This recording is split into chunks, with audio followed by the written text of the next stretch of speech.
The Time Image. Gilles Deleuze. Translated, by Hugh Tomlinson and Robert Galta. Over several centuries, from the Greeks to Kant, a revolution took place in philosophy. The subordination of DME to movement was reversed. Time ceases to be the measurement of normal movement, it increasingly appears for itself and creates paradoxical movements. Time is out of joint. Hamlet's words signify that time is no longer subordinated to movement, but rather movement to time. It could be said that, in its own sphere, cinema has repeated the same experience, the same reversal, in more fast-moving circumstances. The movement image of the so-called classical cinema gave way, in the post-war period, to a direct time image. Such a general idea must of course be qualified, corrected, adapted to concrete examples. Why is the Second World War taken as a break?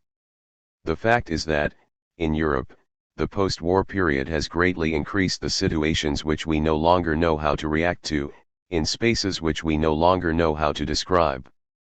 These were any spaces whatever, deserted but inhabited, disused warehouses, waste ground, sites in the course of demolition or reconstruction. And in these any spaces whatever a new race of characters was stirring, kind of mutant, they saw rather than acted, they were seers. Hence Rossellini's great trilogy, Europe, Stromboli, Germany Year O, A Child in the Destroyed City, A Foreign Woman on the Island, a bourgeois woman who starts to see what is around her.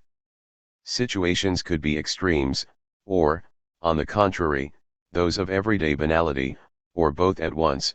What tends to collapse, or at least to lose its position, is the sensory-motor schema which constituted the action image of the old cinema.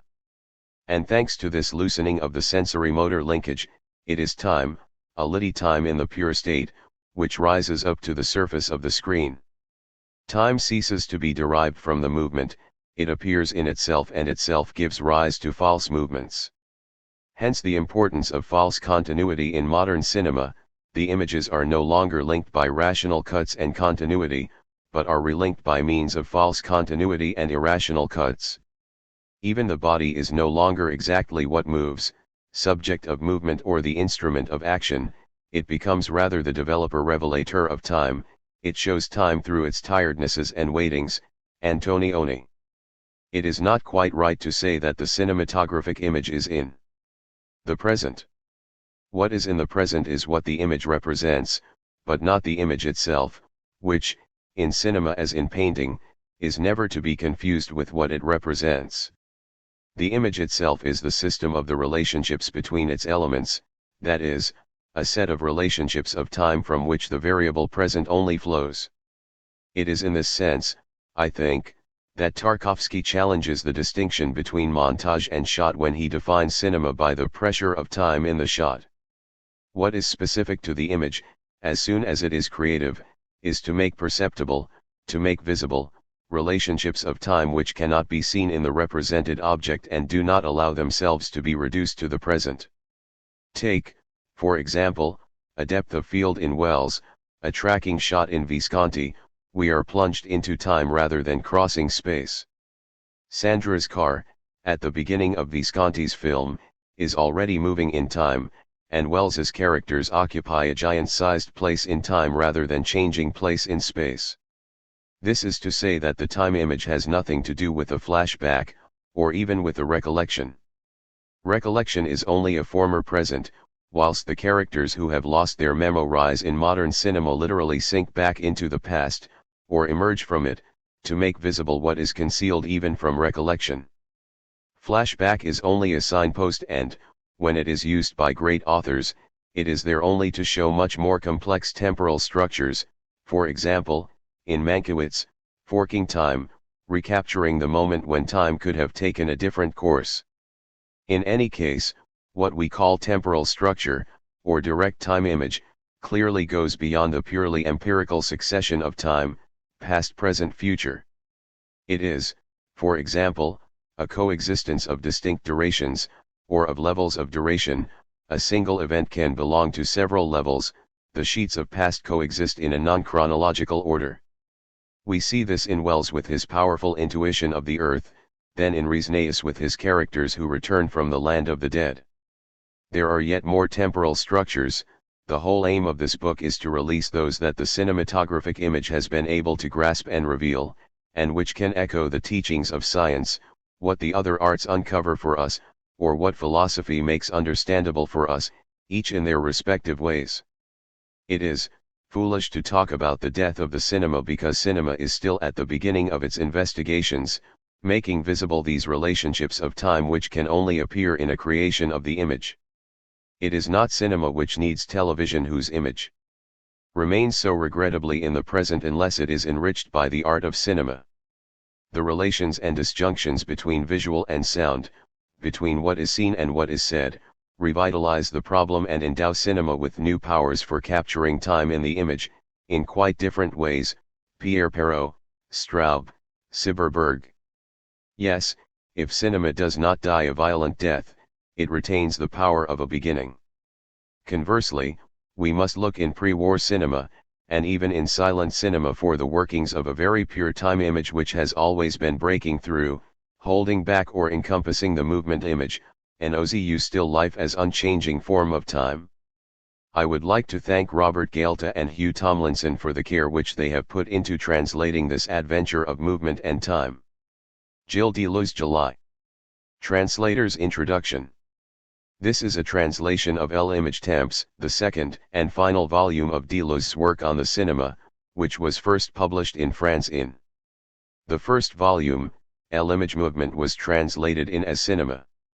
Each volume can be read on its own as dealing with a separate aspect of the cinema, classical and modern, pre- and post-war, movement and time.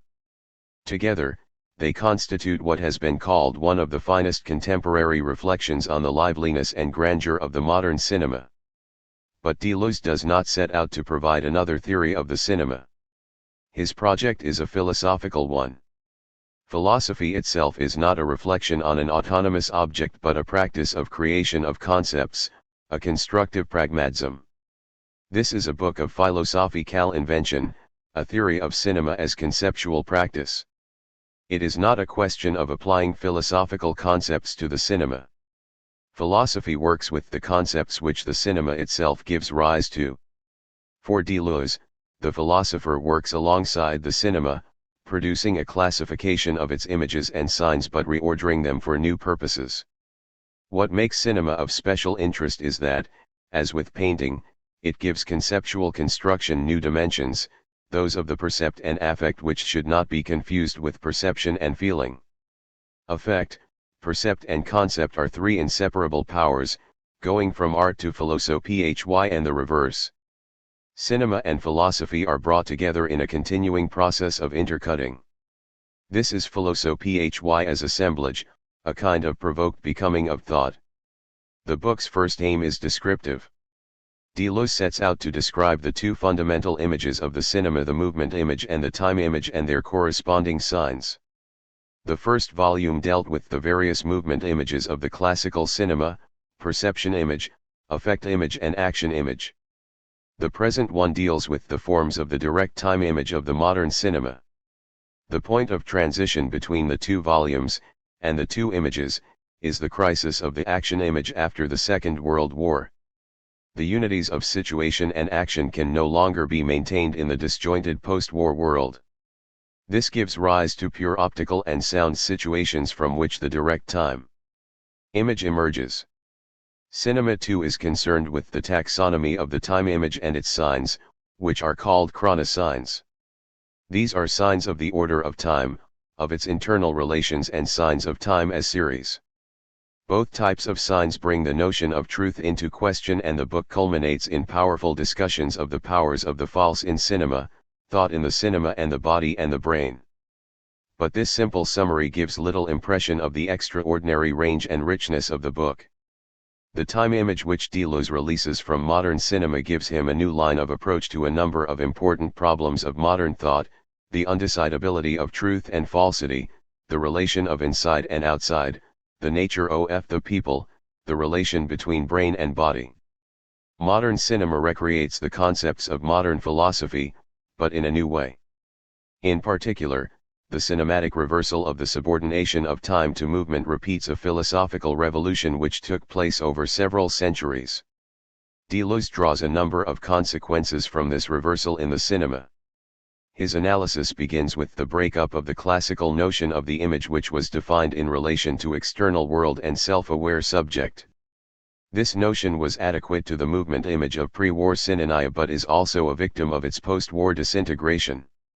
The modern world and the modern image operate in the realm of incommensurability. The films of Wells, Resnaeus, or Marguerite Duras no longer rely on world or subject. The modern image cannot be integrated into a totality, it is connected through irrational cuts between the non-linked, a confrontation takes place between outside and inside. From this confrontation thought appears. Deleuze sees the modern cinema as exploring a thought outside itself and an unthought within thought. And it is thought which remains his concern throughout.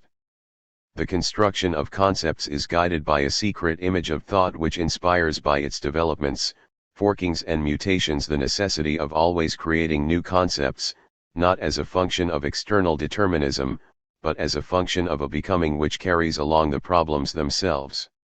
The creation of concepts in the cinema is guided by a powerful image of thought which is central to our modernity.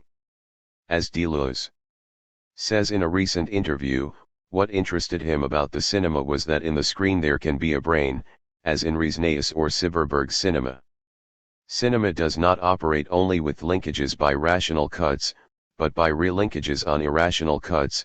This is not the same image of thought.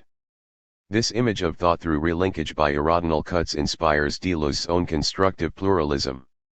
He is engaged in the creation, the constant recreation, of a philosophy of immanence, a constructive pragmatism. This book shows such a philosophy at work in the post-war cinema. A whole range of new terminology is introduced in this volume. In general, these terms gain their sense through the roles they play in the assemblage of the text, and we have not sought to provide further explanations. The reader is referred to the glossary of terms in cinema. However, the translation of a number of terms have presented additional difficulties. The word auteur is a problem for all translators of French writings about the cinema. Its usual sense is author, but it was applied to filmmakers to indicate a view of the director as author of the film. The word has sometimes been left untranslated, but this turns an ordinary French word into a technical term. We have, in general, rendered auteur as author. It should be borne in mind that, when this word is used of filmmakers, it carries the sense of director as well as author. Deleuze uses the word bal, aid to convey both ballade, trip, and ballade, ballad. We have been unable to retain this dual sense in English and have rendered this terms as trip/ballad. In this volume, as in cinema, Deleuze uses the term englobant as a noun. The verb English ober has the sense of to include, embody, bring together into a whole. We have translated this term as encompasser. The word recit is commonly translated as story, account, or even narrative, but is often used in conjunction with histoire, which is also translated as story, but also has the sense, history. We have rendered recit as story with the French word in brackets when appropriate. The word fabulation has been translated as storytelling. As always, Gilles Deleuze provided prompt and clear answers to all our questions, and we would like to express our thanks for 18 translators' introduction this and for the opportunity to take part in this adventure of time and movement. We owe a large debt of gratitude to Denise Cole for the word processing of a manuscript that always lived dangerously on the margins of legibility. Tippin Beasley did the same for a part of the manuscript. Simon Beasley provided support and assistance when it seemed it would never end. Martin Jufflin was constructive. Caroline Davidson is always told that this is the last one but continues to be tolerant. The translation is dedicated to Michael Gaelta and Dorothy Thompson, who have seen a lot of films. Hugh Tomlinson, Robert Gaelta. Against those who defined Italian neorealism by its social content, Bazin put forward the fundamental requirement of formal aesthetic criteria. According to him, it was a matter of a new form of reality, said to be dispersive, elliptical, errant, or wavering, working in blocks, with deliberately weak connections and floating events. The real was no longer represented or reproduced but aimed at. Instead of representing an already deciphered real, neorealism aimed at an always ambiguous, to be deciphered, real. This is why the sequence shot tended to replace the montage of representations. Neorealism therefore invented a new type of image, which Bazin suggested calling fact image. This thesis of Bazin's was infinitely richer than the one that he was challenging, and showed that neorealism did not limit itself to the content of its earliest examples. But what the two theses had in common was the posing of the problem at the level of reality. Neorealism produced a formal or material additional reality. However, we are not sure that the problem arises at the level of the real, whether in relation to form or content. Is it not rather at the level of the mental, in terms of thought? If all the movement images, perceptions, actions, and effects underwent such an upheaval, was this not first of all because a new element burst onto the scene which was to prevent perception being extended into action in order to put it in contact with thought, and, gradually, was to subordinate the image to the demands of new signs which would take it beyond movement? When Zavatani defines neorealism as an art of encounter fragmentary, ephemeral, piecemeal, missed encounters, what does he mean? It is true of encounters in Rossellini's Paisa, or De Sica's Bicycle Thief.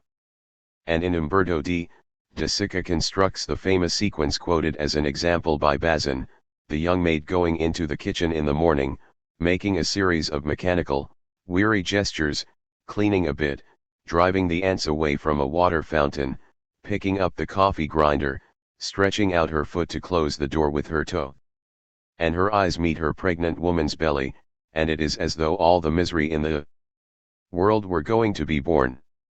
This is how, in an ordinary or everyday situation, in the course of a series of gestures, which are insignificant but all the more obedient to simple sensory motor schemata, what has suddenly been brought about is a pure optical situation to which the lit maid has no response or react on. The eyes, the belly, that is what an encounter is. Of course, encounters can take very different forms, even achieving the exceptional, but they follow the same formula. Take, for example, Rossellini's Great Quartet, which, far from marking an abandonment of neorealism, on the contrary, perfects it. Gr. Many presents a child who visits a foreign country. This is why the film was criticized for not maintaining the social mooring which was held to be a condition of neorealism, and who dies from what he sees. Stromboli presents a foreign woman whose revelation of the island will be all the more profound because she cannot react in a way that softens or compensates for the violence of what she sees, the intensity and the enormity of the tunny fishing. It was awful, the panic-inducing power of the eruption. I am finished, I am afraid, what mystery, what beauty, my God. Europe shows a bourgeois woman who, following the death of her child, crosses various spaces and experiences the tenement, the slum, and the factory. I thought I was seeing convicts. Her glances relinquish the practical function of a mistress of a house who arranges things and beings, and pass through every state of an internal vision, affliction, compassion, love, happiness, acceptance, extending to the psychiatric hospital where she is locked up at the end of a new trial of Joan of Arc. She sees, she has learned to see.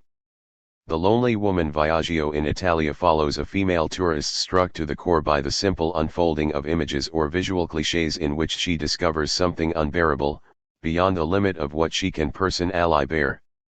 This is a cinema of the seer and no longer of the agent devoyant, non plus deactant.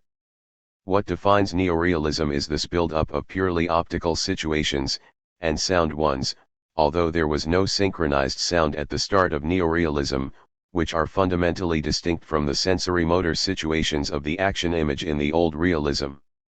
It is perhaps as important as the conquering of a purely optical space in painting, with Impressionism.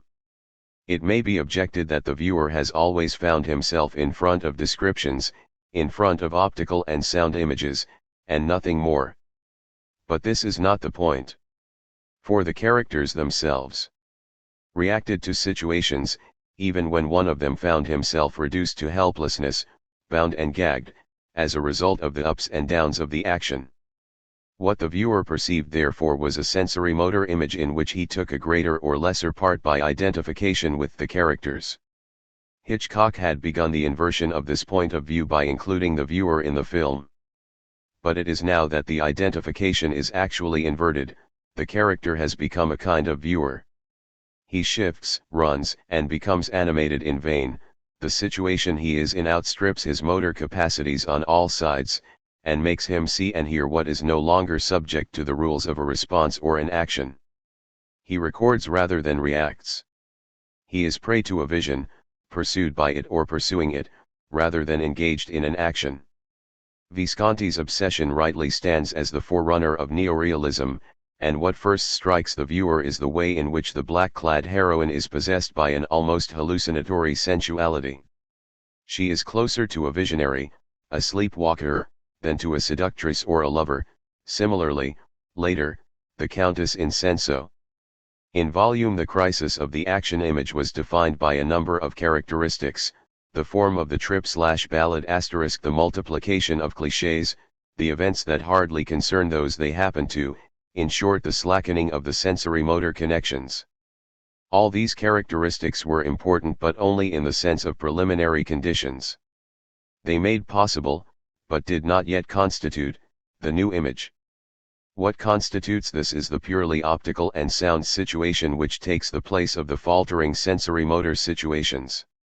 The role of the child in neorealism has been pointed out, notably in De Sica, and later in France with Truffaut. This is because, in the adult world, the child is affected by a certain motor helplessness, but one which makes him all the more capable of seeing and hearing. Similarly, if everyday banality is so important, it is because, being subject to sensory motor schemata which are automatic and pre-established, it is all the more liable, on the least disturbance of equilibrium between stimulus and response, as in the scene with the little maid in Umberto D., suddenly to free itself from the laws of the schema and reveal itself in a visual and sound nakedness, crudeness, and brutality which make it unbearable, giving it the pace of a dream or a nightmare. There is, therefore, a necessary passage from the crisis of image action to the pure optical sound image. Sometimes it is an evolution from one aspect to the other, beginning with trip/ballad films to BAL, L, 8 with the sensory motor connection slackened, and then reaching purely optical and sound situations. Sometimes the two coexist in the same film like two levels, the first of which serves merely as a melodic line for the second. It is in this sense that Visconti, Antonioni, and Fellini are definitely part of neorealism, in spite of all their differences. Obsession, the forerunner, is not merely one of the versions of a famous American thriller, or the transposition of this novel to the plane of the Poe. In Visconti's film, we witness a very subtle change, the beginnings of a mutation of the general notion of situation. In the old realism or on the model of the act-on image, objects and settings already had a reality of their own, but it was a functional reality, strictly determined by the demands of the situation, even if these demands were as much poetic as dramatic, for instance, the emotional value of objects in Kazan. The situation was, then, directly extended into action and passion. After obsession, however, something appears that continues to develop in Visconti. Objects and settings merely take on an autonomous, material reality which gives them an importance in themselves. It is therefore essential that not only the viewer but the protagonists invest the settings and the objects with their gaze, that they see and hear the things and the people, in order for action or passion to be born, erupting in a pre-existing daily life. Hence the arrival of the hero of obsession, who takes a kind of visual possession of the inn, or, in Rocco and his brothers, the arrival of the family who, with all their eyes and ears, try to take in the huge station and the unknown city. This will be a constant theme in Visconti's work, this inventory of a setting, its objects, furniture, tools, etc. So the situation is not extended directly into action, it is no longer sensory motor, as in realism, but primarily optical and of sound, invested by the senses, before action takes shape in it, and uses or confronts its elements. Everything remains real in this neorealism, whether it is film set or exteriors, but, between the reality of the setting and that of the action, it is no longer a motor extension which is established, but rather a dreamlike connection through the intermediary of the liberated sense organs. It is as if the action floats in the situation, rather than bringing it to a conclusion or strengthening it. This is the source of Visconti's visionary aestheticism. And The Earth Trembles confirms these new parameters in a singular way. Of course, the fishermen's situation, the struggle they are engaged in, and the birth of a class consciousness are revealed in this first episode, the only one that Visconti completed. But this embryonic communist consciousness here depends less on a struggle with nature and between men than on a grand vision of man and nature, of their perceptible and sensual unity, from which the rich are excluded and which constitutes the hope of the revolution, beyond the setbacks of the floating action, a Marxist romanticism. In Antonioni, from his first great work, Story of a Love Affair, the police investigation, instead of proceeding by flashback, transforms the actions into optical and sound descriptions, whilst the tale itself is transformed into actions which are dislocated in time, the episode where the maid talks while repeating her tired gestures, or the famous scene with the lifts. And Antonioni's art will continue to evolve in two directions: an astonishing development of the idle periods of everyday banality, then, starting with the eclipse, a treatment of limit situations which pushes them to the point of dehumanized landscapes, of emptied spaces that might be seen as having absorbed characters and actions, retaining only a geophysical description, an abstract inventory of them. As for Fellini, from his earliest films, it is not simply the spectacle which tends to overflow the real, it is the everyday which continually organizes itself into a traveling spectacle, and the sensory-motor linkages which give way to a succession of varieties subject to their own laws of passage. Barthélemy Menguel produces a formula which is true for the first half of this work. The real becomes spectacle or spectacular, and fascinates for being the real thing. The everyday is identified widely the spectacular. Fellini achieves the deliberate confusion of the real and the spectacle by denying the heterogeneity of the two worlds, by effacing not only distance, but the distinction between the spectator and the spectacle. The optical and sound situations of neorealism contrast with the strong sensory-motor situations of traditional realism. The space of a sensory-motor situation is a setting which is already specified and presupposes an action which discloses it, or prompts a reaction which adapts to or modifies it. But a purely optical or sound situation becomes established in what we might call any space whatever, whether disconnected or emptied. We find the passage from one to the other in the eclipse, where the disconnected bits of space lived by the heroine stock exchange, Africa, air terminal are reunited at the end in an empty space which blends into the white surface. In neorealism, the sensory-motor connections are now valid only by virtue of the upsets that affect, loosen, unbalance, or uncouple them, the crisis of the action image. No longer being induced by an action, any more than it is extended into one, the optical and sound situation is, therefore, neither an index nor a synson. There is a new breed of signs, opsigns, and sonsigns. And clearly these new signs refer to very varied images, sometimes everyday banality, sometimes exceptional or limit circumstances, but, above all, subjective images, memories of childhood, sound and visual dreams or fantasies, where the character does not act without seeing himself acting, complicit viewer of the role he himself is playing, in the style of Fellini. Sometimes, as in Antonioni, they are objective images, in the manner of a report, even if this is a report of an accident, defined by a geometrical frame which now allows only the existence of relations of measurement and distance between its elements, persons, and objects, this time transforming the action into displacement of figures in space, for instance, the search for the vanished woman in the adventure. It is in this sense that the critical objectivism of Antonioni may be contrasted with the knowing subjectivism of Fellini. There would be, then, two kinds of opsigns, reports constats and instats *, the former giving a vision with depth, at a distance, tending towards abstraction, the other a close, flat-on vision-inducing involvement. This opposition corresponds in some respects to the alternative as defined by worrying abstraction or einfühlung.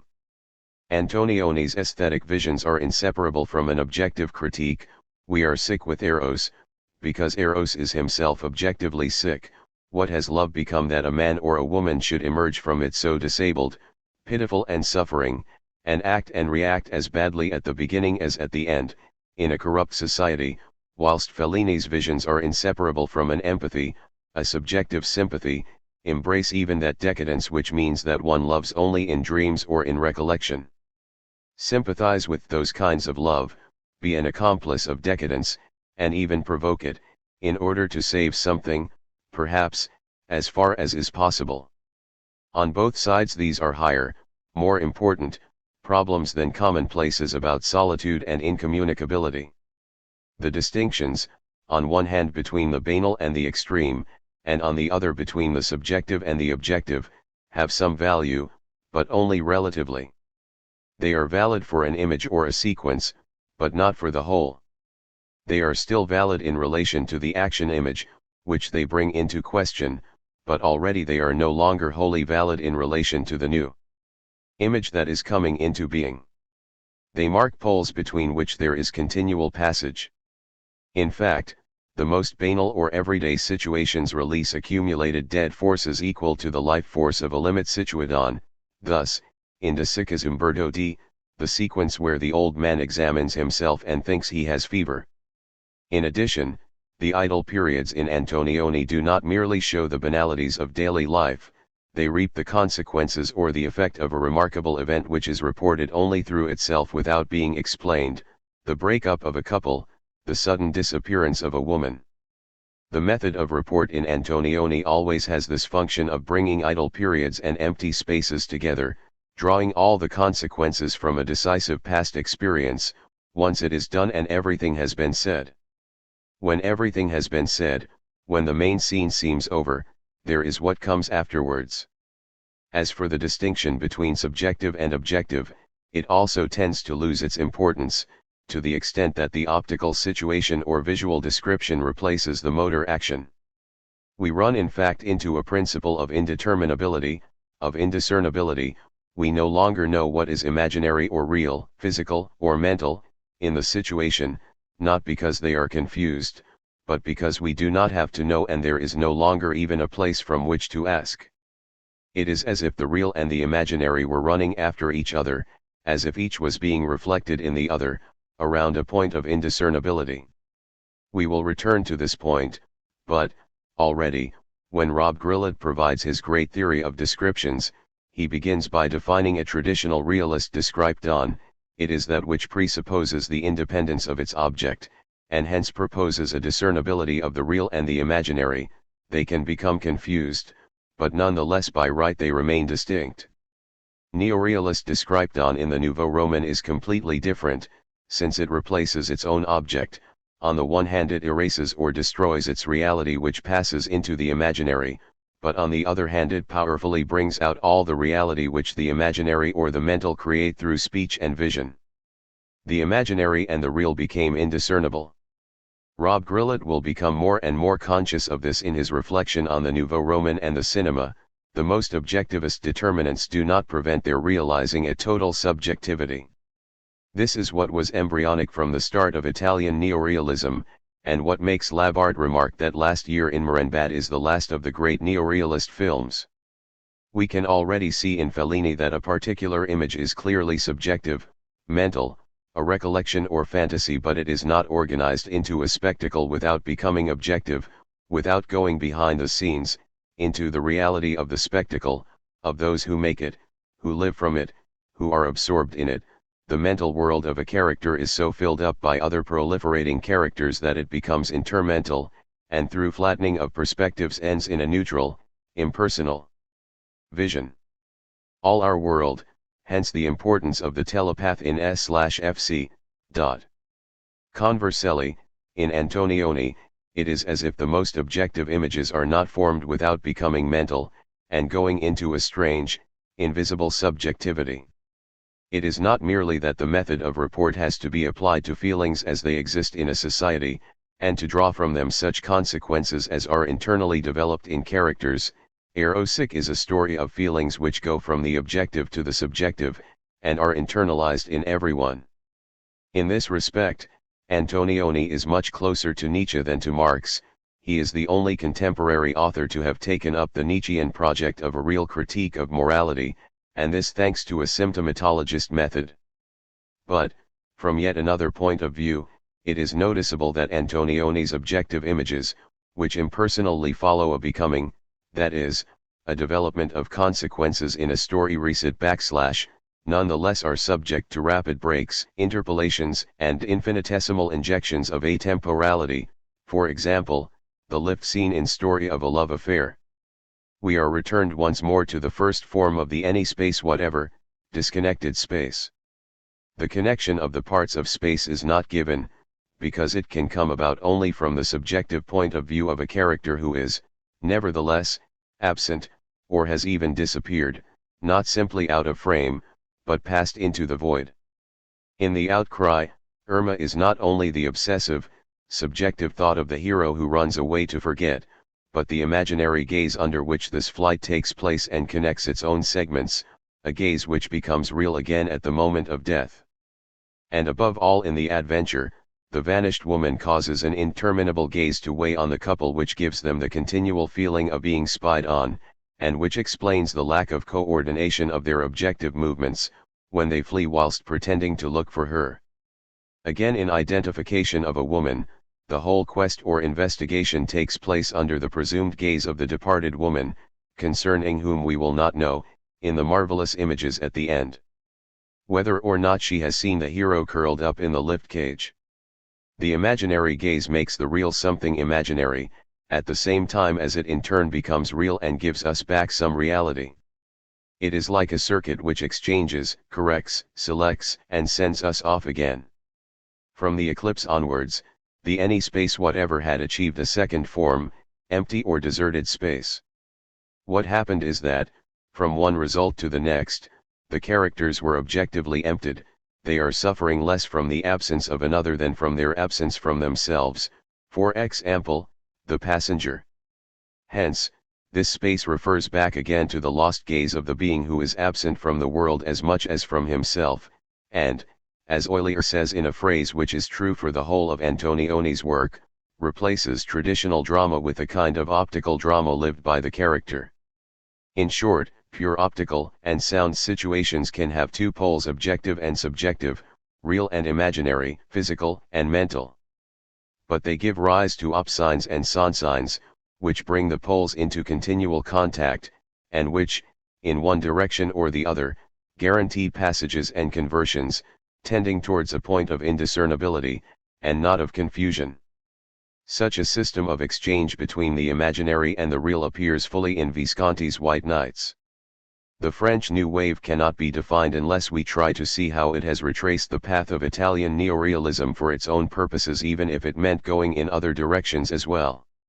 In fact, the New Wave, on a first approximation, takes up the previous route again, from a loosening of the sensory-motor link, the stroll or wandering, the ballad, the events which concern no one, etc., to the rise of optical and sound situations.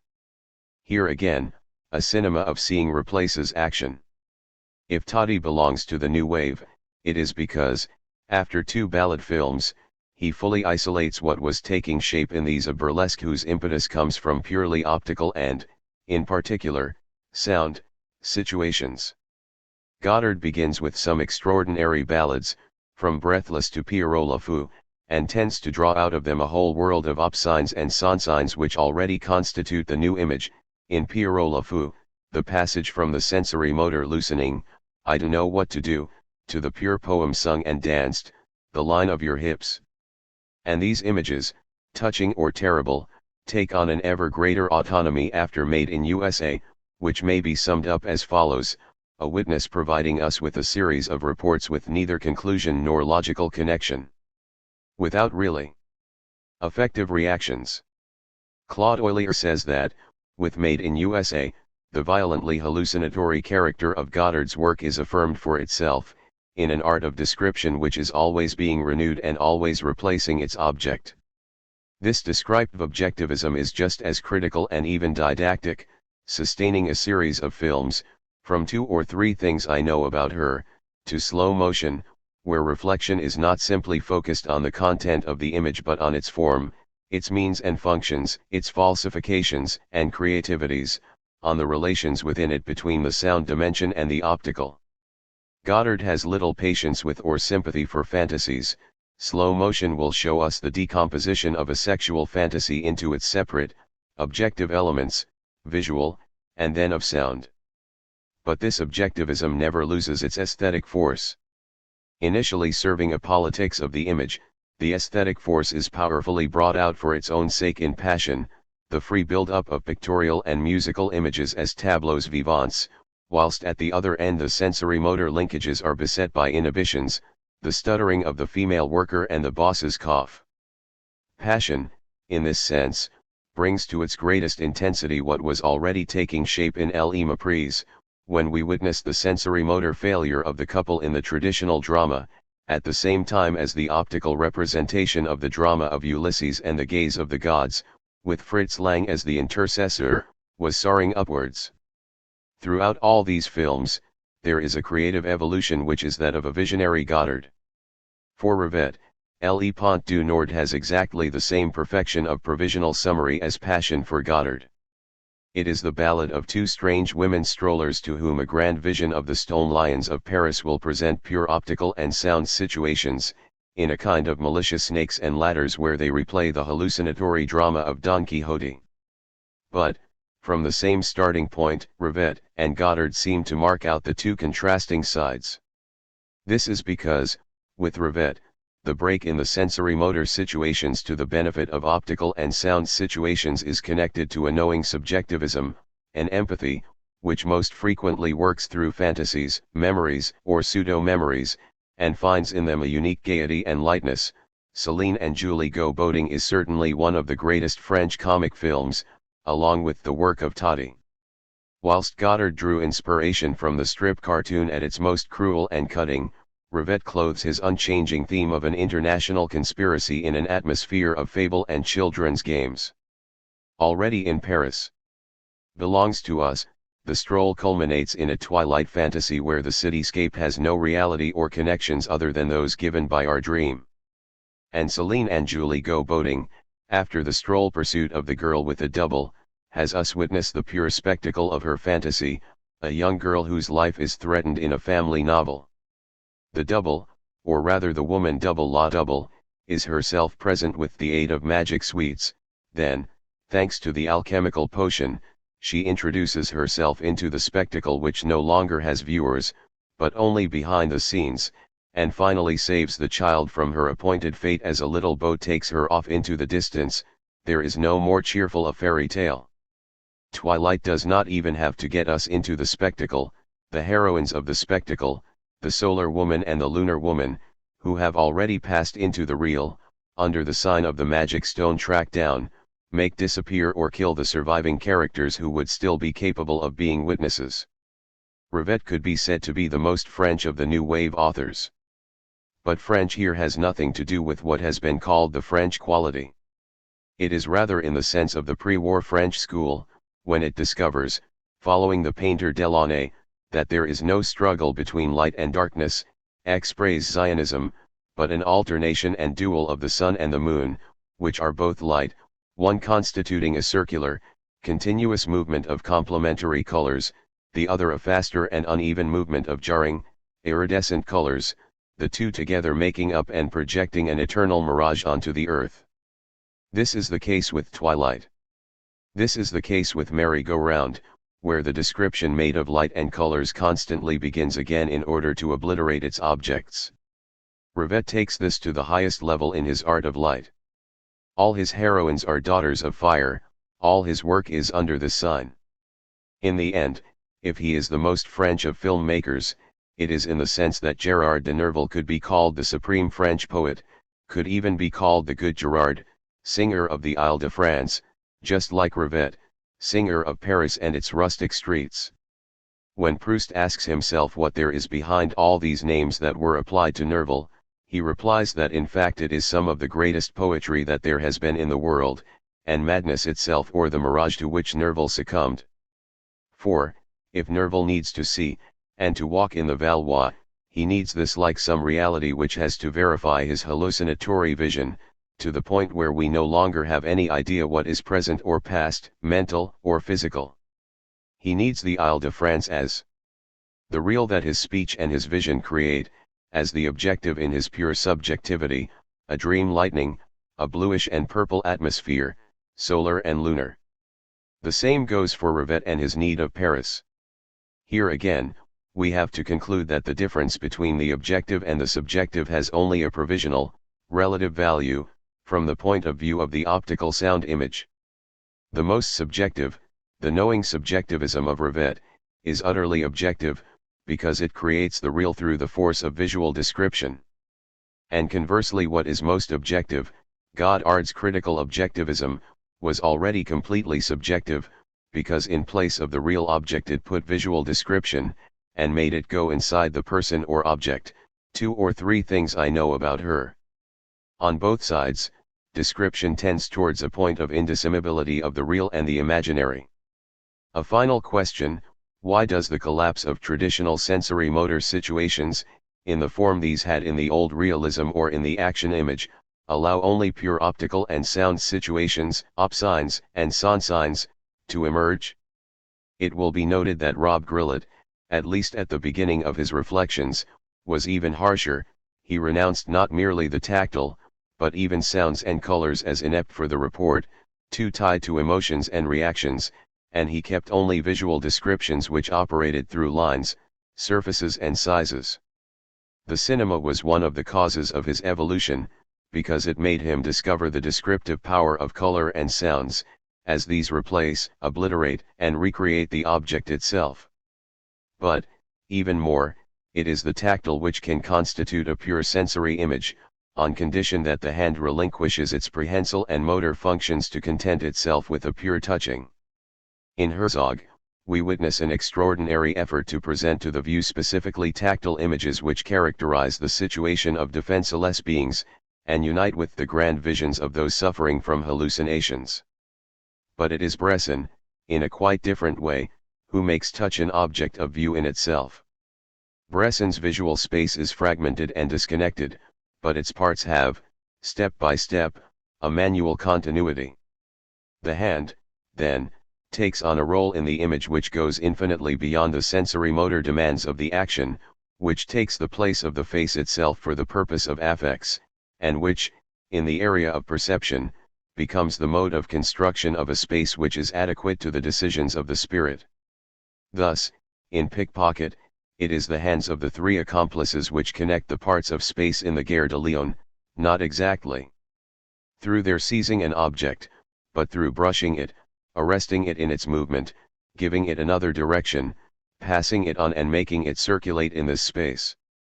The hand doubles its prehensile function, of object, by a connective function, of space, but, from that moment, it is the whole eye which doubles its optical function by a specifically grabbing haptic one, if we follow Riegel's formula for indicating a touching which is specific to the gaze. In Bresson, opsigns and sonsigns cannot be separated from genuine tactisigns which perhaps regulate their relations. This is the originality of Bresson's any space whatevers. Although he was subject, from the outset, to the influence of certain American authors, Ozu built up in a Japanese context a body of work which was the first to develop pure optical and sound situations. Even so, he came quite late to the talkie. The Europeans did not imitate him, but came back to him later via their own methods. He nonetheless remains the inventor of opsigns and sonsigns. The work borrows a trip/ballad BAL, 8 form, train journey, taxi ride, bus trip, a journey by bicycle or on foot, the grandparents' return journey from the provinces to Tokyo, the girl's last holiday with her mother, an old man's jaunt. But the object is everyday banality taken as family life in the Japanese house.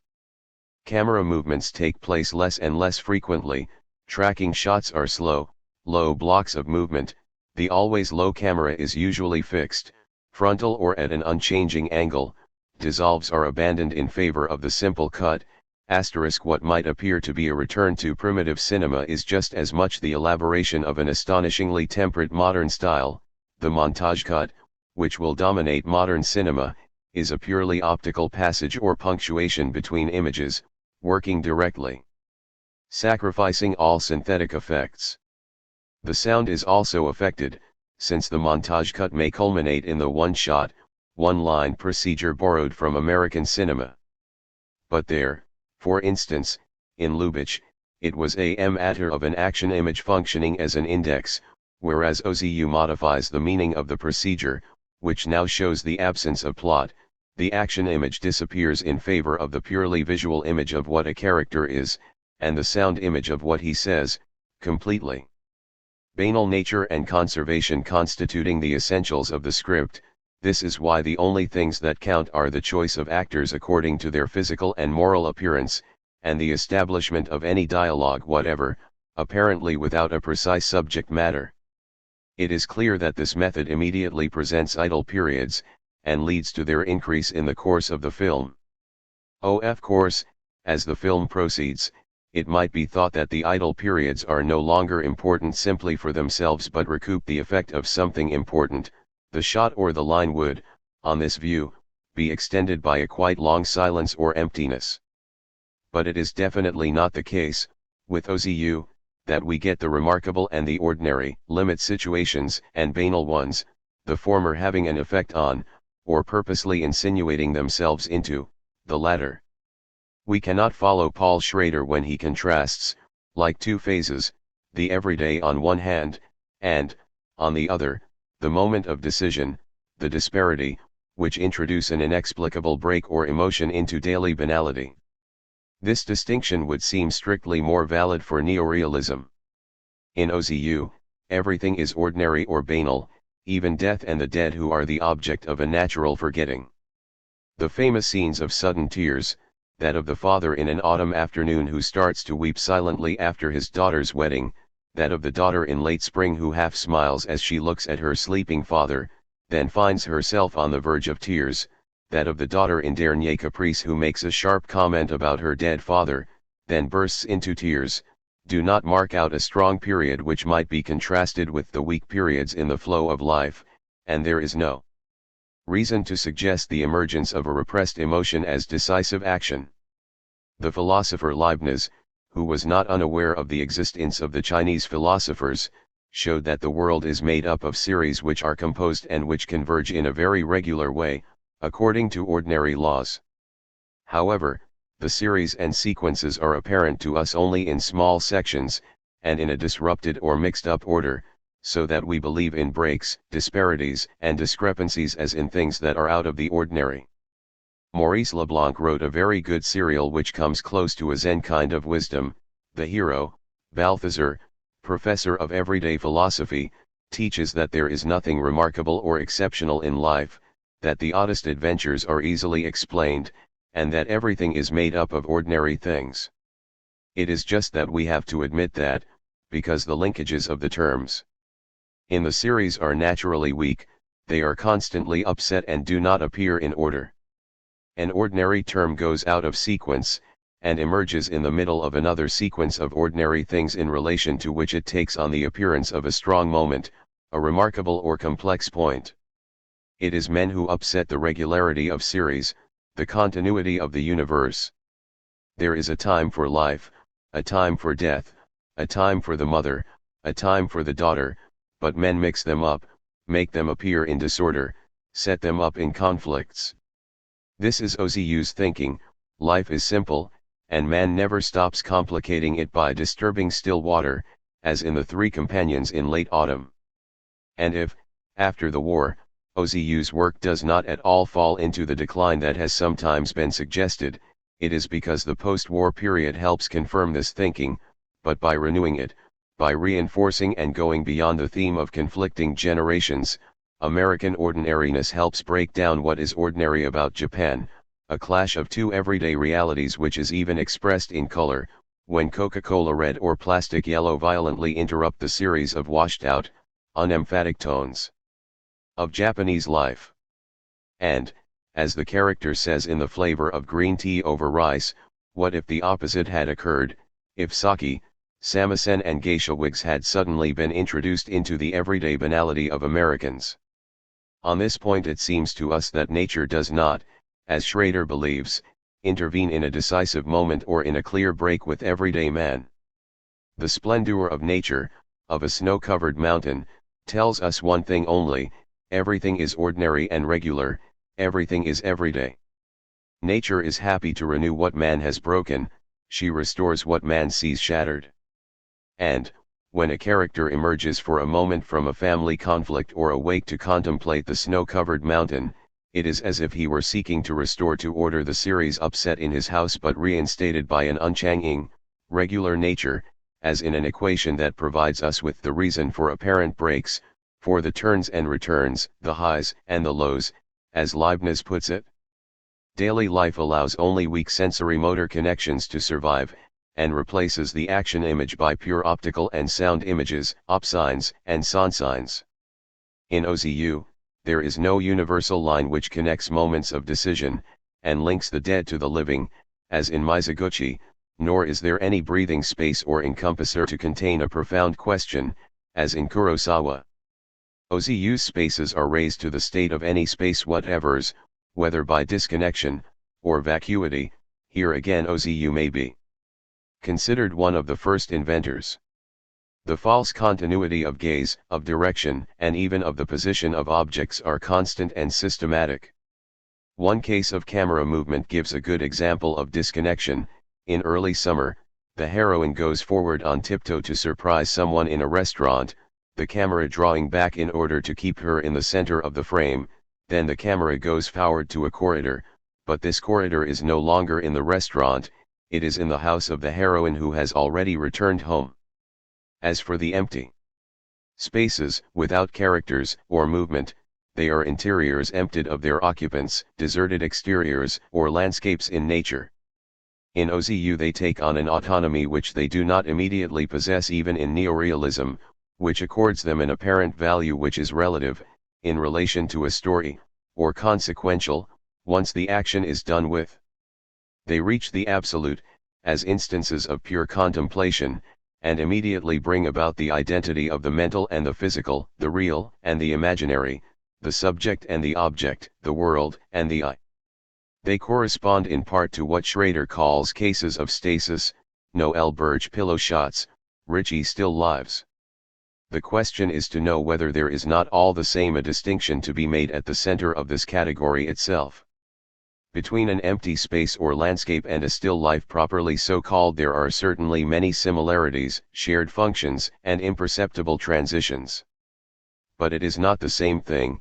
A still life cannot be confused with a landscape.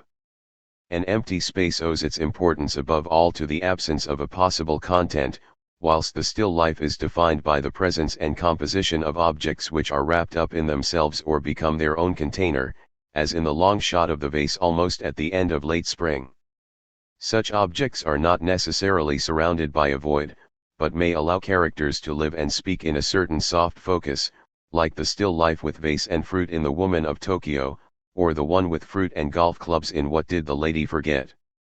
It is like Cezanne, the landscapes empty or with gaps do not have the same principles of composition as the full still lives. There comes a point when one hesitates between the two, so completely can their functions overlap each other and so subtle are the transitions that can be made. For instance, in OZU, the marvelous composition with the bottle and the lighthouse, at the beginning of a story of floating weeds. The distinction is nonetheless that of the empty and the full, which brings into play all the nuances or relations in Chinese and Japanese thought, as two aspects of contemplation. If empty spaces, interiors or exteriors, constitute purely optical and sound situations, still lives are the reverse, the correlate. The vase in late spring is interposed between the daughter's half-smile and the beginning of her tears. There is becoming, change, passage. but the form of what changes does not itself change, does not pass on. This is time, time itself, a lit DME in its pure state, a direct time image, which gives what changes the unchanging form in which the change is produced. The night that changes into day, or the reverse, recalls a SDLL life on which light falls, either fading or getting stronger, tie night's wife, passing fancy. The still life is time, for everything that changes is in time, but time does not itself change, it could itself change only in another time, indefinitely. At the point where the cinematographic image most directly confronts the photo, it also becomes most radically distinct from it. OZU's still lives endure, have a duration, over 10 seconds of the vase. This duration of the vase is precisely the representation of that which endures, through the succession of changing states. A bicycle may also endure, that is, represent the unchanging form of that which moves, so long as it is at rest, motionless, stood against the wall, a story of floating weeds. The bicycle, the vase, and the still lives are the pure and direct images of time. Each is time, on each occasion, under various conditions of that which changes in time. Time is the full, that is, the unalterable form filled by change. Time is the visual reserve of events in their appropriateness. Antonioni spoke of the horizon of events, but noted that in the West the word has a double meaning, man's banal horizon and an inaccessible and always receding cosmological horizon. Hence the division of Western cinema into European humanism and American science fiction. He suggested that it is not the same for the Japanese, who are hardly interested in science fiction. One and the same horizon links the cosmic to the everyday, the durable to the changing, one single and identical time as the unchanging form of that which changes. It is in this way that nature or stasis was defined, according to Schrader, as the form that links the everyday in something unified and permanent. There is no need at all to call on a transcendence. In everyday banality, the action image and even the movement image tend to disappear in favor of pure optical situations, but these reveal connections of a new type, which are no longer sensory motor and which bring the emancipated senses into direct relation with time and thought. This is the very special extension of the op sign, to make time and thought perceptible, to make them visible and of sound. A purely optical and sound situation does not extend into action, any more than it is induced by an action. It makes us grasp, it is supposed to make us grasp, something intolerable and unbearable. Not a brutality as nervous aggression, an exaggerated violence that can always be extracted from the sensory-motor relations in the action image. Nor is it a matter of scenes of terror, although there are sometimes corpses and blood. It is a matter of something too powerful, or too unjust, but sometimes also too beautiful, and which henceforth outstrips our sensory-motor capacities. Stromboli, a beauty which is too great for us, like too strong a pain. It can be a limit situation, the eruption of the volcano, but also the most banal, a plain factory, a wasteland. In Goddard's Les Carabiniers the girl militant recites a few revolutionary slogans, so many clichés, but she is so beautiful, of a beauty which is unbearable for her torturers who have to cover up her face with a handkerchief. And this handkerchief, lifted again by breath and whisper, brothers, brothers, brothers, itself becomes unbearable for us the viewers. In any event something has become too strong in the image. Romanticism had already set out this aim for itself, grasping the intolerable or the unbearable, the empire of poverty, and thereby becoming visionary, to produce a means of knowledge and action out of pure vision. Nevertheless, are there not equal amounts of fantasy and dreaming in what we claim to see as there are of objective apprehending? Moreover, do we not have a subjective sympathy for the unbearable, an empathy which permeates what we see? But this means that the unbearable itself is inseparable from a revelation or an illumination, as from a third eye. Fellini has strong sympathies with decadence, only in so far as he prolongs it, extends its range, to the intolerable, and reveals beneath the movements, faces and gestures a subterranean or extraterrestrial world, the tracking shot becoming a means of peeling away, proof of the unreality of movement, and the cinema becoming, no longer an undertaking of recognition reconnaissance, but of knowledge iconisance, a science of visual impressions, forcing us to forget our own logic and reunal habits. Ozu himself is not the guardian of traditional or reactionary values, he is the greatest critic of daily life. He picks out the intolerable from the insignificant itself, provided that he can extend the force of a contemplation that is full of sympathy or pity across daily life. The important thing is always that the character or the viewer, and the two together, become visionaries. The purely optical and sound situation gives rise to a seeing function, at once fantasy and report, criticism and compassion, whilst sensory-motor situations, no matter how violent, are directed to a pragmatic visual function which tolerates or puts up with practically anything, from the moment it becomes involved in a system of actions and reactions.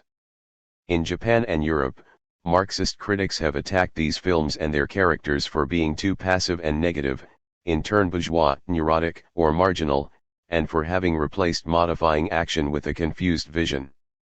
And it is true that, in cinema, characters of the trip/ballad are unconcerned, even by what happens to them, whether in the style of Rossellini, the foreign woman who discovers the island, the bourgeois woman who discovers the factory, or in the style of Godard, the Pierrot L'Effou generation.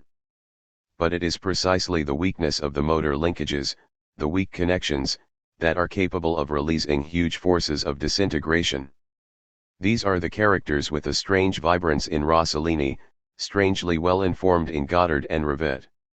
In the West as in Japan, they are in the grip of a mutation, they are themselves mutants. On the subject of two or three things, Godard says that to describe is to observe mutations. Mutation of Europe after the war, mutation of an Americanized Japan, mutation of France in '68, it is not the cinema that turns away from politics, it becomes completely political, but in another way. One of the two women strollers in Rivette's Pont du Nord has all the characteristics of an unforeseeable mutant. She has at first the capacity of detecting the Maxes, the members of the organization for enslaving the world, before going through a metamorphosis inside a cocoon, then being drafted into their ranks. Similarly with the ambiguity of the petit soldat. A new type of character for a new cinema. It is because what happens to them does not belong to them and only half concerns them, because they know how to extract from the event the part that cannot be reduced to what happens, that part of inexhaustible possibility that constitutes the unbearable, the intolerable, the visionary's part. A new type of actor was needed, not simply the non-professional actors that neorealism had revived at the beginning, but what might be called professional non-actors, or, better, actor mediums, capable of seeing and showing rather than acting, and either remaining dumb or undertaking some never-ending conversation, rather than of replying or following a dialogue, such as, in France, Bulle-Ogier or Jean-Pierre Léaud. Neither everyday nor limit situations are marked by anything rare or extraordinary. It is just a volcanic island of poor fishermen. It is just a factory, a school. We mix with all that, even death, even accidents, in our normal life or on holidays. We see, and we more or less experience, a powerful organization of poverty and oppression. And we are precisely not without sensory-motor schemata for recognizing such things, for putting up with and approving of them and for behaving ourselves subsequently, taking into account our situation, our capabilities, and our tastes. We have schemata for turning away when it is too unpleasant, for prompting resignation when it is terrible and for assimilating when it is too beautiful. It should be pointed out here that even metaphors are sensory-motor evasions, and furnish us with something to say when we no longer know what to do, they are specific schemata of an affective nature. Now this is what a cliché is. A cliché is a sensory-motor image of the thing.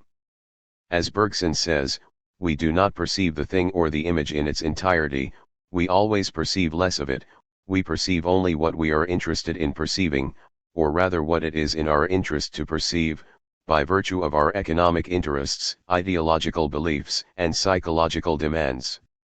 We therefore normally perceive only clichés.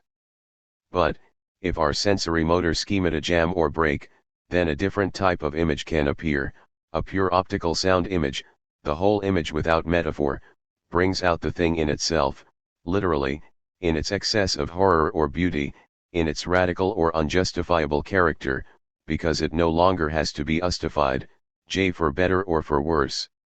The factory creature gets up, and we can no longer say, well, people have to work. I thought I was seeing convicts. The factory is a prison, school is a prison, literally, not metaphorically. You do not have the image of a prison following one of a school, that would simply be pointing out a resemblance, a confused relation between two clear images.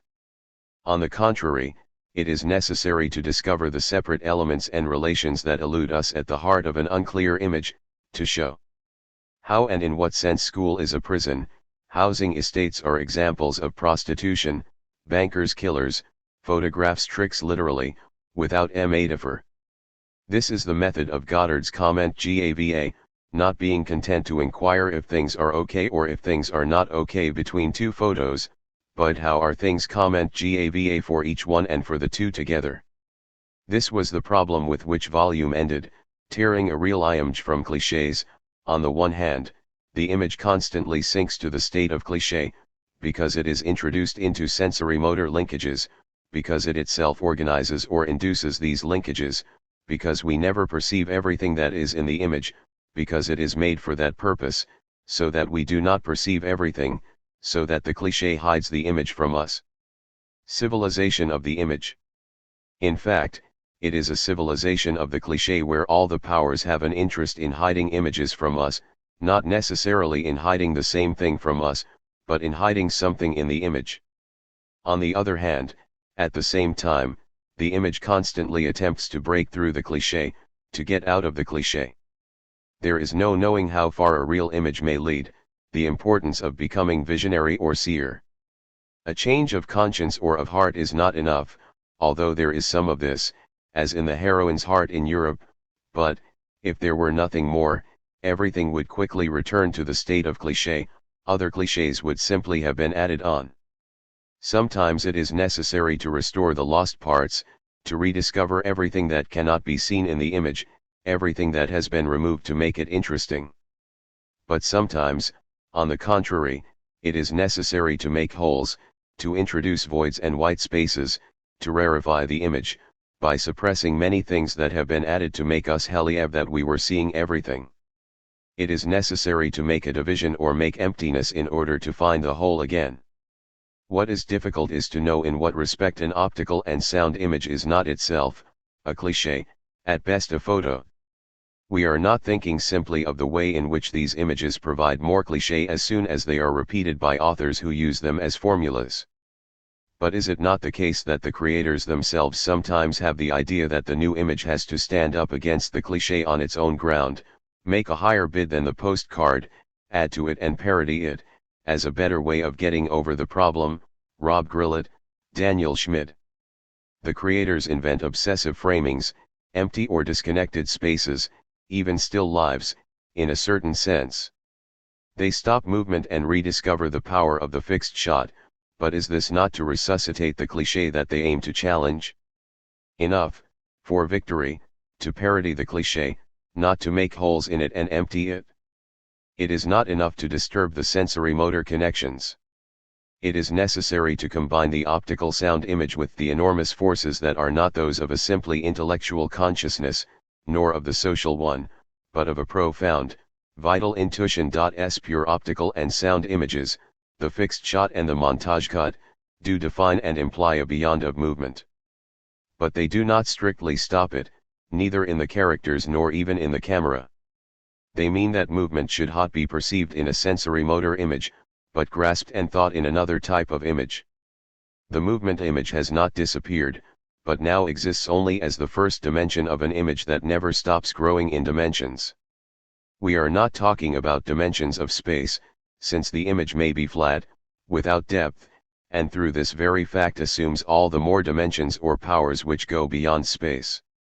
Three of these growing powers can be briefly summarized. First, while the movement image and its sensory motor signs were in a relationship only with an indirect image of time, dependent on montage.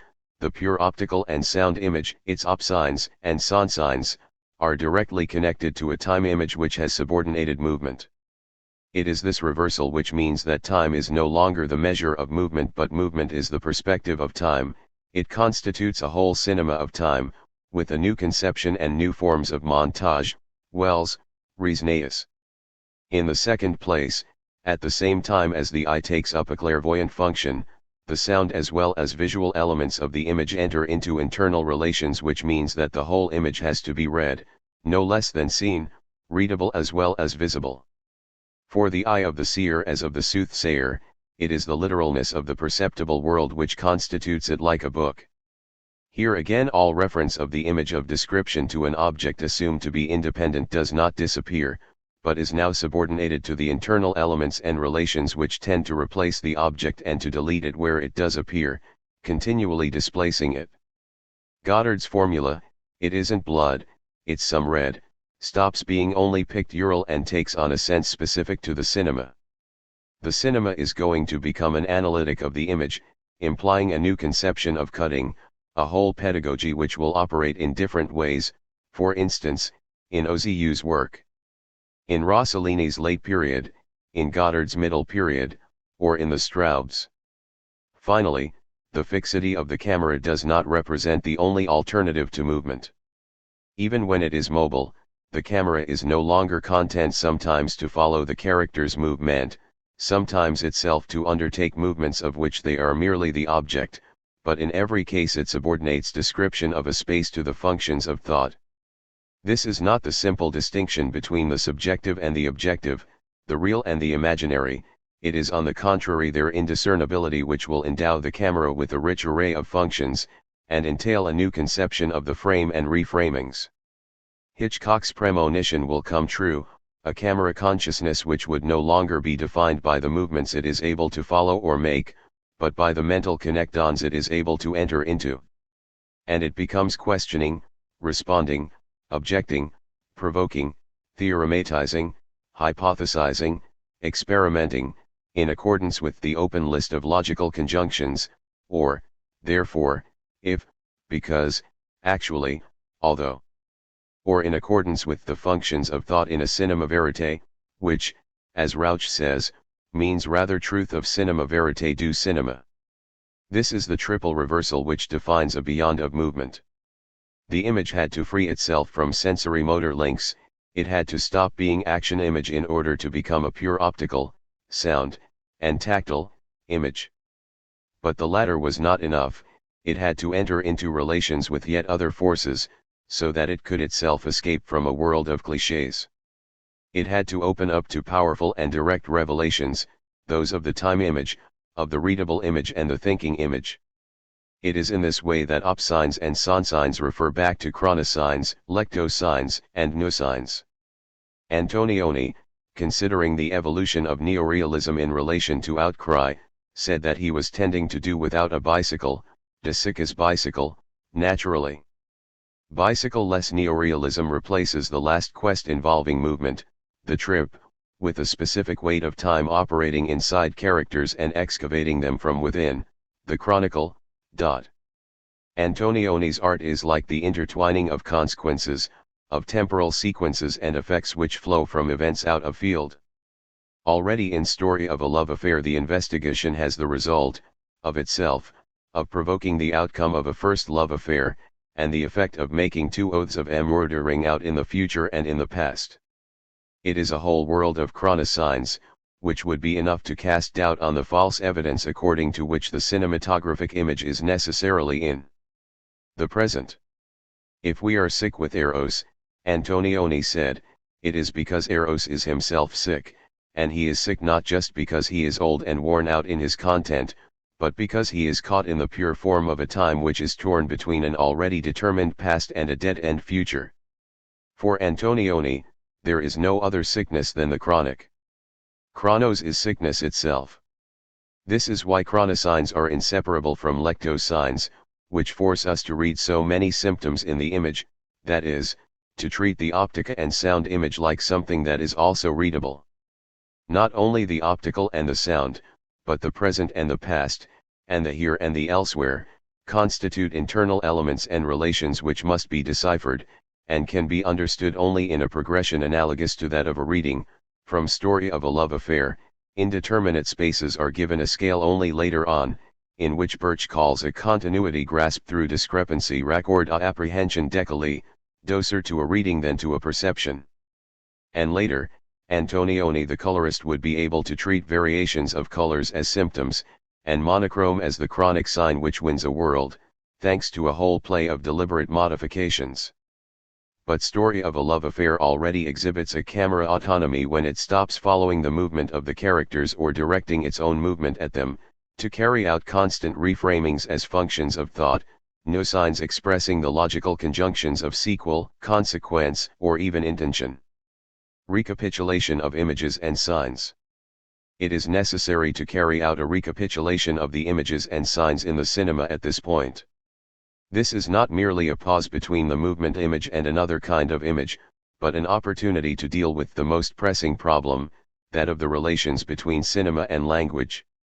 In fact, the possibility of a semiology of the cinema seems to be dependent on these relations. Christian Metz has taken a number of precautions on this point.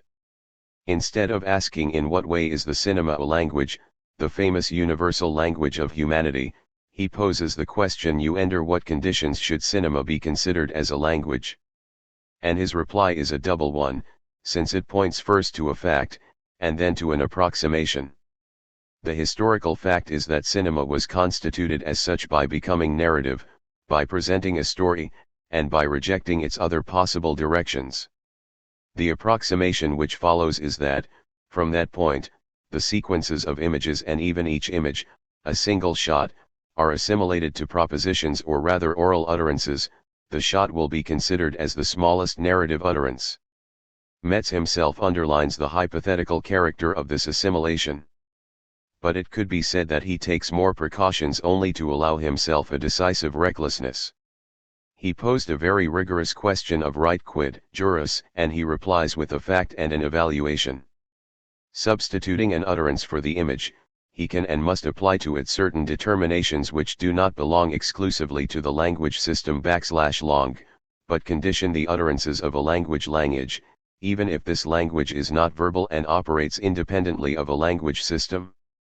The principle according to which linguistics is only a part of semiology is thus realized in the definition of languages without a language system, semes, which includes the cinema as well as the languages of gestures, clothing, or music.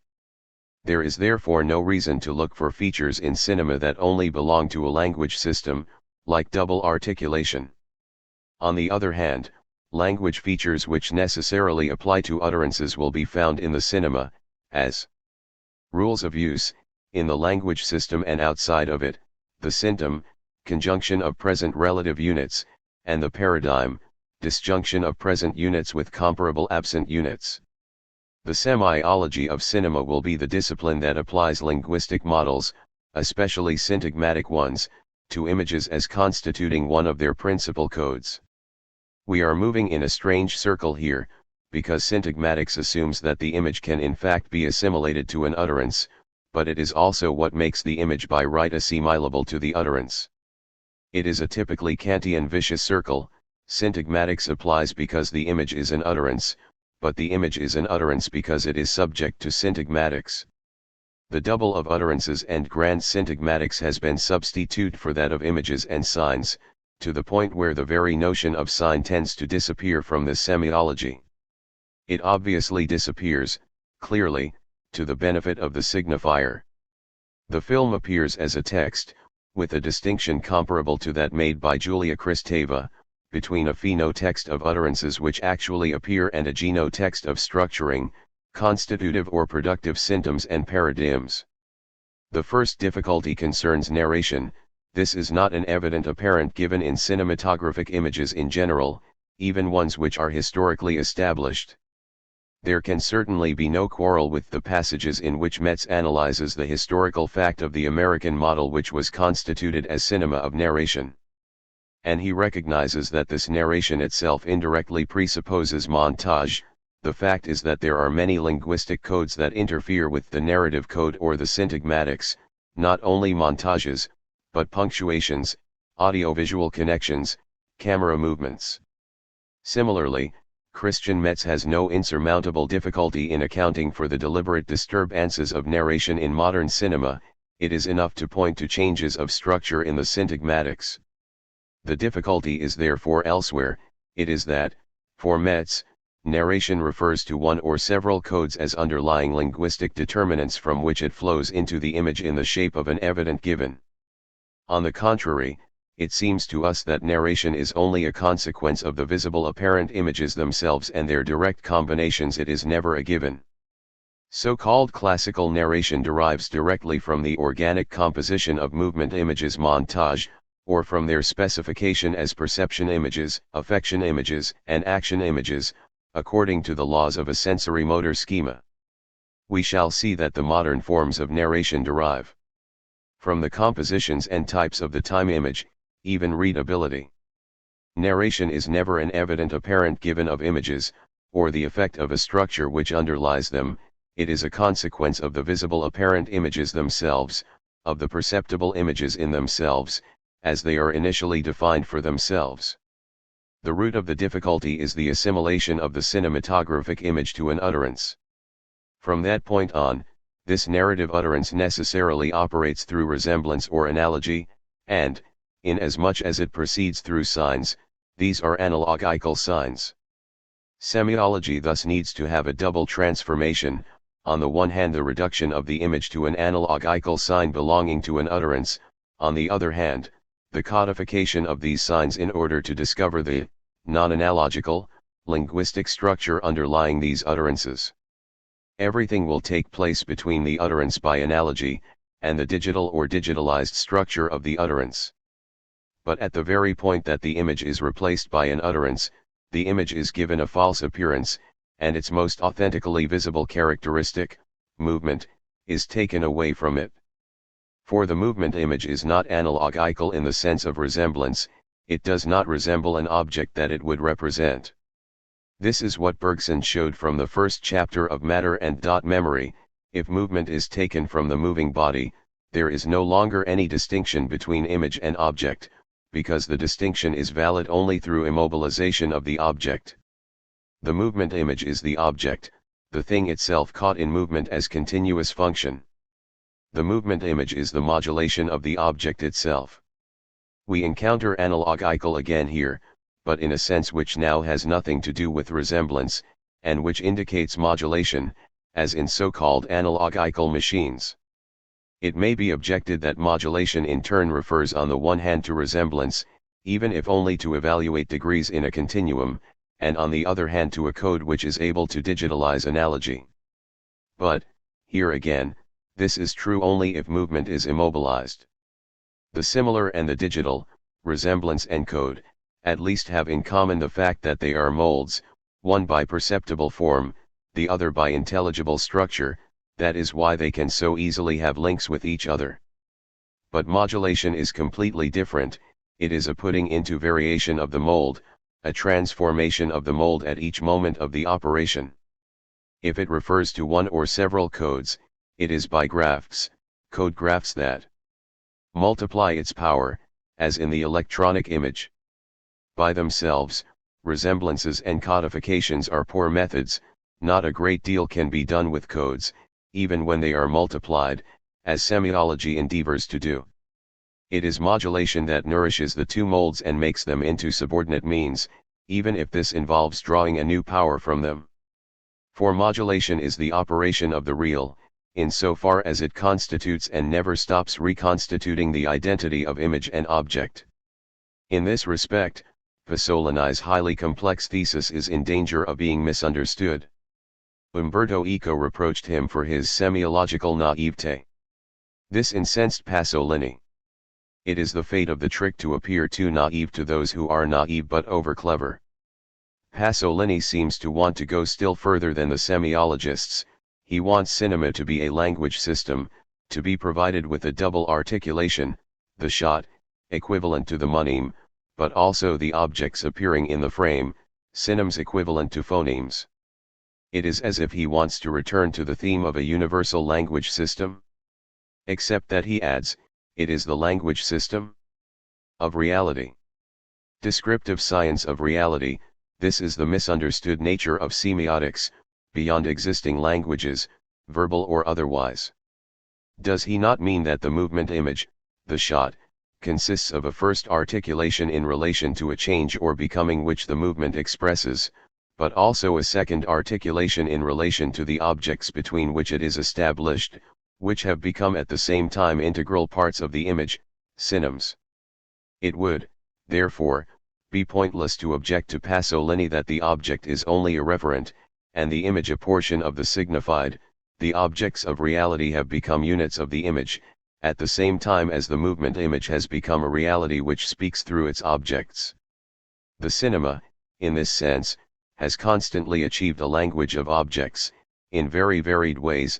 In Kazan the object is behavioral function, in Riesneus it is mental function, in Ozu formal function or still life, in Dovzhenko first, then in Parajanov, material function, ponderous matter roused by the spirit.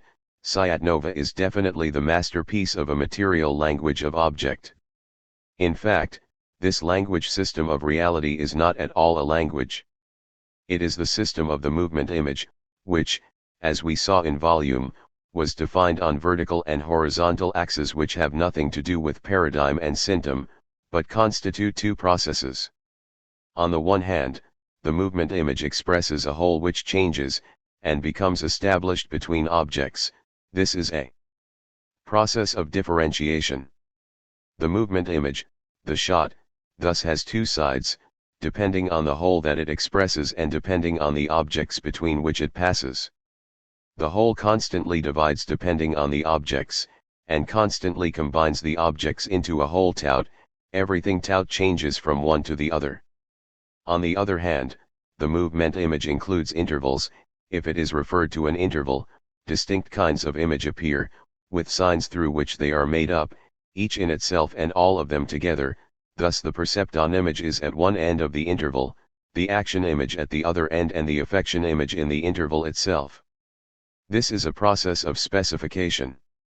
These components of the movement image, from the dual point of view of specification and differentiation, constitute a signalétic material which includes all kinds of modulation features, sensory, visual and sound, kinetic, intensive, affective, rhythmic, tonal, and even verbal, oral and written. Eisenstein compared them first to ideograms, then, more profoundly, to the internal monologue as proto-language or primitive language system. But, even with its verbal elements, this is neither a language system nor a language. It is a plastic mass, an asignifying and asyntaxic material, a material not formed linguistically even though it is not amorphous and is formed semiotically, aesthetically, and pragmatically. It is a condition, anterior by right to what it conditions. It is not an enunciation, and these are not utterances. It is an utterable. We mean that, when language gets hold of this material, and it necessarily does so, then it gives rise to utterances which come to dominate or even replace the images and signs, and which refer in turn to pertinent features of the language system, symptoms and paradigms, completely different from those we started with.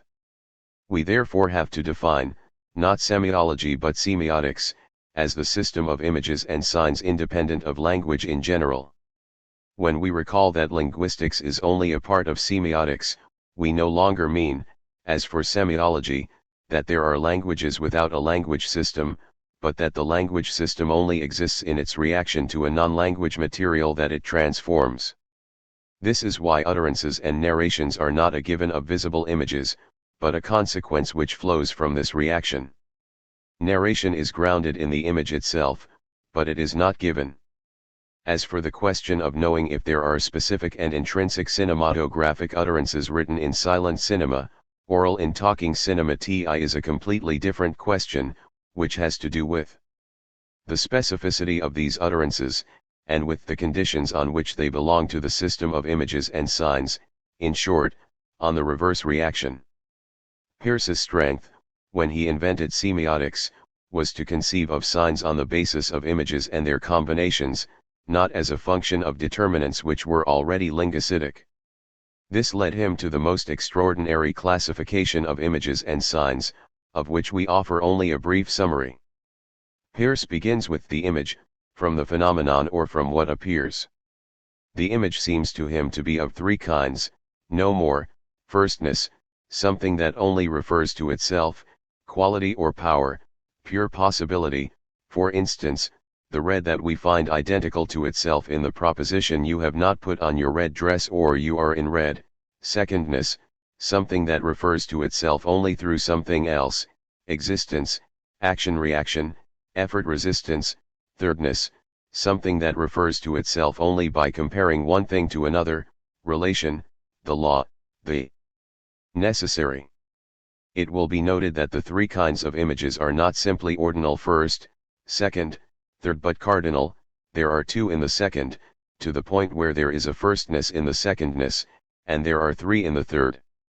If the third marks the culmination, it is because it cannot be made up with dyads, but also because combinations of triads on their own or with the other modes can produce any multiplicity. This said, the sign in Peirce apparently combines the three kinds of image, but not in any kind of way. The sign is an image which stands for another image, its object, through the relation of a third image which constitutes its interpreton, this in turn being a sign, and so on to infinity. Hence Peirce, by combining the three modes of the image and the three aspects of the sign, produces 9 sign elements, and 10 corresponding signs, because all the combinations of elements are not logically possible. If we ask what the function of the sign is in relation to the image, it seems to be a cognitive one, not that the sign makes it object known; on the contrary, it presupposes knowledge of the object in another sign, but adds new elements of knowledge to it as a function of the interpreton. It is like two processes to infinity. Or rather, what amounts to the same thing, the sign's function must be said to make relations efficient.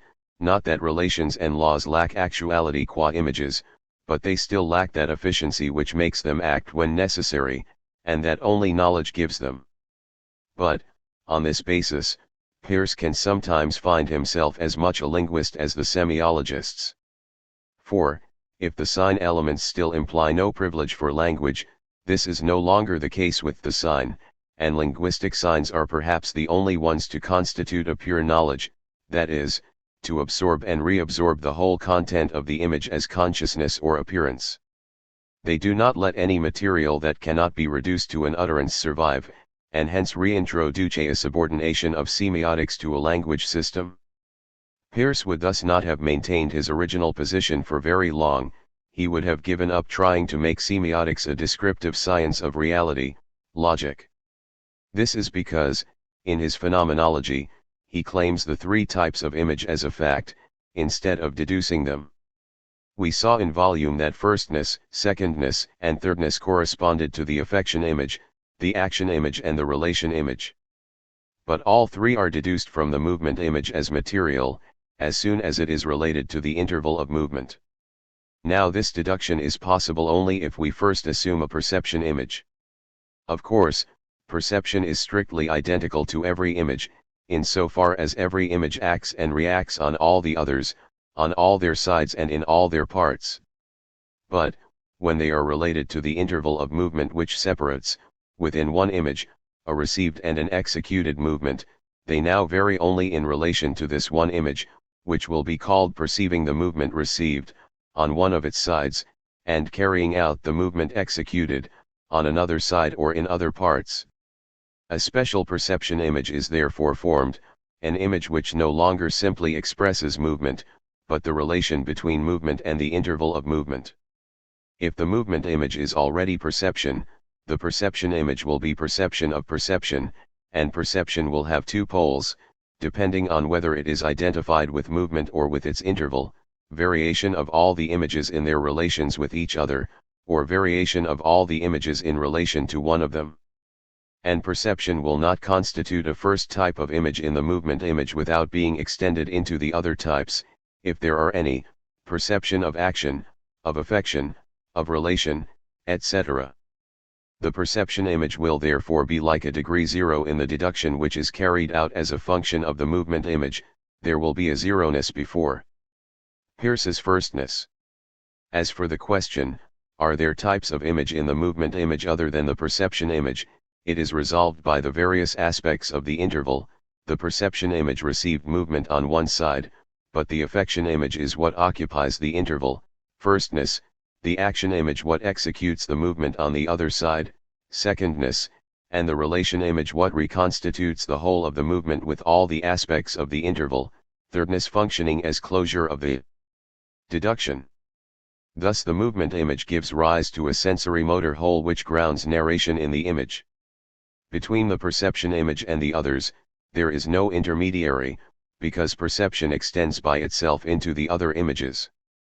But, in the other cases, there is necessarily an intermediary which indicates the extension as passage.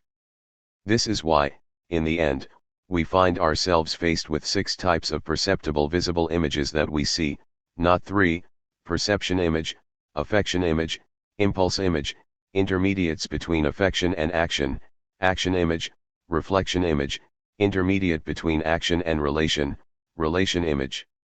And since, on the one hand, deduction constitutes a genesis of types, and, on the other, its degree zero, the perception image, gives the others a bipolar composition appropriate to each case, we shall find ourselves with at least 2 signs of composition, and at least 1 sign of genesis for each type of image. We therefore take the term sign in a completely different way from Peirce. It is a particular image that refers to a type of image, whether from the point of view of its bipolar composition, or from the point of view of its genesis. It is clear that all this involves the discussion in volume. The reader may, then, skip it, as long as he keeps in mind the recapitulation of signs set out earlier, where we borrowed from Peirce a certain number of terms whilst changing their meaning. Thus the signs of composition for the perception image are the decisign and the rhémi. The decisign refers to a perception of perception, and usually appears in cinema when the camera sees a character who is seeing. It implies a firm frame, and so constitutes a kind of solid state of perception. But the rhémi refers to a fluid or liquid perception which passes continuously through the frame. The engram, finally, is the genetic sign or the gaseous state of perception, molecular perception, which the 2 others presuppose. The affection image has the icon as sign of composition, which can be of quality or of power. It is a quality or a power which are only expressed, for example, a face, without being actualized. But it is the qualisign or the podesign which constitute the genetic element because they construct quality or power in any space whatever, that is, in a space that does not yet appear as a real setting. The impulse image, intermediate between affection and action, is composed of fetishes of good or evil. These are fragments torn from a derived setting, but which refer genetically to the symptom of an originary world operating below the setting. The action image implies a real actualized setting which has become sufficient, so that a global situation will provoke an action, or on the contrary an action will disclose a part of the situation. The 2 signs of composition, therefore, are the synsin and the index. The internal link between situation and action, in any case, constitutes the genetic element or the imprint. The reflection image, which goes from action to relation, is composed when action and situation enter into indirect relations. The signs are then figures of attraction or inversion. And the genetic sign is discursive, that is, a situation or an action of discourse, independent of the question, is the discourse itself realized in a language? Finally, the relation image relates movement to the whole that it expresses, and makes the whole vary according to the distribution of movement. The 2 signs of composition will be the mark, or the circumstance, through which 2 images are united, according to a habit, natural relation, and the demark, the circumstance through which an image finds itself torn from its natural relation or series, the sign of genesis, the symbol, the circumstance through which we are made to compare 2 images, even arbitrarily united, abstract relation. The movement image is matter matiere itself, as Bergson showed. It is a matter that is not linguistically formed, although it is semiotically, and constitutes the first dimension of semiotics. In fact, the different kinds of image which are necessarily deduced from the movement image, the 6 kinds, are the elements that make this matter into a signalétic material materie signalétique. And the signs themselves are the features of expression that compose and combine these images, and constantly recreate them, borne or carted along by matter in movement la matière en mouvement. A final problem then arises: why does Peirce think that everything ends with thirdness and the relation image and that there is nothing beyond? This is undoubtedly true from the point of view of the movement image. This is framed by the relations which relate it to the whole that it expresses, so much so that a logic of relations seems to close the transformations of the movement image by determining the corresponding changes of the whole. We have seen, in this sense, that a cinema like that of Hitchcock, taking relation as its explicit object, completed the circuit of the movement image and brought to its logical perfection what could be called classical cinema. But we have encountered signs which, eating away at the action image, also brought their effect to bear above and below, on perception and relation, and called into question the movement image as a whole. These are op signs or son signs. The interval of movement was no longer that in relation to which the movement image was specified as perception image, at one end of the interval, as action image at the other end, and as affection image between the two, so as to constitute a sensory-motor whole. On the contrary, the sensory-motor link was broken, and the interval of movement produced the appearance as such of an image other than the movement image. Sign and image thus reversed their relation, because the sign no longer presupposed the movement image as material that it represented in its specified forms, but set about presenting the other image whose material it was itself to specify, and forms it was to constitute, from sign to sign. This was the second dimension of pure, non-linguistic semiotics. There was to arise a whole series of new signs, constitutive of a transparent material, or of a time image irreducible to the movement image, but not without a determinable relationship with it. We could no longer consider Peirce's thirdness as a limit of the system of images and signs, because the op sign, or son sign, set everything off again, from the inside.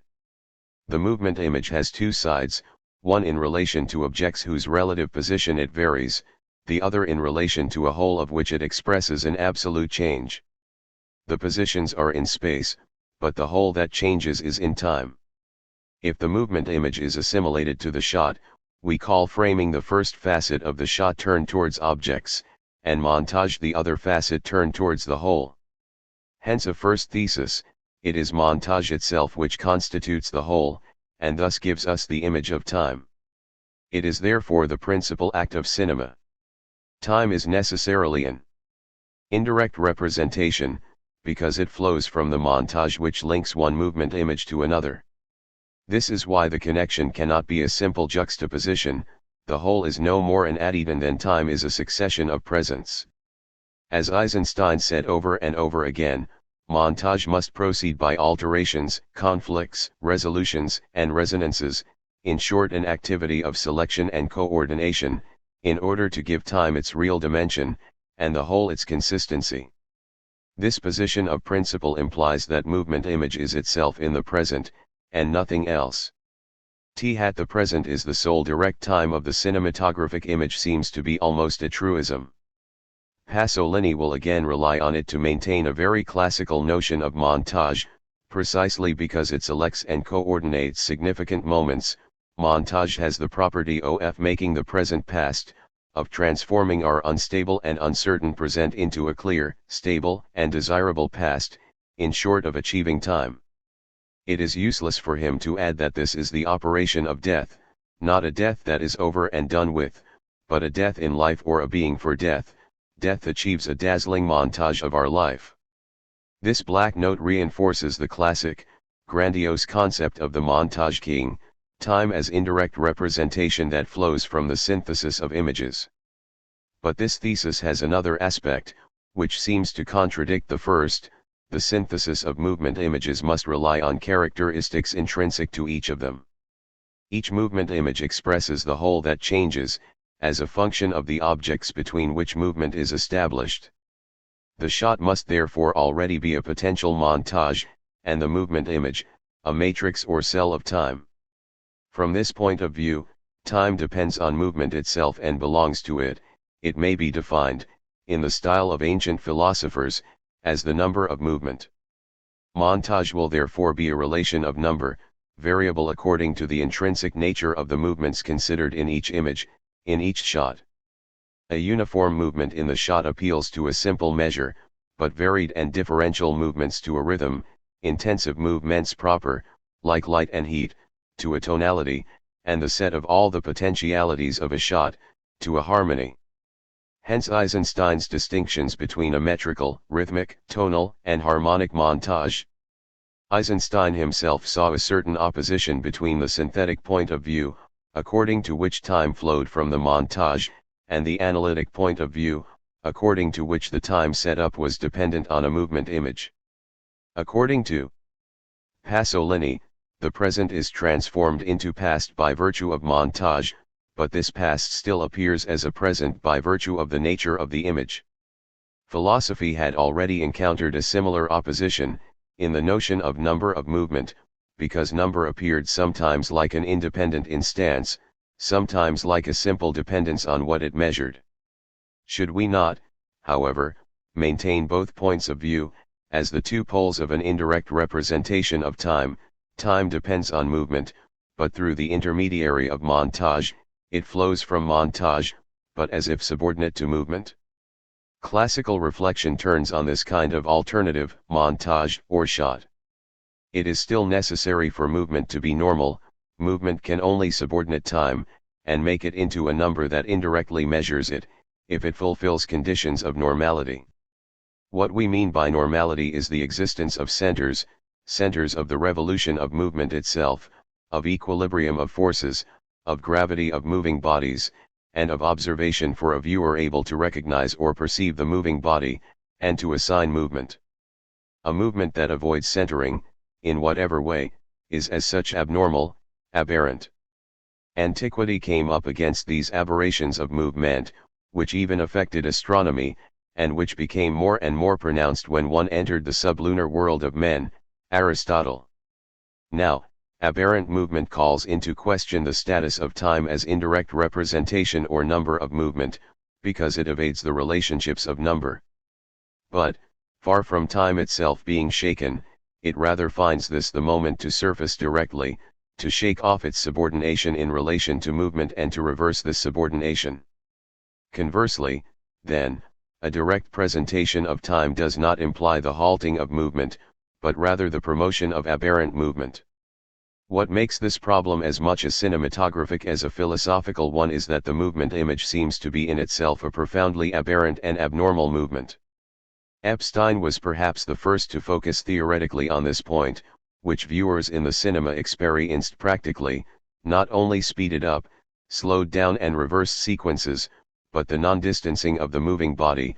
A deserter was going flat out, and yet remained face to face with us, constant changes in scale and proportion, with no possible common denominator, and false continuities of movement, what Eisenstein called impossible continuity shots. More recently, Jean-Louis Scheffer, in a book in which the theory forms a kind of great poem, showed that the ordinary cinema viewer, the man without qualities, found his correlate in the movement image as extraordinary movement. The movement image does not reproduce a world, but constitutes an autonomous world, made up of breaks and disproportion, deprived of all its centers, addressing itself as such to a viewer who is in himself no longer center of his own perception. The percipiens and the percipi have lost their points of gravity. Scheffer draws the most rigorous consequence from this: the aberration of movement specific to the cinematographic image sets time free from any linkage. It carries out a direct presentation of time by reversing the relationship of subordinaton that time maintains with normal movement. Cinema is the sole experience where DME is given to me as a perception. Certainly Scheffer points to a primordial crime with an essential link to this condition of cinema, just as Pasolini invoked a primordial death for the other situation. It is a homage to psychoanalysis, which has only ever given cinema one sole object, one single refrain, the so-called primitive scene. But there is no other crime than time itself. What aberrant movement reveals is time as everything, as infinite opening, as anteriority over all normal movement defined by motivity motricit. Time has to be anterior to the controlled flow of every action. There must be a birth of the world that is not completely restricted to the experience of our motivity, and the most distant recollection of image must be separated from all movement of bodies. If normal movement subordinates the time of which it gives us an indirect representation, aberrant movement speaks up for an anteriority of time that it presents to us directly, on the basis of the disproportion of scales, the dissipation of centers, and the false continuity of the images themselves. What is in question is the obviousness on the basis of which the cinematographic image is in the present, necessarily in the present. If it is so, time can be represented only indirectly, on the basis of a present movement image and through the intermediary of montage. But is this not the falsest obviousness, in at least two respects? First, there is no present which is not haunted by a past and a future, by a past which is not reducible to a former present, by a future which does not consist of a present to come. Simple succession affects the presents which pass, but each present coexists with a past and a future without which it would not itself pass on. It is characteristic of cinema to seize this past and this future that coexist with the present image. To film what is before and what is after.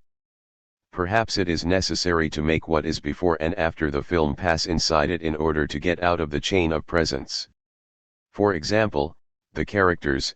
Goddard says that it is necessary to know what they were before being placed in the picture, and will be after.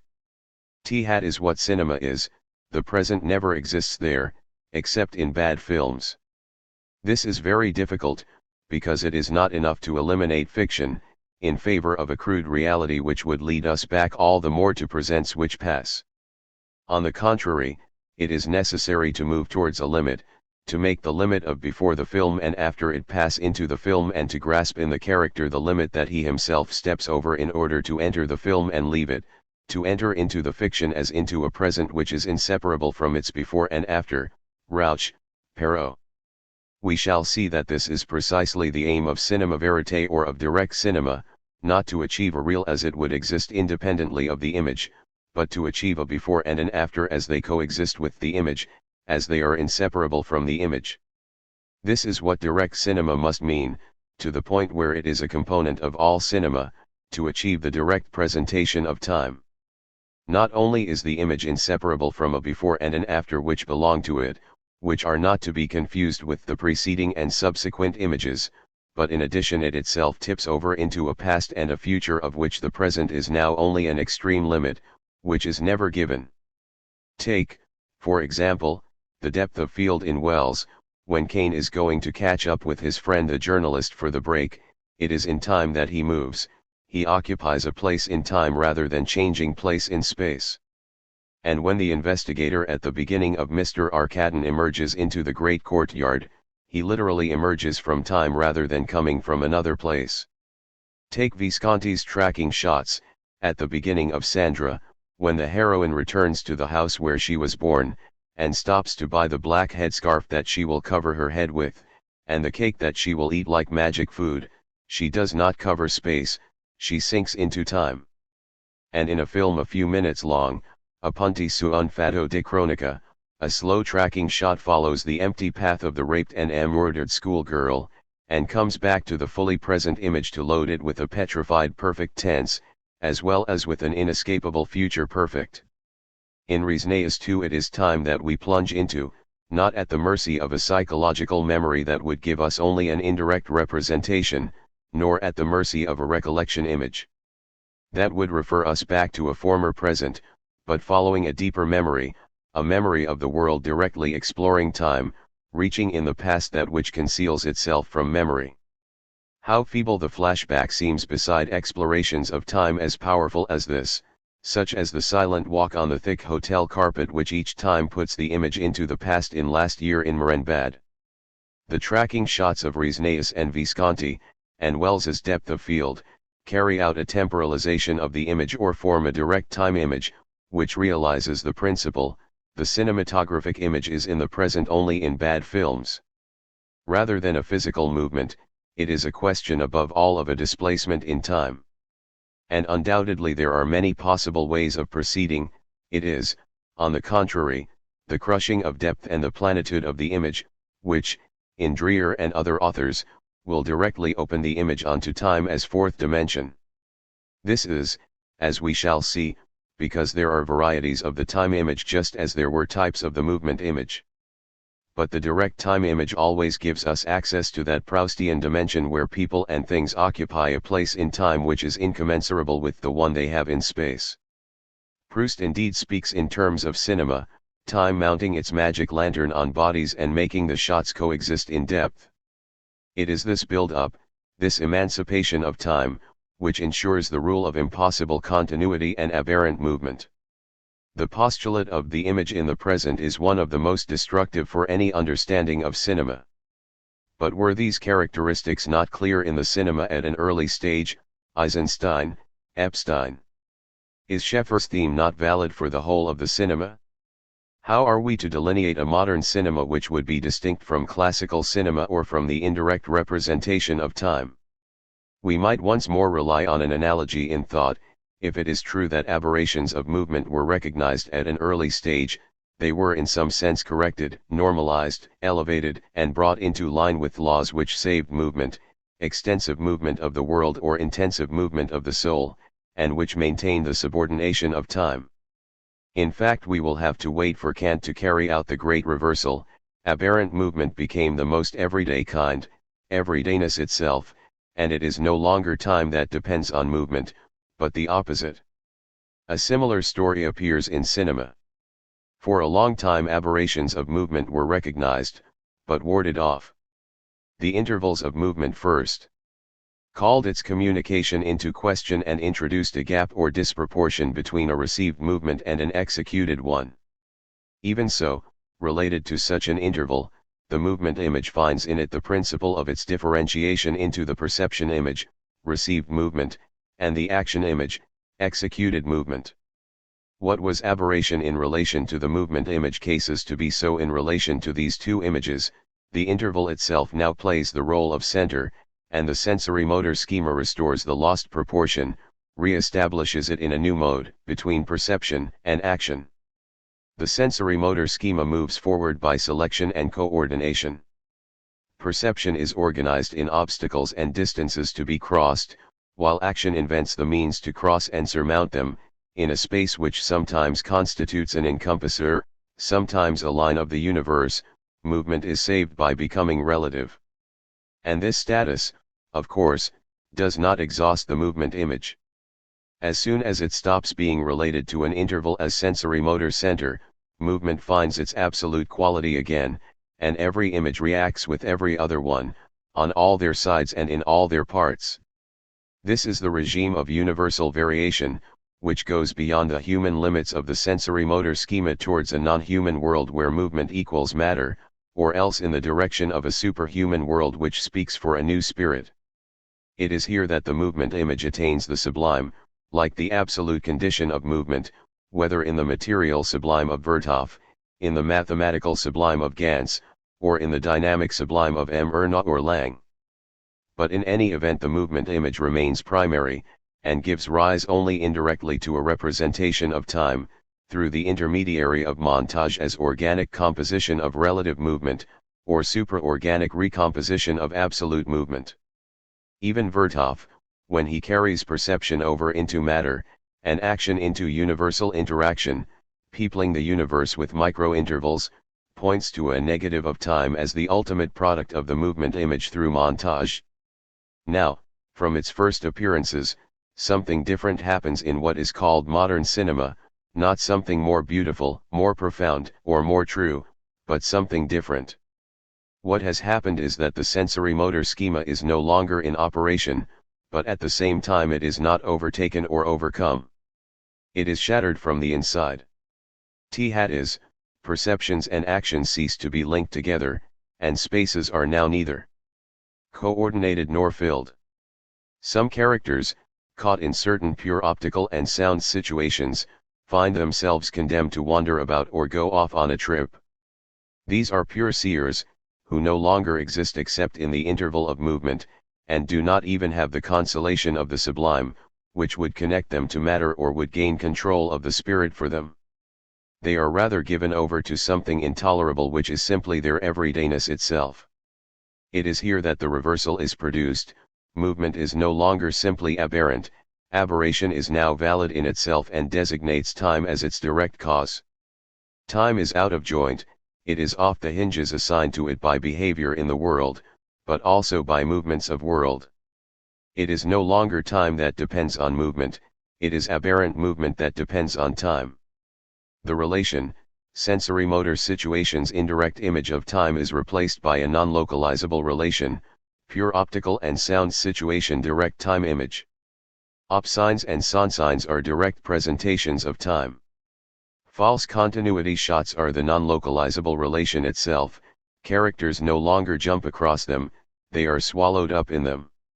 Where has Gertrude gone? Into the false continuity shots. Oh, of course they have always been there, in the cinema, like aberrant movements. But what makes them take on a specifically new value, to the point where Gertrude was not understood at the time and still offends perception? We can choose between emphasizing the continuity of cinema as a whole, or emphasizing the difference between the classical and the modern. It took the modern cinema to reread the whole of cinema as already made up of aberrant movements and false continuity shots. The direct time image is the phantom which has always haunted the cinema, but it took modern cinema to give a body to this phantom. This image is virtual, in opposition to the actuality of the movement image. But, if virtual is opposed to actual, it is not opposed to real, far from it. Again, this time image will be said to presuppose montage, just as much as indirect representation did. But montage has changed its meaning, it takes on a new function. Instead of being concerned with movement images from which it extracts an indirect image of time, it is concerned with the time image, and extracts from it the relations of time on which aberrant movement must now depend. To adopt a word of Lapojad's, montage has become montage. What seems to be broken is the circle in which we were led from shot to montage and from montage to shot, one constituting the movement image, the other the indirect image of time. Despite all its efforts, and especially those of Eisenstein, the classical conception had difficulty in getting rid of the idea of a vertical construction going right to the edge in both directions, where montage worked on movement images. It has often been pointed out, in modern cinema, that the montage was already in the image, or that the components of an image already implied montage. There is no longer an alternative between montage and shot, in Wells, Riesneus, or Goddard. Sometimes montage occurs in the depth of the image, sometimes it becomes flat, it no longer asks how images are linked, but what does the image show? This identity of montage with the image itself can appear only in conditions of the direct time image. In a text with important implications, Tarkovsky says that what is essential is the way time flows in the shot, its tension, or rarefaction, the pressure of time in the shot. He appears to subscribe to the classical alternative, shot, or montage, and to opt strongly for the shot. The cinematographic figure only exists inside the shot. But this is only a superficial appearance, because the force or pressure of time goes outside the limits of the shot, and montage itself works and lives in time. What Tarkovsky denies is that cinema is like a language working with units, even if these are relative and of different orders. Montage is not a unit of a higher order which exercises power over unit shots and which would thereby endow movement images with time as a new quality. The movement image can be perfect, but it remains amorphous, indifferent, and static if it is not already deeply affected by injections of time which put montage into it, and alter movement. The time in a shot must flow independently and, so to speak, as its own boss. It is only on this condition that the shot goes beyond the movement image, and montage goes beyond indirect representation of time, to both share in a direct time image, the one determining the form or rather force of time in the image, the other the relations of time or of forces in the succession of images, relations that are no more reducible to succession, than the image is to movement. Tarkovsky calls his text on the cinematographic figure, because he calls figure that which expresses the typical, but expresses it in a pure singularity, something unique. This is the sign, it is the very function of the sign. But, as long as signs find their material in the movement image, as long as they form the singular expressional features, from a material in movement, they are in danger of evoking another generality which would lead to their being confused with a language. The representation of time can be extracted from this only by association and generalization, or as concept, hence Eisenstein's bringing together of montage and concept. Such is the ambiguity of the sensory-motor schema, agent of abstraction. It is only when the sign opens directly onto time, when time provides the signalétic material itself, that the type, which has become temporal, coincides with the feature of singularity separated from its motor associations. It is here that Tarkovsky's wish comes true, that the cinematographer succeeds in fixing time in its indices, in its signs perceptible by the senses. And, in a sense, cinema had always done this, but, in another sense, it could only realize that it had in the course of its evolution, thanks to a crisis of the movement image. To use a formula of Nietzsche's, it is never at the beginning that something new, a new art, is able to reveal its essence. What it was from the outset it can reveal only after a detour in its evolution. From Recollection to Dreams, Third Commentary on Bergson. Bergson distinguishes two kinds of recognition. Automatic or habitual recognition, the cow recognizes grass, I recognize my friend Peter, works by extension, perception extends itself into the usual movements, the movements extend perception so as to draw on its useful effects. It is a sensory-motor recognition that comes about above all through movements. Motor mechanisms which the sight of the object is enough to trigger are constituted and accumulated. In a certain sense we constantly distance ourselves from the first object, we pass from one object to another one, according to a movement that is horizontal or of associations of images, but remaining on one and the same plane. The cow moves from one clump of grass to another, and, with my friend Peter, I move from one subject of conversation to another. The second mode of recognition, attentive recognition, is very different. Here, I abandon the extending of my perception, I cannot extend it. My movements which are more subtle and of another kind revert to the object, return to the object, so as to emphasize certain contours and take a few characteristic features from it. And we begin all over again when we want to identify different features and contours, but each time we have to start from scratch. In this case, instead of an addition of distinct objects on the same plane, we see the object remaining the same, but passing through different planes. In the first case, we perceived, a sensory-motor image from the thing. In the other case, we constitute a pure optical, and sound, image of the thing, we make a description. How are the two kinds of images distinguished? It would seem first of all that the sensory-motor image is richer, because it is the thing itself, at least the thing as it extends into the movements by which we make use of it. Whilst the pure optical image seems necessarily poorer and more rarefied, as Rob Grillett says, it is not the thing, but a description which tends to replace the thing, which erases the concrete object, which selects only certain features of it, even if this means making way for different descriptions which will pick out different lines or features, which are always provisional, always in question, displaced or replaced. It may be objected that a cinematographic image, even a sensory-motor one, is necessarily a description. But at this point we must contrast two kinds of descriptions. One is organic, as when we say that a chair is made to sit on, or grass to be eaten, while the other is physical, geometrical, inorganic. We have already noted in Rossellini the extent to which the factory scene by the bourgeois woman, in Europe, was a visual and sound abstract, barely concretely denoted, reduced to a few features. And in Les Carabiniers Goddard makes each shot a description which replaces the object, and which will make way for a different description, so that, instead of organically describing an object, we are shown pure descriptions which are unmade at the same time as they are outlined.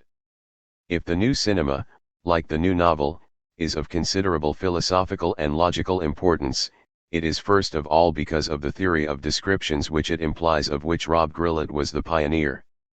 At this point everything is reversed. The sensory-motor image effectively retains from the thing only what interests us, or what extends into the reaction of a character. Its richness is thus superficial and comes from the fact that it associates with the thing many different things that resemble it on the same plane, in so far as they provoke all the same movements. It is grass in general that interests the herbivore. It is in this sense that the sensory-motor schema is an agent of abstraction.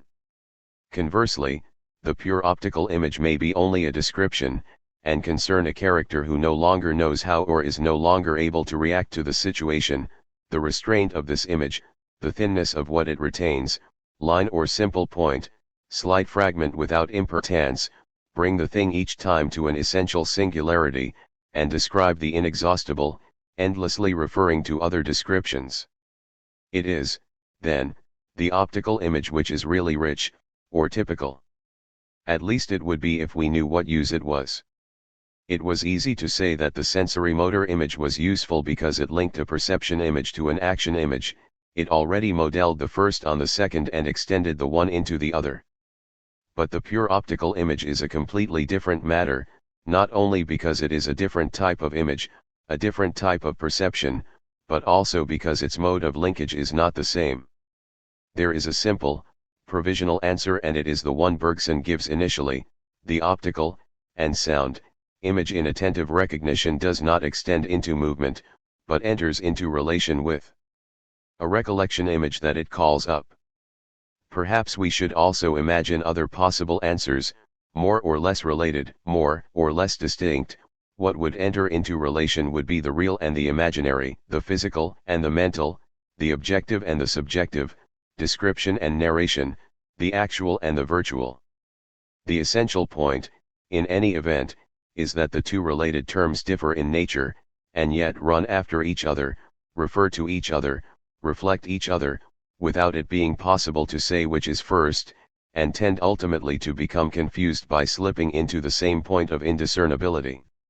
A zone of recollections, dreams, or thoughts corresponds to a particular aspect of the thing, each time it is a plane or a circuit, so that the thing passes through an infinite number of planes or circuits which correspond to its own layers or its aspects. A different, virtual mental image would correspond to a different description, and vice versa, a different circuit. The heroine of Europe sees certain features of the factory, and thinks she is seeing convicts. I thought I saw convicts. It should be noted that she does not evoke a simple recollection, the factory does not remind her of a prison, the heroine calls up a mental vision, almost an hallucination. She could have seized on other features, and had a different vision: the workers' entry, the call of the siren, I thought I saw condemned survivors, running towards dark shelters. How can we say that it is the same object, the factory, which passes through different circuits, because each time description has obliterated the object, at the same time as the mental image has created a different one? Each circuit obliterates and creates an object. But it is precisely in this double movement of creation and erasure that successive planes and independent circuits, cancelling each other out, contradicting each other, joining up with each other, forking, will simultaneously constitute the layers of one and the same physical reality, and the levels of one and the same mental reality, memory, or spirit.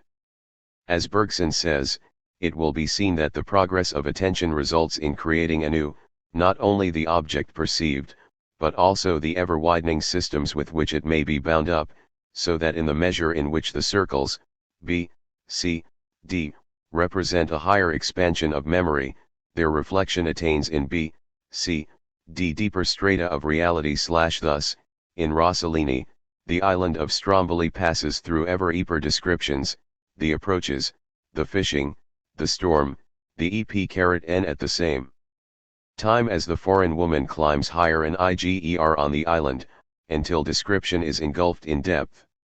and the spirit is shattered by a tension which is too strong. From the slopes of the unleashed volcano, the village is seen far below, sparkling above the black waves, while the spirit whispers, "I am finished, I am afraid, what mystery, what beauty, my God." There are no longer sensory motor images with their extensions, but much more complex circular links between pure optical and sound images on the one hand, and on the other hand images from time and thought, on planes which all coexist by right, constituting the soul and body of the island.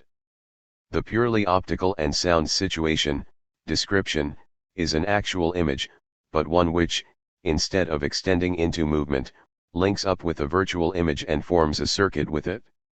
The problem is to know more precisely what is capable of playing the role of virtual image. What Bergson calls recollection image seems at first sight to have the requisite qualities. Of course, recollection images already intervene in automatic recognition, they insert themselves between stimulation and response, and contribute to the better adjustment to the motor mechanism by reinforcing it with a psychological causality. But, in this sense, they only intervene accidentally and in a secondary way in automatic recognition, whilst they are essential to it in recognition, this latter comes about through them. In other words, with recollection images, a whole new sense of subjectivity appears. We have seen that subjectivity already emerged in the movement image. It appears as soon as there is a gap between a received and an executed movement, an action and a reaction, a stimulation and a response, a percepton image and an acton image. And if affection itself is also a dimension of this first subjectivity, it is because it belongs to the gap, it constitutes its insides, it in a sense occupies it, but without filling or fulfilling it. Now, on the contrary, the recollection image comes to fill the gap and really does fulfill it, in such a way that it leads us back individually to perception, instead of extending this into generic movement. It makes full use of the gap, it assumes it, because it lodges itself there, but it is of a different nature. Subjectivity, then, takes on a new sense, which is no longer motor or material, but temporal and spiritual, that which is added to matter, not what distends it, recollection image, not movement image. The relation of the actual image to recollection images can be seen in the flashback. This is precisely a closed circuit which goes from the present to the past, then leads us back to the present. Or rather, as in Carnet's Daybreak, it is a multiplicity of circuits each of which goes through a zone of recollections and returns to an even deeper, ever more inexorable, state of the present situation. Carnet's hero, at the end of each circuit, finds himself back in his hotel room besieged by the police, each time closer to the fatal outcome, the window panes smashed, the bullet holes in the wall, the succession of cigarettes. But we know very well that the flashback is a conventional, extrinsic device, it is generally indicated by a dissolved link, and the images that it introduces are often superimposed or meshed. It is like a sign with the words, "Watch out, recollection." It can, therefore, indicate, by convention, a causality which is psychological, but still analogous to a sensory-motor determinism, and, despite its circuits, only confirms the progression of a linear narration. The question of the flashback is this: it has to be justified from elsewhere, just as recollection images must be given the internal mark of the past from elsewhere. The circumstances must be such that the story cannot be told in the present. It is therefore necessary for something else to justify or impose the flashback, and to mark or authenticate the recollection image. Carnet's response here is very clear: it is destiny which goes beyond determinism and causality, it is destiny that sketches out a superlinearity, it is destiny that both justifies flashback and provides recollection images with a mark of the past. Thus, in Daybreak, the sound of the obsessive refrain comes from the depths of time to justify the flashback, and the anger carries the tragic hero away to the depths of time to deliver him to the past. But if the flashback and the recollection image thus find their foundation in destiny, it is only in a relative or conditional way. For destiny can be exhibited directly in other ways, and can affirm a pure power of time which overflows all memory, an already past which exceeds all recollections. We are not just thinking of expressionist figures of blind men or tramps with which Carnet's work is strewn, but of the immobilizings and petrifications in Visiteurs du Soir, or the use of mime in Les Enfants du Paradis, and more generally of light, which Carne uses in the French-style luminous grey which passes through every atmospheric nuance and constitutes a great circuit of the sun and moon. Mankiewicz is undoubtedly the greatest flashback author. But the use he makes of it is so special that it may be contrasted with that of Carne, as the two extreme poles of the recollection image. There is no longer any question of an explanation, a causality, or a linearity which ought to go beyond themselves in destiny. On the contrary, it is a matter of an inexplicable secret, a fragmentation of all linearity, perpetual forks like so many breaks in causality.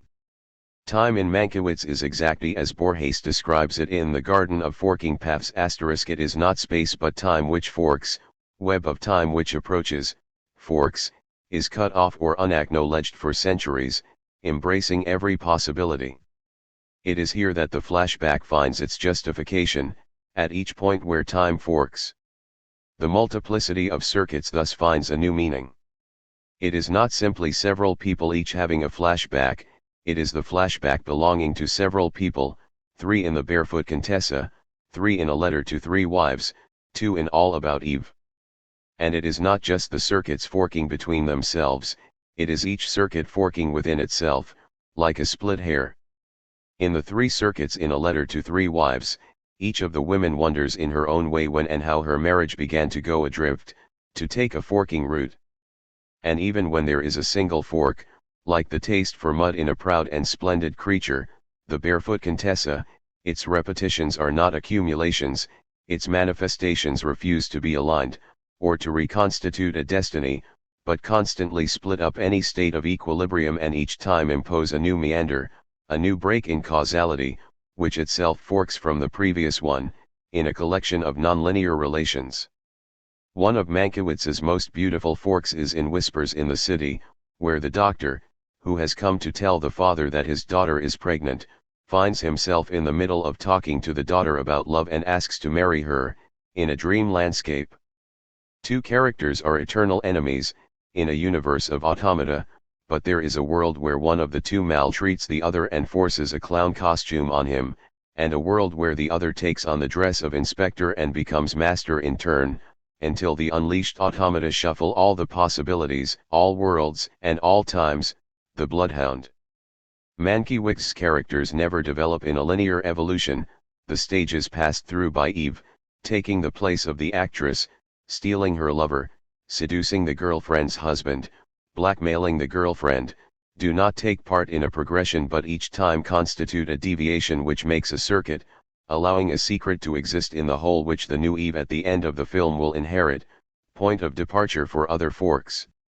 In effect, there is neither straight line nor circle which completes itself. All About Eve * is not exactly all about Eve, it is rather a bit, as a character in the film says, she will be able to tell you a bit about this subject. And, in Suddenly Last Summer, there is only one flashback, when the girl again encounters at the end the horrible recollection which is eating away at her, because the other flashbacks have been blocked, replaced by stories and hypotheses, without, however, cancelling the corresponding forks which allow an inexplicable secret to exist forever. In fact, the son's homosexuality explains nothing.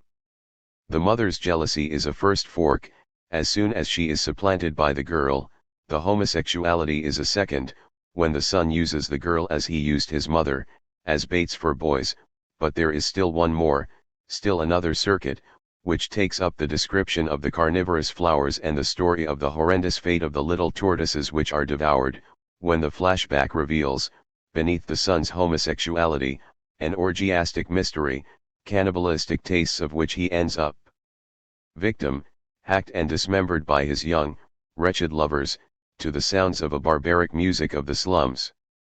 And here again, at the end, it seems that everything starts up again, and the mother will devour the young doctor that she has mistaken for her son. In Mankiewicz, the flashback always reveals its raison d'être in these angled accounts which shatter causality and, instead of dispersing the enigma, refer it back to other still deeper ones. Chabrol will rediscover this power and use of the flashback in Violet Nozier, when he wants to indicate the heroine's continual forks, the variety of her faces, the irreducible diversity of the hypotheses, did she or did she not want to spare her mother, etc.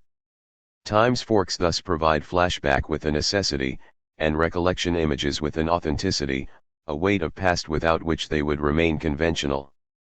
But why, and how? The answer is simple: the forking points are very often so imperceptible that they cannot be revealed until after their occurrence, to an attentive memory. It is a story that can be told only in the past. This was already the constant question for Fitzgerald, to whom Mankiewicz is very close: what happened? How have we arrived at this point? This is what governs the three flashbacks of women in A Letter to Three Wives and Harry's recollections in The Barefoot Contessa. It is perhaps the question of all questions.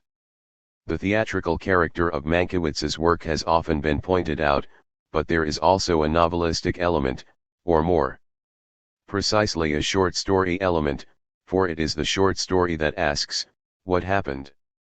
What has not been sufficiently analyzed, however, is the relation between the two, their original fusion, which means that Mankiewicz recreated a complete cinematographic specificity.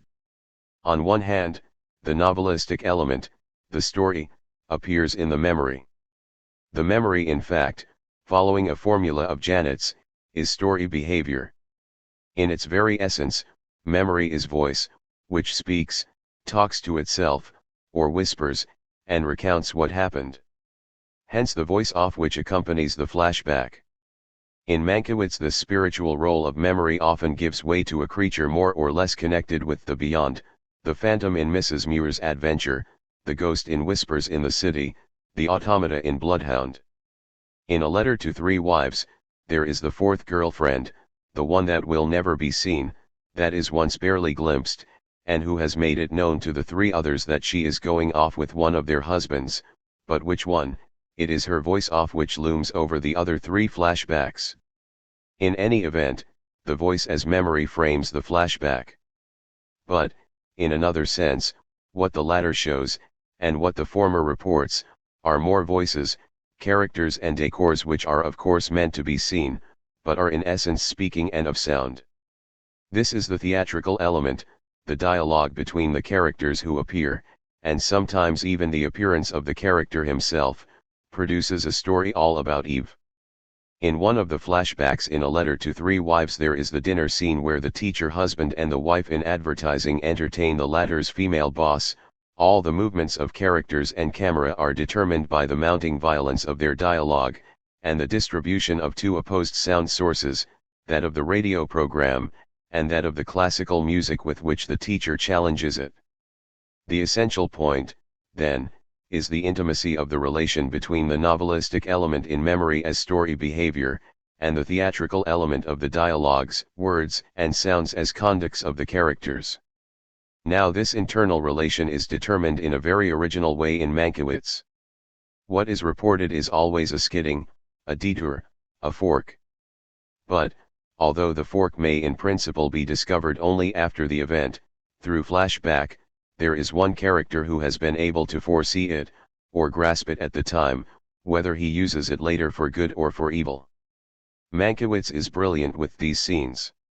It is not only Harry's role in The Barefoot Contessa, it happens in two important scenes in All About Eve. First, the actresses.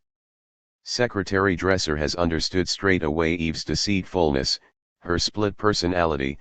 At the exact moment that Eve was producing her false story, she heard everything from the next room, out of frame, and comes into the frame to give Eve an intense look and briefly show her doubt. And then, later, the devilish theater critic will surprise another of Eve's forks, when she strives to seduce the actress's lover. He hears, and perhaps notices, through the half-open door, as between two fields.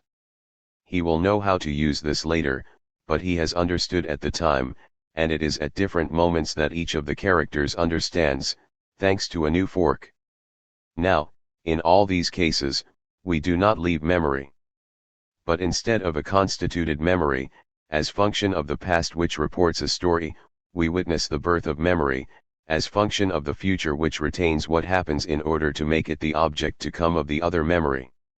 This is what Mankiewicz has very clearly understood. Memory could never evoke and report the past if it had not already been constituted at the moment when the past was still present, hence in an aim to come. It is in fact for this reason that it is behavior, it is in the present that we make a memory, in order to make use of it in the future when the present will be past.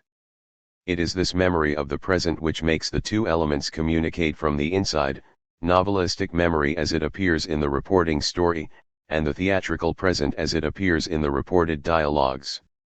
It is this circulating third which gives the whole a totally cinematographic value. It is this role of spy, or of involuntary witness, which gives Mankiewicz's cinema its whole force, visual and auditory birth of memory. Hence the way in which we find in him the two distinct aspects of the out-of-field, an aside concerning the character who surprises the fork, and a beyond concerning the character who relates it to the past, sometimes the same character, sometimes a different one. But if it is true that flashback and the recollection image thus find a reason for their existence in these forks of time, this reason, as we have seen in the very different case of Karn, may act directly, without going through flashback, outside any memory. This is true in particular of the two great, theatrical, Shakespearean films, Julius Caesar and Cleopatra. It is true that the historical character of these films already takes the place of memory, and, in Cleopatra, the technique of frescoes which come to life. It is still the case that, in them, time's forks take on a direct meaning which confounds flashback. The interpretation of from recollection to dreams. Shakespeare's Julius Caesar by Mankiewicz underlines the psychological opposition between Brutus and Mark Antony. The fact is that Brutus appears to be an absolutely linear character. Of course he is torn by his affection for Caesar, of course he is a skillful orator and politician, but his love of the Republic sketches a perfectly straight course for him. We said that in Mankiewicz there is no character who develops in a linear way. Yet there is Brutus. But, precisely, after speaking to the people, he allows Mark Antony the chance to speak, without waiting himself or leaving an observer. He will find himself proscribed, assured of defeat, alone and backed into suicide, locked in his rectitude before he has been able to understand anything of what has happened. Mark Antony, on the contrary, is a supremely forked being, presenting himself as a soldier, playing on his unskilled speech, rough-spoken, with awkward phrasings, and plebeian accents. He sustains an extraordinary speech wholly in forks, which will make the Roman people turn. Mankiewicz's art and Brando's voice unite here in one of the finest scenes in theater cinema. Finally, in Cleopatra, it is Cleopatra who has become the eternal forking woman, devious, capricious, while Mark Antony, now played by Burton, is simply a prisoner of his insane passion, trapped between the recollection of Caesar and the proximity of Octavian. Hidden behind a pillar, he will witness one of Cleopatra's forkings before Octavian, and will take refuge in the background, but always to return to her. He too will die without understanding what has actually happened, although he rediscovers Cleopatra's love in a final fork by her.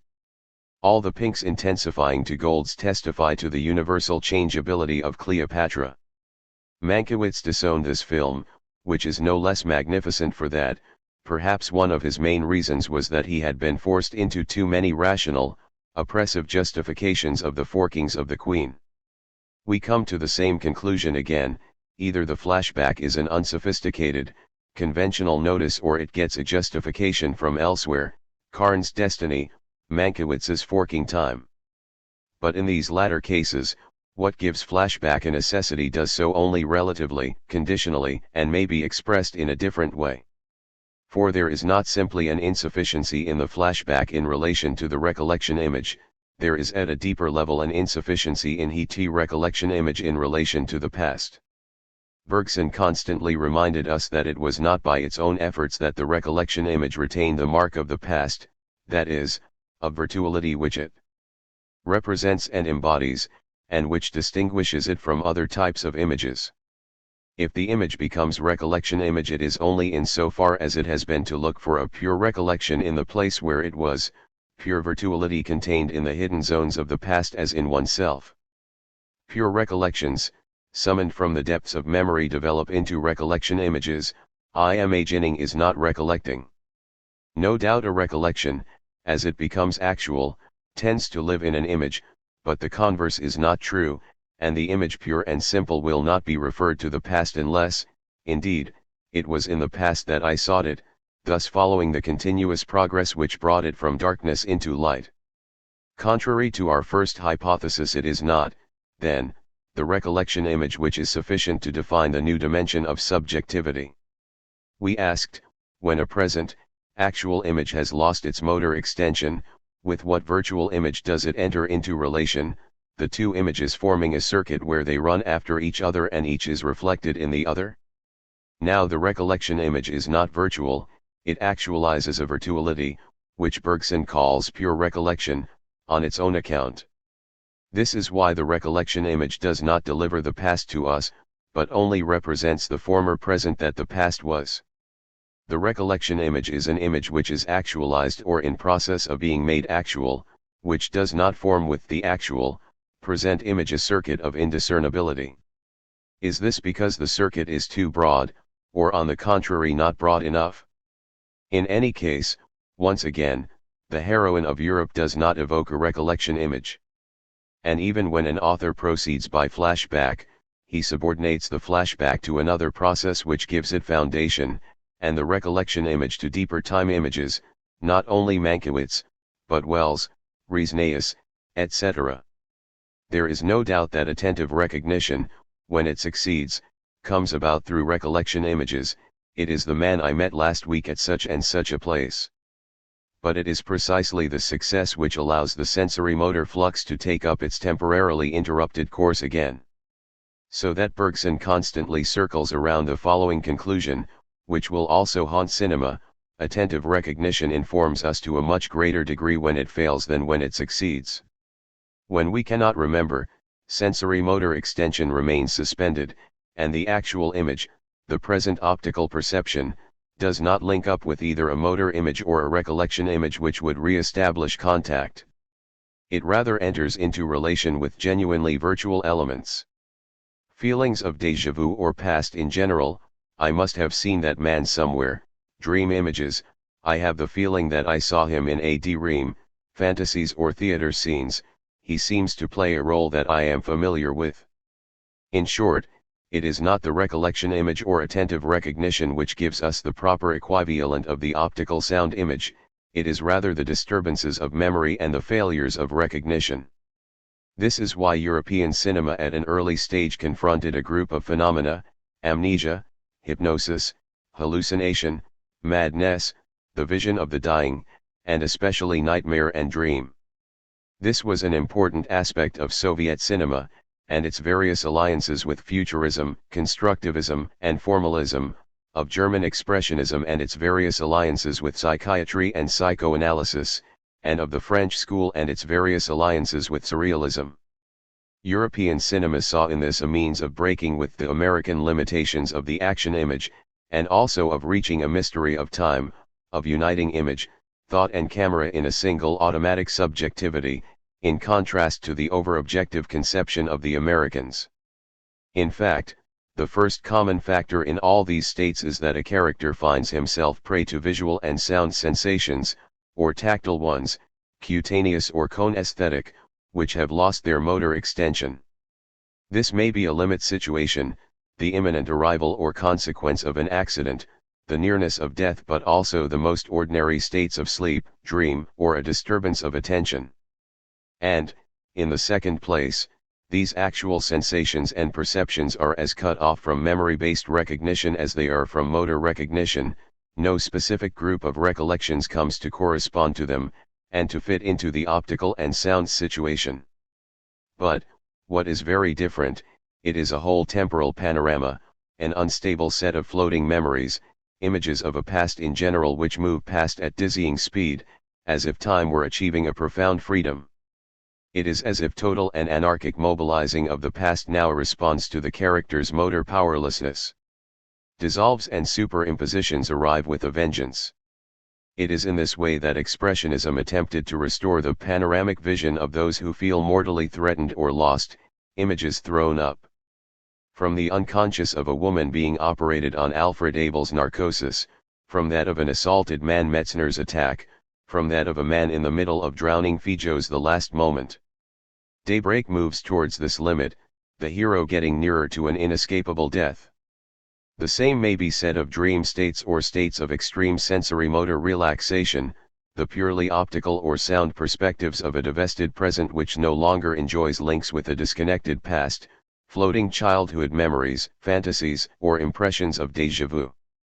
This is again the most immediate or visible content of Fellini's V, from the hero's overwork and collapse from stress to the final panoramic vision, taking in the nightmare of the underground passage and the kite man which is used as the film's opening. The Bergsonian theory of dreams shows that the dreamer is not at all close to the sensations of the external and internal world. However, he no longer relates them to specific recollection images, but to fluid, malleable sheets of past which are happy with a very broad or floating adjustment.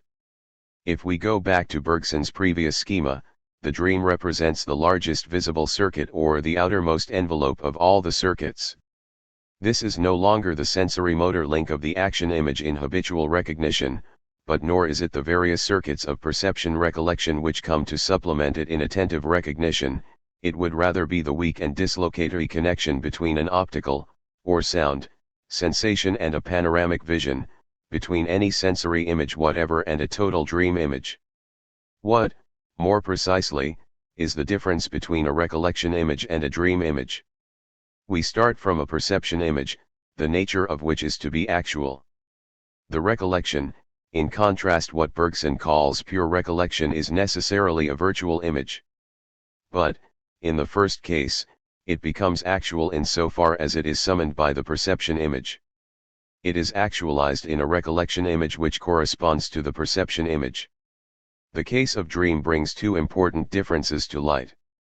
On the one hand, the sleeper's perceptions exist, but in the diffuse condition of a dust of actual sensations external and internal which are not grasped in themselves, escaping consciousness. On the other hand, the virtual image which becomes actual does not do so directly, but becomes actual in a different image, which itself plays the role of virtual image being actualized in a third, and so on to infinity. The dream is not a metaphor but a series of anamorphoses which sketch out a very large circuit. These two characteristics are linked. When the sleeper is given over to the actual luminous sensation of a green surface broken by white patches, the dreamer who lives in the sleeper may evoke the image of a meadow dotted with flowers, but this image is only actualized by already becoming the image of a billiard table furnished with balls, which in turn does not become actual without becoming something else. These are not metaphors, but a becoming which can by right continue to infinity. In René Clair's Entr'acte, the dancer's tutu seen from beneath spreads out like a flower, and the flower opens and closes its corolla, enlarges its petals, and lengthens its stamens, to turn back into the opening legs of a dancer. The city lights become a pile of lighted cigarettes in the hair of a man playing chess, cigarettes which in turn become the columns of a Greek temple, then of a silo, whilst the chessboard becomes transparent to give a view of the Place de la Concorde. In Buñuel's Un Chien Andalou the image of the thinning cloud which bisects the moon is actualized, but by passing into that of the razor which bisects the eye, thus maintaining the role of virtual image in relation to the next one. A tuft of hairs becomes a sea urchin, which is transformed into a circular head of hair, to give way to a circle of onlookers. American cinema grasped this state of the dream image at least once, in the conditions of Buster Keaton's burlesque, due to its natural affinity with surrealism, or rather with Dadaism. In The Dream in Sherlock Jr., the image of the unbalanced chair in the garden gives way to the somersault in the street, then to the precipice at the edge of which the hero leans, but in the jaws of a lion, then to the desert and the cactus on which he sits down, then to the lit hill which gives birth to an island battered by the waves, where he dives into an already snowy expanse, from which he emerges to find himself back in the garden. Sometimes the dream images are scattered throughout a film, in such a way that it is possible to reconstitute them in their totality. Thus, with Hitchcock's Spellbound, the real dream does not appear in the Deleuze paste and cardboard sequence, but is shared between widely separated elements. These are the impressions of a fork on a sheet which will become stripes on pajamas, to jump to the striations on a white cover, which will produce the widening out space of a wash basin, itself taken up by an enlarged glass of milk, giving way in turn to a field of snow marked by parallel ski lines. A series of scattered images which form a large circuit, of which each one is like the virtuality of the next that makes it actual, until all return together to the hidden sensation which has all the time been actual in the hero's unconscious, that of the lethal toboggan. Dream images in turn seem to have two poles, which may be distinguished according to their technical production. One proceeds by rich and overloaded means, dissolves, superimpositions, deframings, complex camera movements, special effects, manipulations in the laboratory going right to the abstract, in the direction of abstracton. The other, on the contrary, is very restrained, working by clear cuts or montage cut, making progress simply through a perpetual unhinging which looks like dream, but between objects that remain concrete. The techniques of the image always refers to a metaphysics of the imagination. It is like two ways of imagining the passage from one image to the other. In this respect, dream-like states are, in relation to the real, a bit like the anomalous states of a language system in relation to the current language, sometimes addition, complication, oversaturation, sometimes, in contrast, elimination, ellipse, break, cut, unhinging. If this second pole appears clearly in Keaton's Sherlock Jr., the first is the driving force of the great dream in Murnau's The Last Man, where the uncontrollable batterers at the door are dissolved and superimposed, and tend towards infinitely restless abstract angles. The opposition is especially clear between entr'acte and Ungien and Lou. René Clair's film multiplies every technique, taking them in the direction of syntic abstraction of the last mad race, whilst Bunel's film works through more restrained means, and maintains the dominant circular shape in the consistently concrete objects that he has following one another through definite cuts. But, whichever pole is chosen, the dream image obeys the same law, a large circuit where each image actualizes the preceding one and is actualized in the subsequent one, to return in the end to the situation which set it off. It does not, then, guarantee the indiscernibility of the real and the imaginary any more than the recollection image does. The dream image is subject to the condition of attributing the dream to a dreamer, and the awareness of the dream, the real, to the viewer. Buster Keaton purposely accentuates the split by making a frame which resembles a screen, in such a way that the hero goes from the semi-darkness of the room to the completely lit-up world of the screen. Perhaps there is a way to go beyond this split in the large circuit, through states of reverie, of waking dream, of strangeness or enchantment. For the whole group of these states, which differ from the explicit dream, Michel de Villers proposed a very interesting notion, that of implied dream. The optical and sound image is quite cut off from its motor extension, but it no longer compensates for this loss by entering into relation with explicit recollection images or dream images. If we likewise attempt to define the state of implied dream, we would say that the optical and sound image extends into movement of world. There is definitely return to movement, hence its insufficiency again.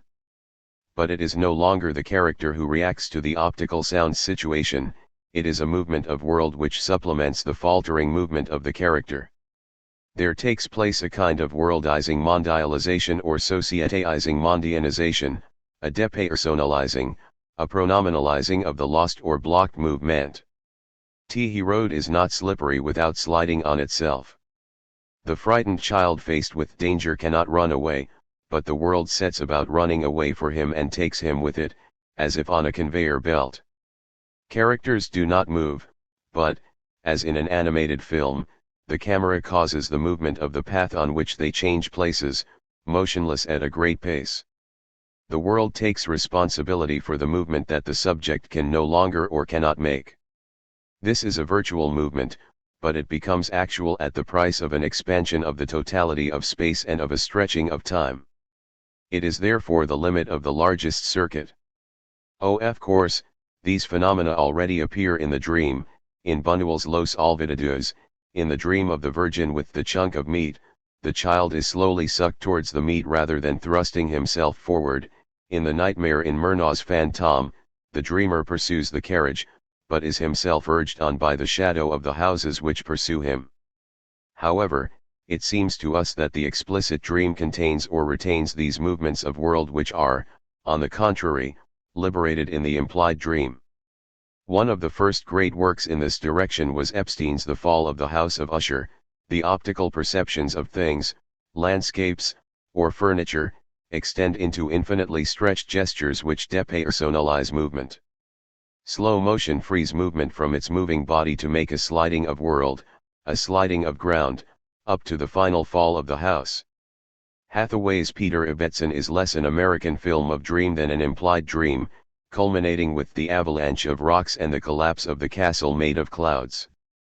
The only film by Lawton, Night of the Hunter, shows us the great pursuit of the children by the preacher, but the latter is dispossessed of his own movement of pursuit in favor of his silhouette as shadow theatre, whilst the whole of nature takes on the responsibility of the children's movement of flight, and the boat where they take refuge seems itself a motionless shelter on a floating island or a conveyor belt. In most of his films Louis Malle has more or less obviously used movement of world, hence the enchantment of this work. The bold from the blue in The Lovers is mixed up with the extensions of the park and the moon in the boat trip. Bodily states themselves link up with movements of world. From lift to the scaffold, it was the halting of the lift which blocked the amorous movement, to put in its place movements of world involving the other characters. The culmination is Black Moon, where the depersonalized movements take the heroine with the unicorn from one world to another and still another. It is by running away from the initial images of violence that the heroine moves from one world to the other, in the sense that Sartre says that each dream is a world, and even each phase or image of dream. Each is marked by animals, and is peopled by inversions, sound inversion of speech, aberrations of behavior such as when the old woman talks to the rats and sucks the girl's breast. In Malle, it is always a movement of world which brings the character to incest, prostitution, or disgrace, and makes him capable of a crime like the one dreamed of by the old man who tells tall stories, Atlantic City. In the whole cinema of enchantment these universalized, depersonalized, and pronominalized movements, with their slow motion or rushing, with their inversions, pass just as much through nature as through artifice and the manufactured object. It was precisely a whole enchantment of artifice and inversion that L'Herbier had exhibited in the fantastic night, in order to extend the states of an apparent sleeper. Neorealism does not go back on, but on the contrary remains true to, its aims, when it extends optical and sound situations into artificial, yet cosmic movements which involve characters, not only De Sica's enchantment in Miracle in Milan, but all Fellini's fairgrounds, with rides, slides, tunnels, stairways, rockets, or Big Dippers which must lead the visitor viewer from one particular space-time to another similarly autonomous space-time, especially City of Women. Musical comedy is the supreme depersonalized and pronominalized movement, the dance which outlines a dream-like world as it goes. In Berkeley, the multiplied and reflected girls form an enchanted proletariat whose bodies, legs and faces are the parts of a GT transformational machine. The shapes are like kaleidoscopic views which contract and dilate in an earthly or watery space, usually shot from above, turning around the vertical axis and changing into each other to end up as pure abstractions. Of course, even in Berkeley, and all the more in musical comedy in general, the dancer or couple retain an individuality as creative source of movement.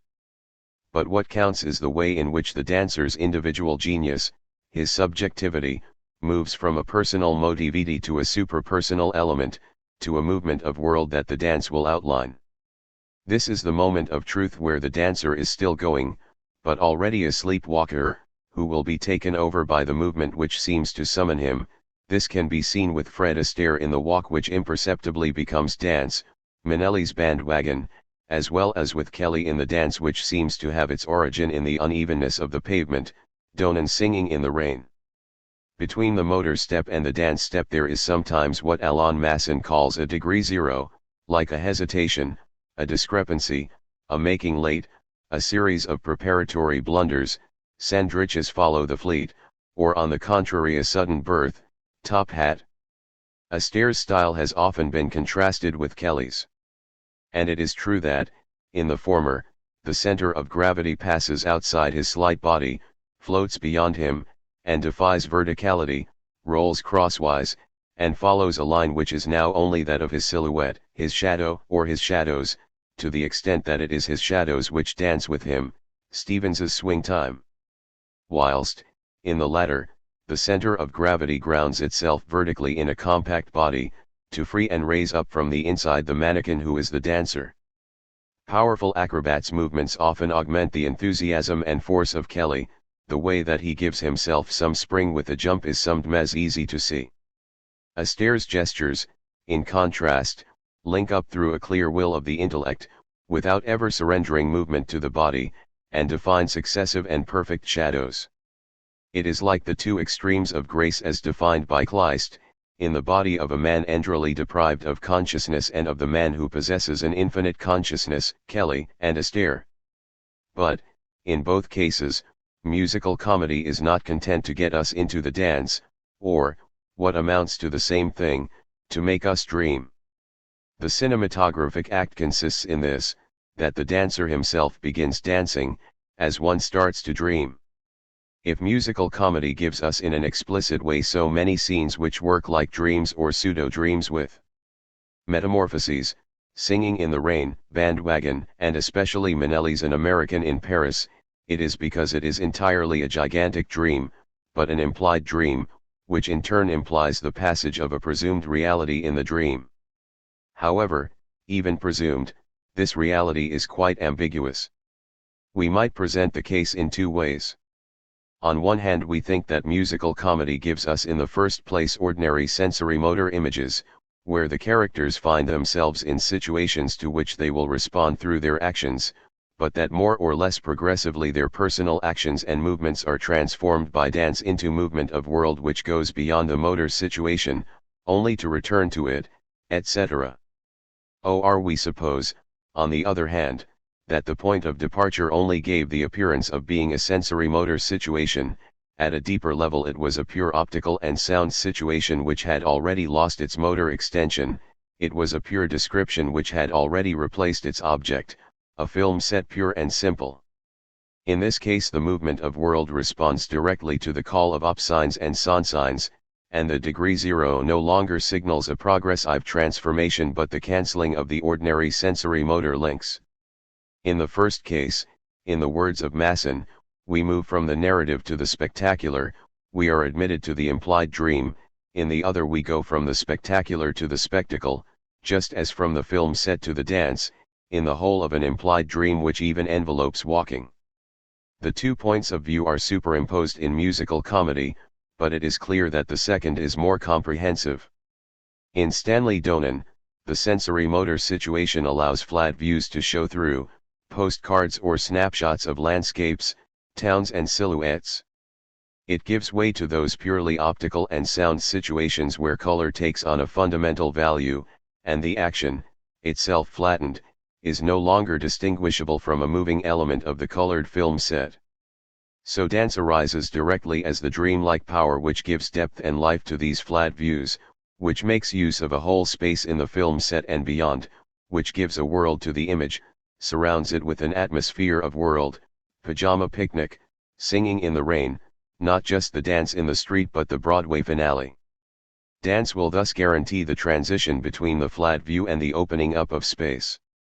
It will be the movement of the world which corresponds, in the dream, to the optical and sound image.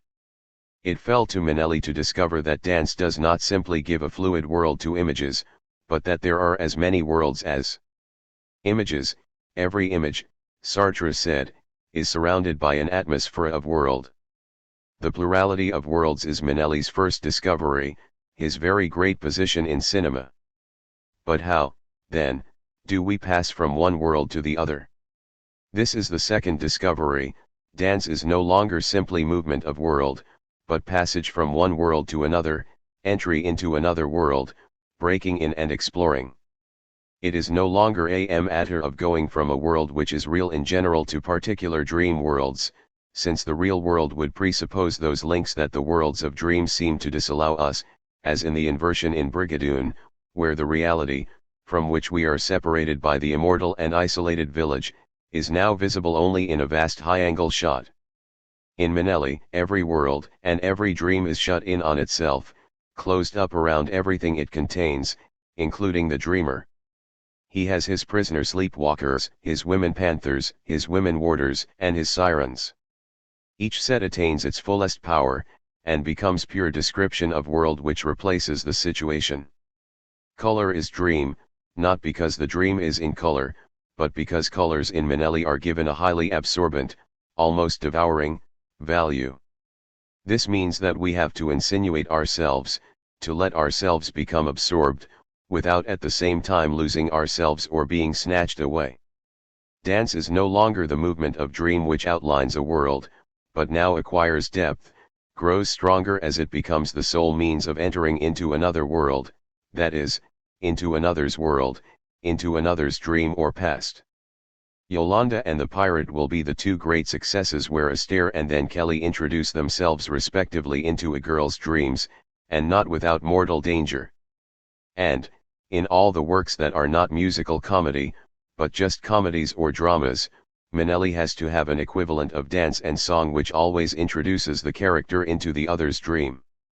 In Undercurrent, the young wife will go to the very heart of her husband's nightmare, on a Brahms tune, to reach the dream and love of the unknown brother, so passing from one world to another.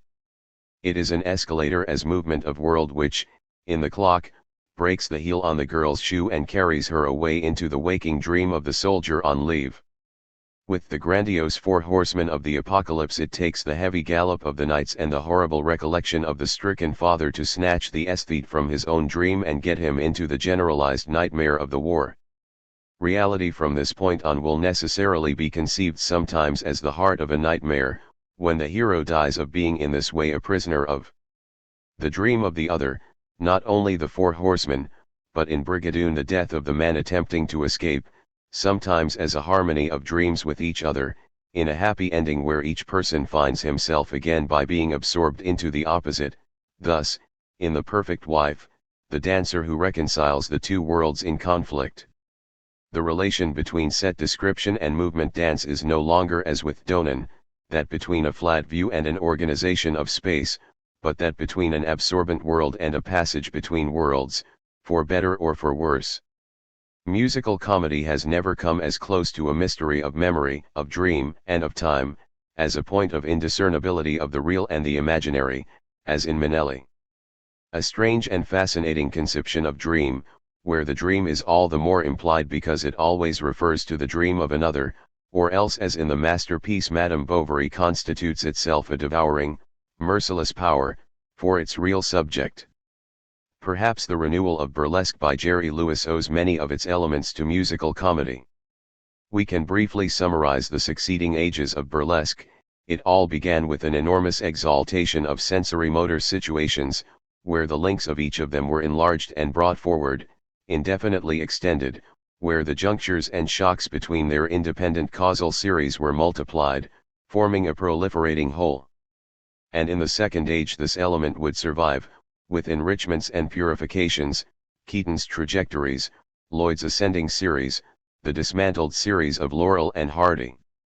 But what characterizes this second age is the introduction of a very strong emotive, affective element into the sensory-motor scheme. This is embodied, for example, in the pure quality of Buster Keaton's impassive, reflective face, and also in the power of Chaplin's intense and variable face, in accordance with the two poles of the action image.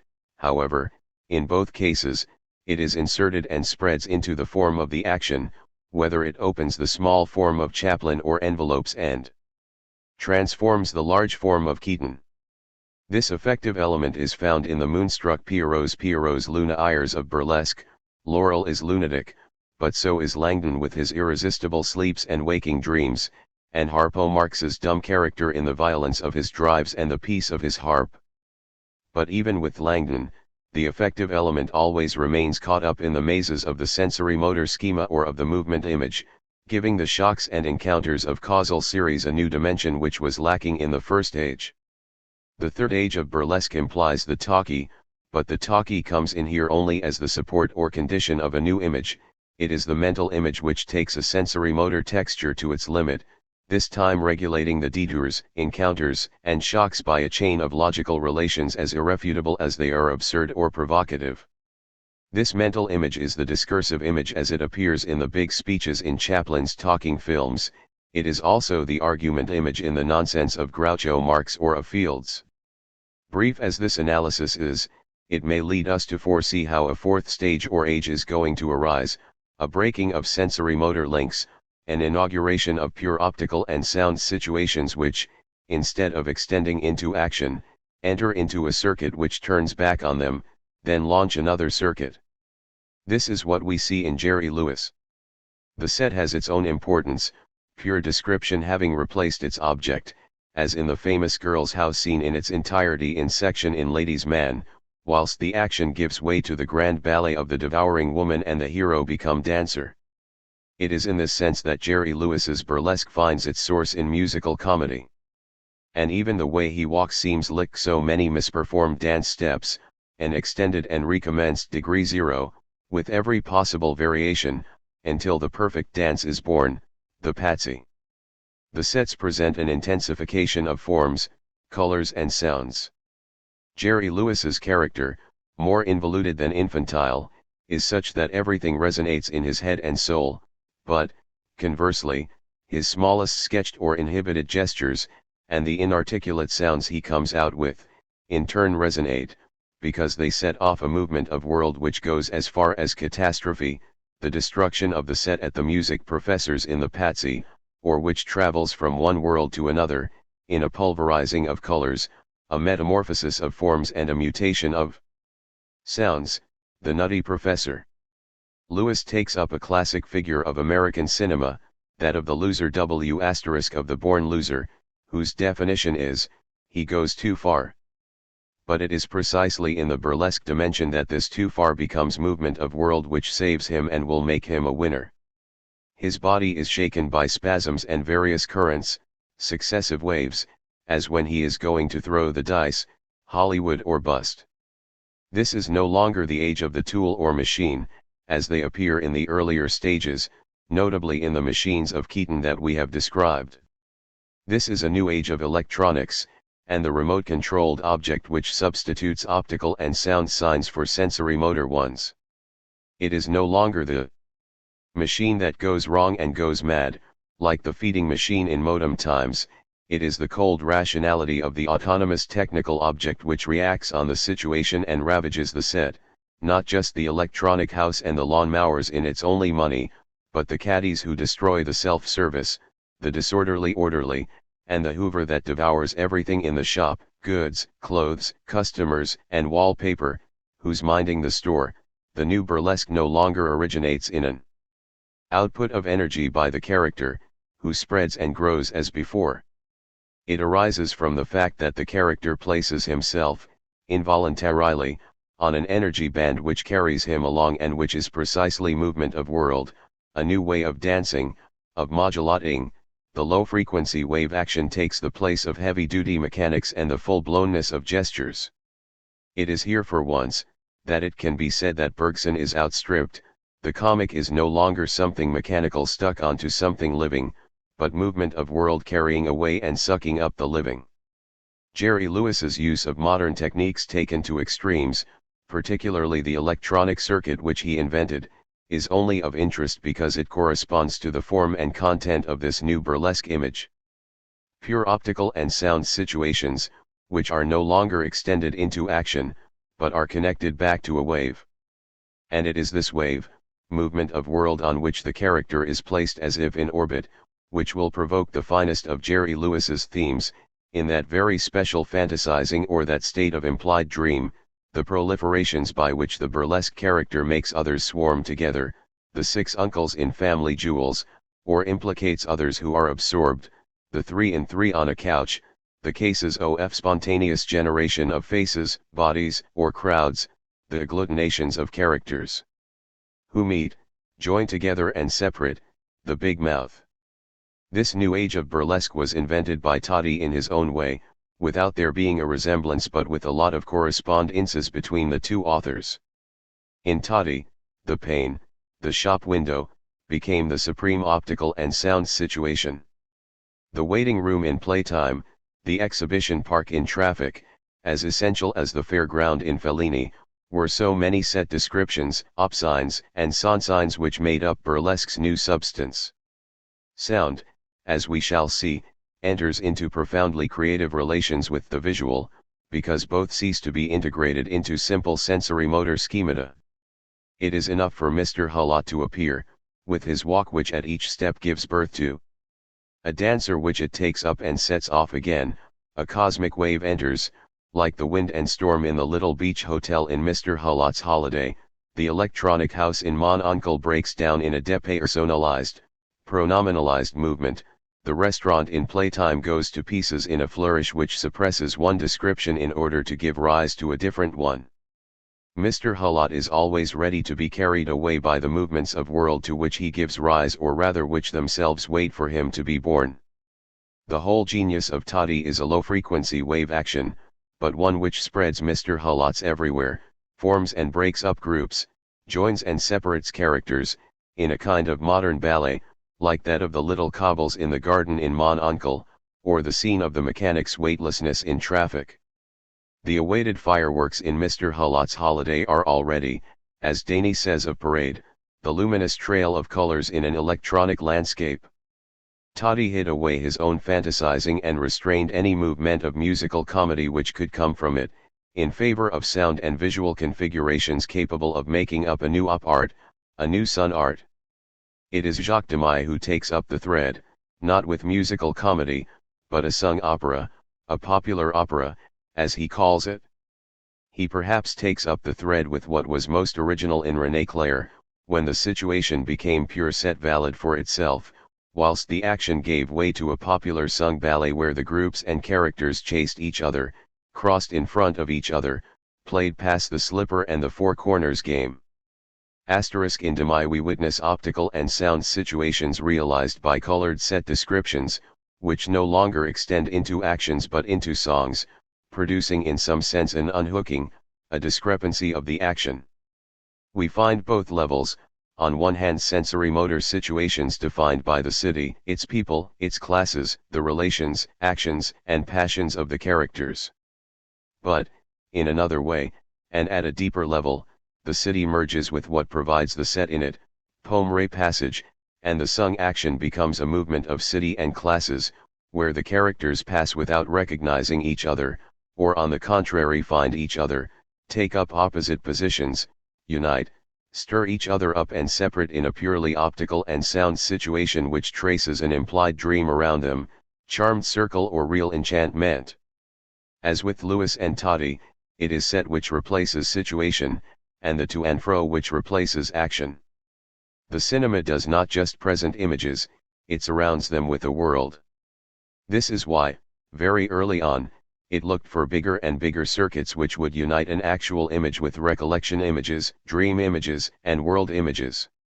This is surely the extension that Goddard calls into question in Slow Motion, when he takes issue with the vision of the dying, I'm not dead, because my life hasn't passed before me. Should not the opposite direction have been pursued? Contracting the image instead of dilating it. Searching for the smallest circuit that functions as internal limit for all the others and that puts the actual image beside a kind of immediate, symmetrical, consecutive, or even simultaneous double. The broad circuits of recollection in dream assume this narrow base, this extreme point, and not the other way round. This sort of direction already appears in Links Through Flashback, in Mankiewicz, A short circuit is produced between the character who tells a story in the past and the same person insofar as he has surprised something in order to be able to relate it. In Carn, in Daybreak, all the circuits of recollection which bring us back each time to the hotel room, rest on a small circuit, the recent recollection of the murder which has just taken place in this very same room. If we take this direction to its limit, we can say that the actual image itself has a virtual image which corresponds to it like a double or a reflection. In Bergsonian terms, the real object is reflected in a mirror image as in the virtual object which, from its side and simultaneously, envelopes or reflects the real. There is coalescence between the two. There is a formation of an image with two sides, actual and virtual. It is as if an image in a mirror, a photo or a postcard came to life, assumed independence and passed into the actual, even if this meant that the actual image returned into the mirror and resumed its place in the postcard or photo, following a double movement of liberation and capture. We recognize here the very specific genre of description which, according to Rob Grillett's requirement, instead of being concerned with a supposedly distinct object constantly both absorbs and creates its own object. Ever vaster circuits will be able to develop, corresponding to deeper and deeper layers of reality and higher levels of memory or thought. But it is this most restricted circuit of the actual image and its virtual image which carries everything, and serves as internal limit.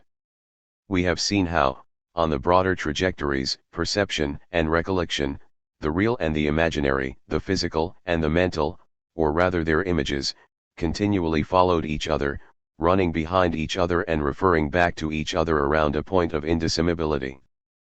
But this point of indiscernibility is precisely constituted by the smallest circle, that is, the coalescence of the actual image and the virtual image, the image with two sides, actual and virtual at the same time. We gave the name opsine, and sonsine, to the actual image cut off from its motor extension. It then formed large circuits, and entered into communication with what could appear as recollection images, dream images, and world images. But here we see that the opsine finds its true genetic element when the actual optical image crystallizes with its own virtual image, on the small internal circuit. This is a crystal image, which gives us the key, or rather the heart, of opsines and their compositions. The latter are nothing other than slivers of crystal images. The crystal image, or crystalline description, has two definite sides which are not to be confused. For the confusion of the real and the imaginary is a simple error of fact, and does not affect their discernibility. The confusion is produced solely in someone's head. But indiscernibility constitutes an objective illusion. It does not suppress the distinction between the two sides, but makes it unattributable, each side taking the other's role in a relation which we must describe as reciprocal presupposition, or reversibility.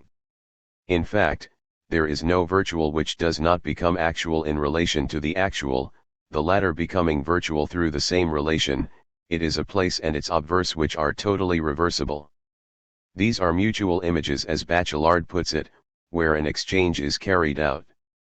The indiscernibility of the real and the imaginary, or of the present and the past, of the actual and the virtual, is definitely not produced in the head or the mind. It is the objective characteristic of certain existing images which are by nature double.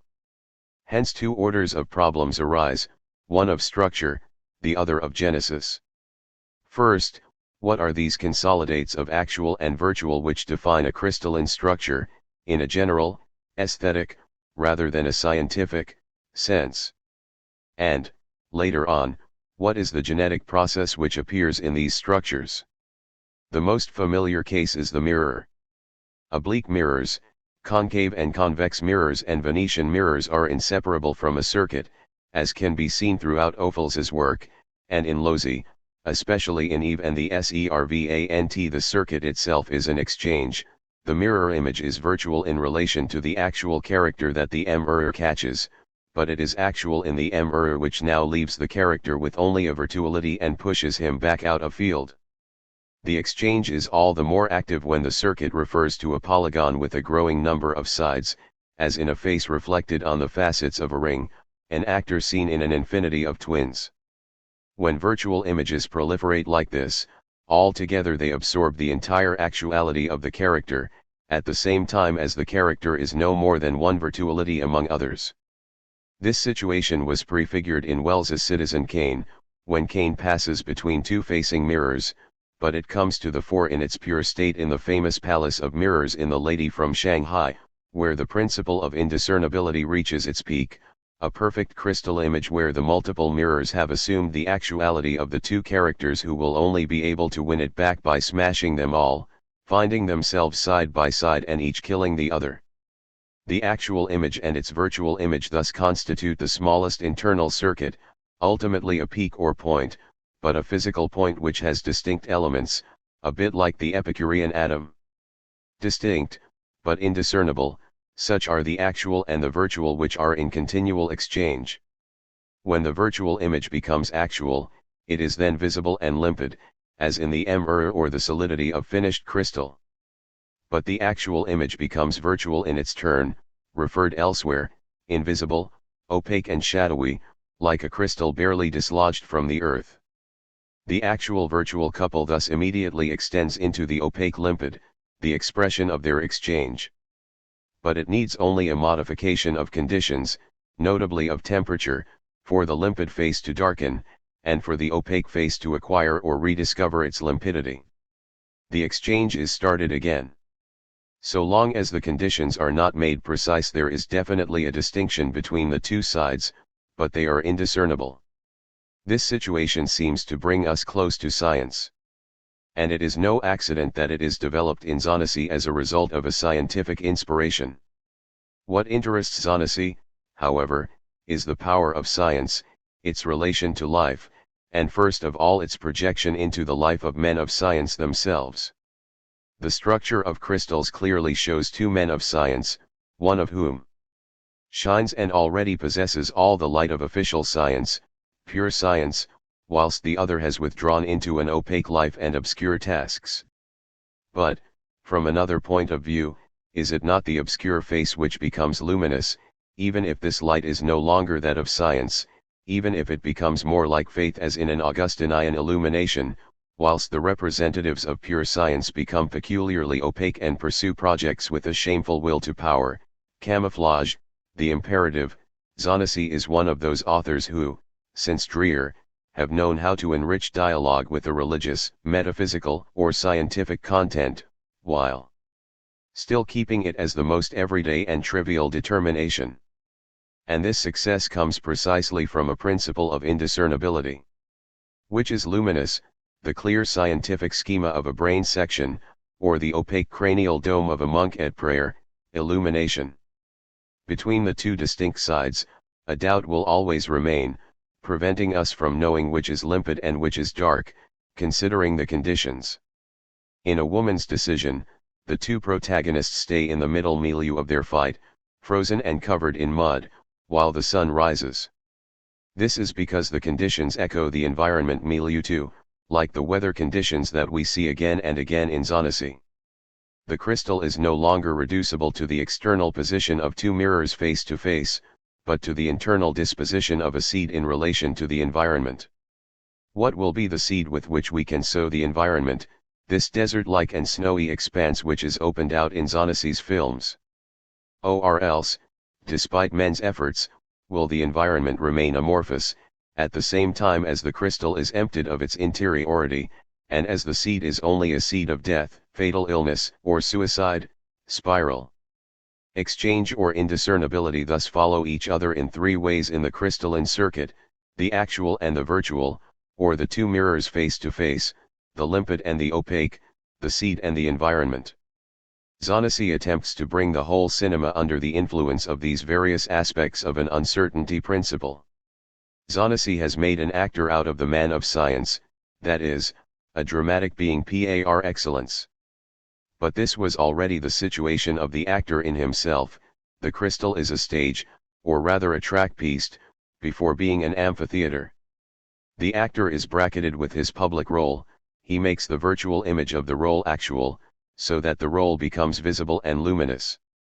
The actor is a monster, or rather monsters are born actors, Siamese twin, limbless man because they find a role in the excess or shortcoming that affects them. But the more the virtual image of the role becomes actual and limpid, the more the actual image of the actor moves into the shadows and becomes opaque, there will be a private project of the actor, a dark vengeance, a strangely obscure criminal or justice-bringing activity. And this underground activity will detach itself and become visible in turn, as the interrupted role falls back into opacity. We can already recognize the dominant theme of Todd Browning's work, in silent film. A fake limbless man takes to his role and has his arms really cut off, for the love of the woman who could not bear men's hands, but tries to recover his dignity by organizing the murder of a rival who is whole, the unknown.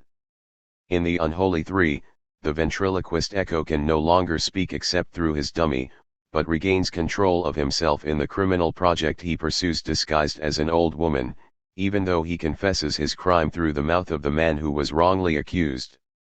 The monsters in Freaks are monsters only because they have been forced to move into their explicit role, and it is through a dark vengeance that they find themselves again and regain a strange clarity which arrives in the lightning to interrupt their role. In The Blackbird it is in the course of a transformation that the actor is struck by paralysis, when he was going to use his role of bishop in a criminal intent, as if the monstrous exchange suddenly froze. An abnormal, suffocating slowness permeates Browning's characters in general, in The Crystal. What we see in Browning is not a reflection on the theater or the circus, as we will see in others, but a double face of the actor, that only the cinema could capture by instituting its own circuit. The virtual image of the public role becomes actual, but in relation to the virtual image of a private crime, which becomes actual in turn and replaces the first image. We no longer know which is the role and which is the crime. Perhaps it needed an extraordinary understanding between an actor and an author, Browning and Lon Chaney. This crystalline circuit of the actor, its transparent face and its opaque face, is travesty. If Browning achieved a poetry of the unassailable in this way, it seems that two great films of travesty have inherited his inspiration, Hitchcock's Murder, and Ichikawa's An Actor's Revenge, with its marvelous black backgrounds. To such a varied list we should add The Ship. It too is a track, a circuit. It is as if, as in Tiana's paintings, splitting in two is not an accident, but a power which is part of the ship. It is Herman Melville who, in his novels, fixed this structure for all time. Seed. Impregnating the sea, the ship is caught between its two crystalline faces, a limpid face which is the ship from above, where everything should be visible, according to order, an opaque face which is the ship from below, and which occurs underwater, the black face of the engine room stokers. But it is as if the limpid face actualizes a kind of theater or dramaturgy which takes hold of the passengers themselves, whilst the virtual passes into the opaque face, and is actualized in turn in the settling of scores between engineers, in the demonic perversity of a bosun, in a captain's obsession, in the secret revenge of insurgent blacks. This is the circuit of two virtual images which continually become actual in relation to each other, and are continually revived. It is not so much Huston's Moby Dick which gives the cinematographic version of the ship, but rather Wells's The Lady from Shanghai, in which the majority of the forms of the crystal image are undoubtedly to be found. The yacht called the Circe reveals a visible face and an invisible face, a limpid face that for a moment the naive hero allows himself to be caught by, while the other face, the opaque one, the great dark stage of the aquarium of monsters, rises in silence and grows as the first one becomes vague or blurred. And, in a different way, it is Fellini who discovers, beyond the circus track, a circuit of the ship as ultimate fate. The ship in Amarcord already presented itself as a vast seed of death or life on the sea of plastic. But, in The Ship Sails On, the ship makes the face of a growing polygon proliferate. It initially splits in two according to the division of bottom and top. The entire visible order of the ship and its sailors is at the service of the grand dramaturgical project of the singer passengers, but, when these passengers from the top come to see the proletariat at the bottom, it is the latter who become in turn spectators, and listeners to the singing competition which they impose on those at the top, or to the musical competition in the kitchens. Then the split changes its orientation and now divides the singer passengers and the proletarian shipwrecked on the bridge. Here again the exchange is made between the actual and the virtual, the limpid and the opaque, in a Bartok-like musical device. Then, later, the split has become almost a splitting in two, the dark warship, blind and closed up, terrifying, which arrives to reclaim the fugitives, is actualized all the better because the transparent ship carried out its funerary dramaturgy in a marvelous circuit of faster and faster images where the two ships end up exploding and sinking, giving back to the sea what ends up as the sea, and eternally. Amorphous environment, a melancholy rhinoceros which stands for Moby Dick. This is the mutual image, this is the cycle of the crystal ship in a pictorial and musical end of the world, and, among the final gestures, the young maniacal terrorist who cannot stop himself throwing a final bomb into the dark ship's narrow porthole. The ship can also be the ship of the dead, the nave of a simple chapel as place of an exchange. The virtual survival of the dead can be actualized, but is this not at the price of our existence, which becomes virtual in turn? Is it the dead who belong to us, or we who belong to the dead? And do we love them against the living, or for and with life? T. Ruffat's fine film, The Green Room, arranges the four faces which form a strange green crystal, an emerald. At one point, the hero hides in a little shelter with dulled windows with green reflections, where he seems to have a glaucous existence, where it is impossible to tell whether he is living or dead. And in the chapel's crystal can be seen 1,000 candles, a bush of fire which is always missing a branch to make it into the perfect figure. The final candle of he or she who has been able to light only the last but one will always be missing, in an irreducible persistence of life which makes the crystal infinite. The crystal is expression. Expression moves from the embryo to the seed. It is the same circuit which passes through three figures, the actual and the virtual, the limpid and the opaque, the seed and the environment. In fact, the seed is on the one hand the virtual image which will crystallize an environment which is at present actuelement amorphous, but on the other hand the latter must have a structure which is virtually crystallizable, in relation to which the seed now plays the role of actual image. Once again the actual and the virtual are exchanged in an indiscernibility which on each occasion allows distinction to survive. In a famous sequence in Citizen Kane, the little glass ball breaks apart when it falls from the hands of the dying man, but the snow that it contains seems to come towards us in gusts to impregnate the environment milieu that we will discover. We do not know in advance if the virtual seed, rosebud, will be actualized, because we do not know in advance if the actual environment enjoys the corresponding virtuality. Perhaps this is also the perspective from which to understand the splendor of the images in Herzog's Heart of Glass, and the film's double aspect. The search for the alchemical heart and secret, for the red crystal, is inseparable from the search for cosmic limits, as the highest tension of the spirit and the deepest level of reality. But the crystal's fire will have to connect with the whole range of manufacturing for the world, for its part to stop being a flat, amorphous environment which ends at the edge of a gulf, and to reveal infinite crystalline potentialities in itself. The earth rises up from the waters, I see a new earth. In this film Herzog has set out the greatest crystal images in the history of the cinema. There is an analogous attempt in Tarkovsky, continued from one film to the next, but always closed again.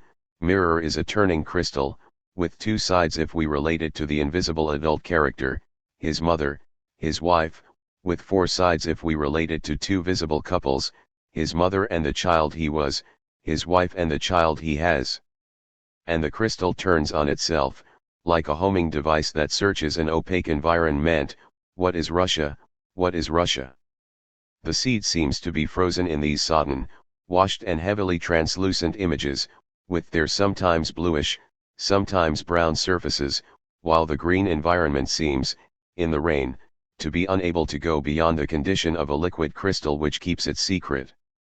Are we to believe that the soft planet Solaris gives a reply, and that it will reconcile the ocean and thought, the environment and the seed, at once designating the transparent face of the crystal, the rediscovered woman, and the crystallizable form of the universe, the rediscovered dwelling? Solaris does not open up this optimism, and Stalker returns the environment to the opacity of an indeterminate zone, and the seed to the morbidity of something aborting, a closed door. Tarkovsky's Wash, the woman also washes her hair against a wet wall in Mirror, the rains that provide rhythm for each film, as intense as in Antonioni or Kurosawa, but with different functions, constantly bring us back to the question, what burning bush, what fire, what soul, what sponge will staunch this earth? Serge Daney observed that, after Dovzhenko, certain Soviet filmmakers, or those from Eastern Europe like Zanussi, kept the taste for heavy materials and dense still lives which were, in contrast, removed by the movement image in Western cinema. In the crystal image there is this mutual search blind and halting of matter and spirit, beyond the movement image, in which we are still pious. The seed and the emperor are taken up yet again, the one in the work in process of being made, the other in the work reflected in the work. These two themes, which had run through all the other arts, had to affect cinema as well. Sometimes it is the film which is reflected in a theater play, a show, a painting, or, better, a film. Within the film, sometimes it is the film which takes itself as its object in the process of its making or of its setbacks in being made. And sometimes the two themes are quite distinct. In Eisenstein, the montage of attractions already produced images in the mirror. In Last Year in Marienbad by Riesnaeus and Rob Grillet, the two big theater scenes are images in a mirror, and the entire Marienbad hotel is a pure crystal, with its transparent side, its opaque side and their exchange.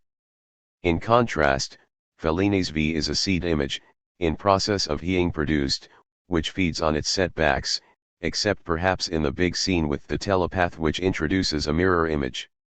Wenders's The State of Things is all the more in seed form because it aborts, becomes dispersed, and can be reflected only in the reasons which block it. Buster Keaton, who is sometimes presented as a genius without reflection, is perhaps the first along with Vertov to have introduced the film within the film. In Sherlock Jr., this is in the form of a mirror image. On another occasion, in The Cameraman, it is in the form of a seed which arrives directly via the cinema, even though manipulated by a monkey or a reporter, and constitutes the film in process of being made. Sumdmez, on the other hand, in the manner of Gide's Counterfeiters, the two themes or the two cases cross and join up, becoming indistinguishable.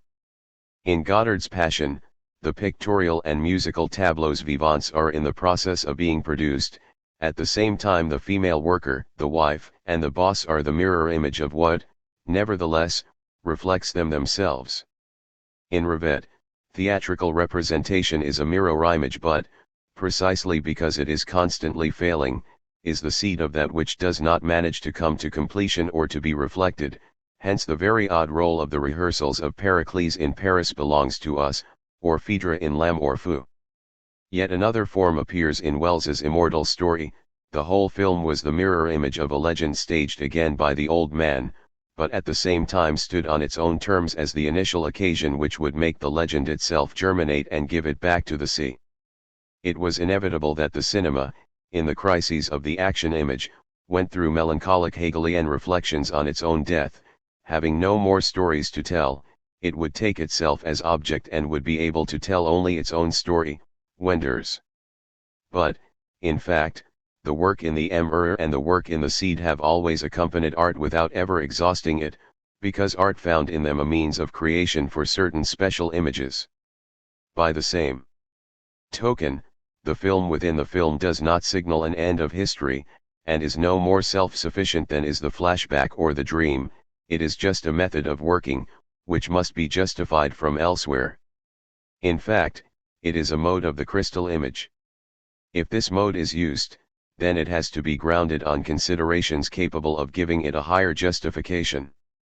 It will be observed that, in all the arts, the work within the work has often been linked to the consideration of a surveillance, an investigation, a revenge, a conspiracy, or a plot.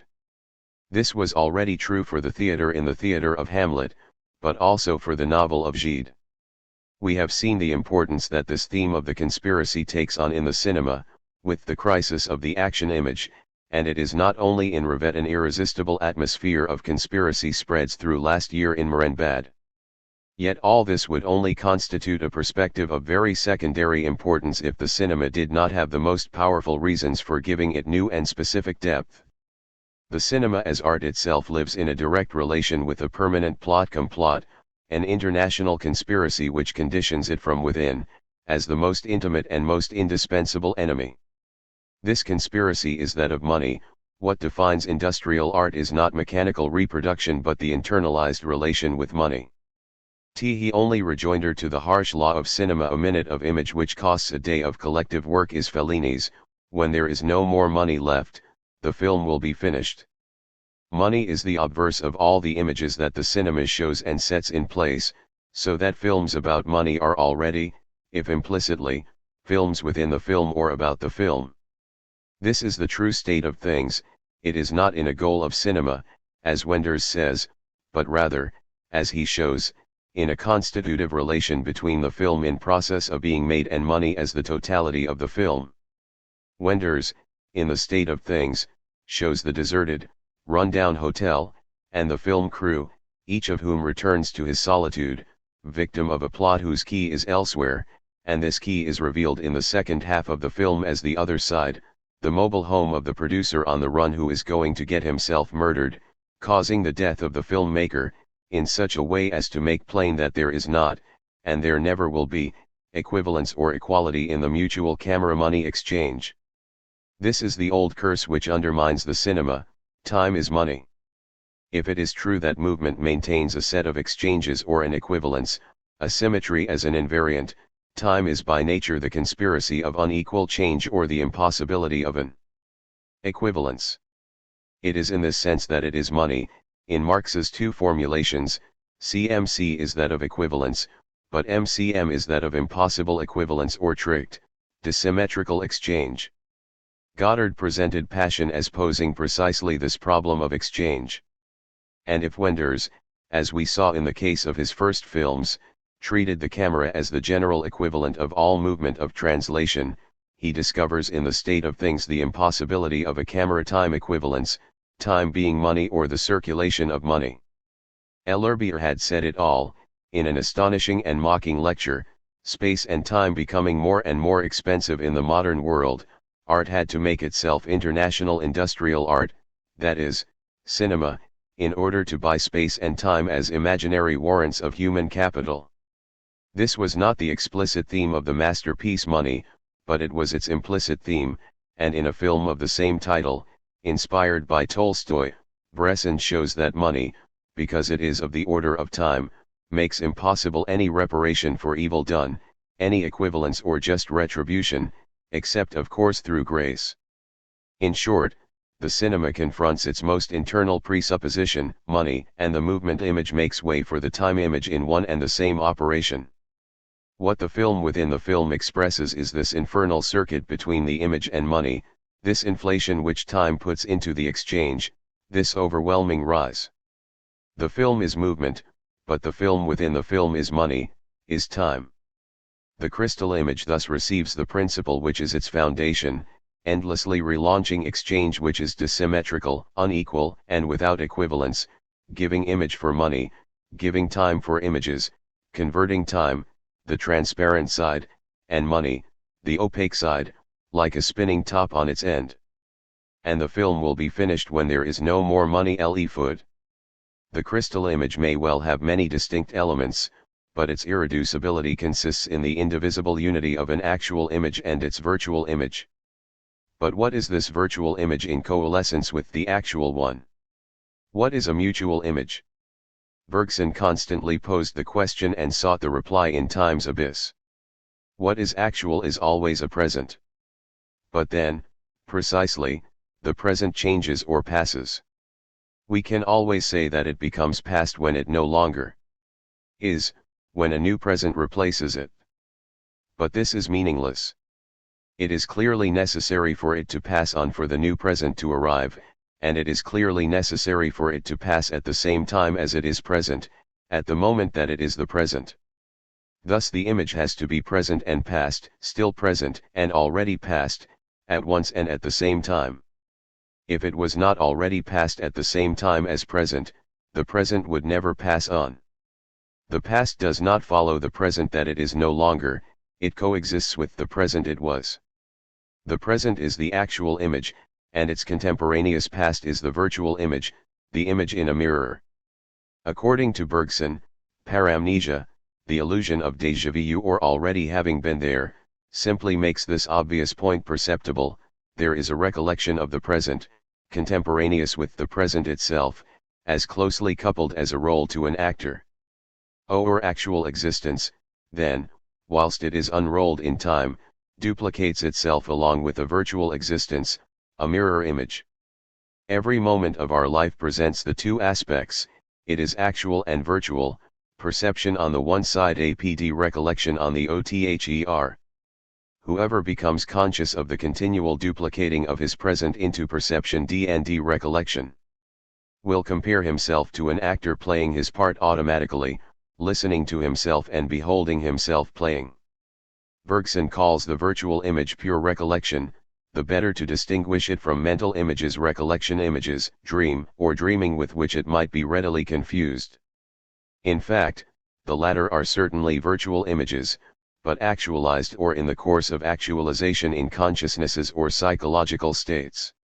And they are necessarily actualized in relation to a new present, in relation to a different present from the one that they have been, hence these more or less broad circuits, evoking mental images in accordance with the requirements of the new present, which is defined as later than the former one, and which defines the former one as earlier according to a law of chronological succession. The recollection image will thus be dated.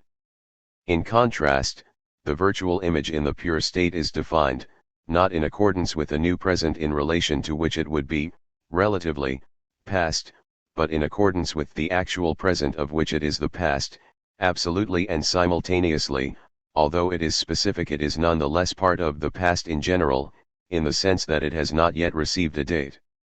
As pure virtuality, it does not have to be actualized, since it is strictly correlative with the actual image with which it forms the smallest circuit, which serves as base or point for all the others.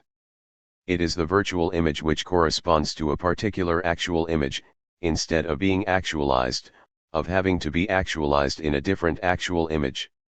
It is an actual virtual circuit on the spot, and not an actualization of the virtual in accordance with a shifting actual. It is a crystal image, and not an organic image.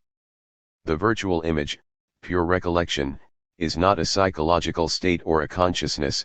It exists outside of consciousness, in time, and we should have no more difficulty in admitting the virtual insistence of pure recollections in time than we do for the actual existence of non-perceived objects in space.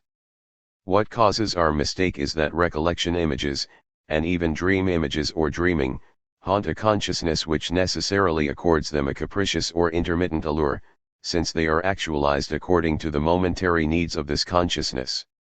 But, if we ask where consciousness is going to look for these recollection images and these dream images or this reverie that it evokes, according to its states, we are led back to pure virtual images, of which the latter are only modes or degrees of actualization. Just as we perceive things in the place where they are, and have to place ourselves among things in order to perceive them, we go to look for recollection in the place where it is. We have to place ourselves with a leap into the past in general, into these purely virtual images which have been constantly preserved through time. It is in the past as it is in itself, as it is preserved in itself, that we go to look for our dreams or our recollections, and not the opposite. It is only on this condition that the recollection image will carry the sign of the past which distinguishes it from a different image, or the dream image, the distinctive sign of a temporal perspective. They exhaust the sign in an original virtuality. This is why, earlier, we were able to assimilate virtual images to mental images, recollection images, dream, or dreaming. These were so many incomplete solutions, but on the track of the right solution. The more or less broad, always relative, circuits, between the present and the past, refer back, on the one hand, to a small internal circuit between a present and its own past, between an actual image and its virtual image. On the other hand, they refer to deeper and deeper circuits which are themselves virtual, which each time mobilize the whole of the past, but in which the relative circuits bathe or plunge to trace an actual shape and bring in their provisional harvest. The crystal image has these two aspects: internal limit of all the relative circuits, but also outermost variable and reshapeable envelope, at the edges of the world, beyond even moments of world. The lit crystalline seed and the vast crystallizable universe, everything is included in the capacity for expansion of the collection constituted by the seed and the universe.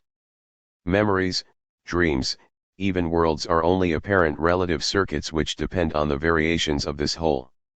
They are degrees or modes of actualization which are spread out between these two extremes of the actual and the actual and its virtual on the small circuit, expanding virtualities in the deep circuits.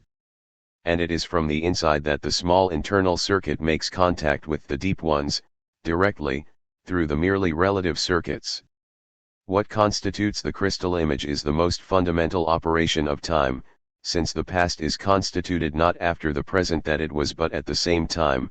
Time has to split itself in two at each moment as present and past, which differ from each other in nature, or, what amounts to the same thing, it has to split the present in two heterogeneous directions, one of which is launched towards the future while the other falls into the past. Time has to split at the same time as it sets itself out or unrolls itself. It splits in two dissymmetrical jets, one of which makes all the present pass on, while the other preserves all the past. Time consists of this split, and it is time, that we see in the crystal. The crystal image was not time, but we see time in the crystal. We see in the crystal the perpetual foundation of time, non-chronological time, chronos, and not chronos. This is the powerful, non-organe life which grips the world.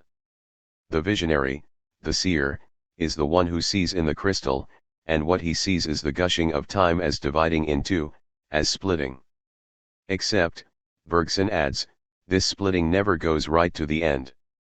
In fact, the crystal constantly exchanges the two distinct images which constitute it, the actual image of the present which passes and the virtual image of the past which is preserved, distinct and yet indiscernible, and all the more indiscernible because distinct, because we do not know which is one and which is the other. This is unequal exchange, or the point of indiscernibility, the mutual image. The crystal always lives at the limit. It is itself the vanishing limit between the immediate past which is already no longer and the immediate future which is not yet. Mobile mirror which endlessly reflects perception in recollection. What we see in the crystal is therefore a dividing in two that the crystal itself constantly causes to turn on itself, that it prevents from reaching completion, because it is a perpetual self-distinguishing, a distinction in the process of being produced, which always resumes the distinct terms in itself, in order constantly to relaunch them.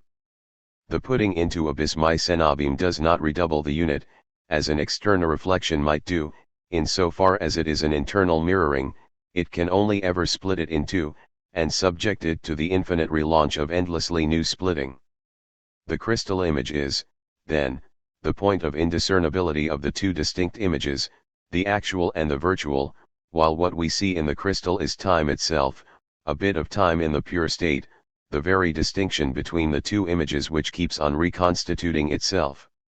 So there will be different states of the crystal, depending on the acts of its formation and the figures of what we see in it. We analyzed earlier the elements of the crystal, but not the crystalline states.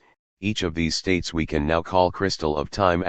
Bergson's major theses on time are as follows: the past coexists with the present that it has been, the past is preserved in itself, as past in general, non-chronological, at each moment time splits itself into present and past, present that passes and past which is preserved.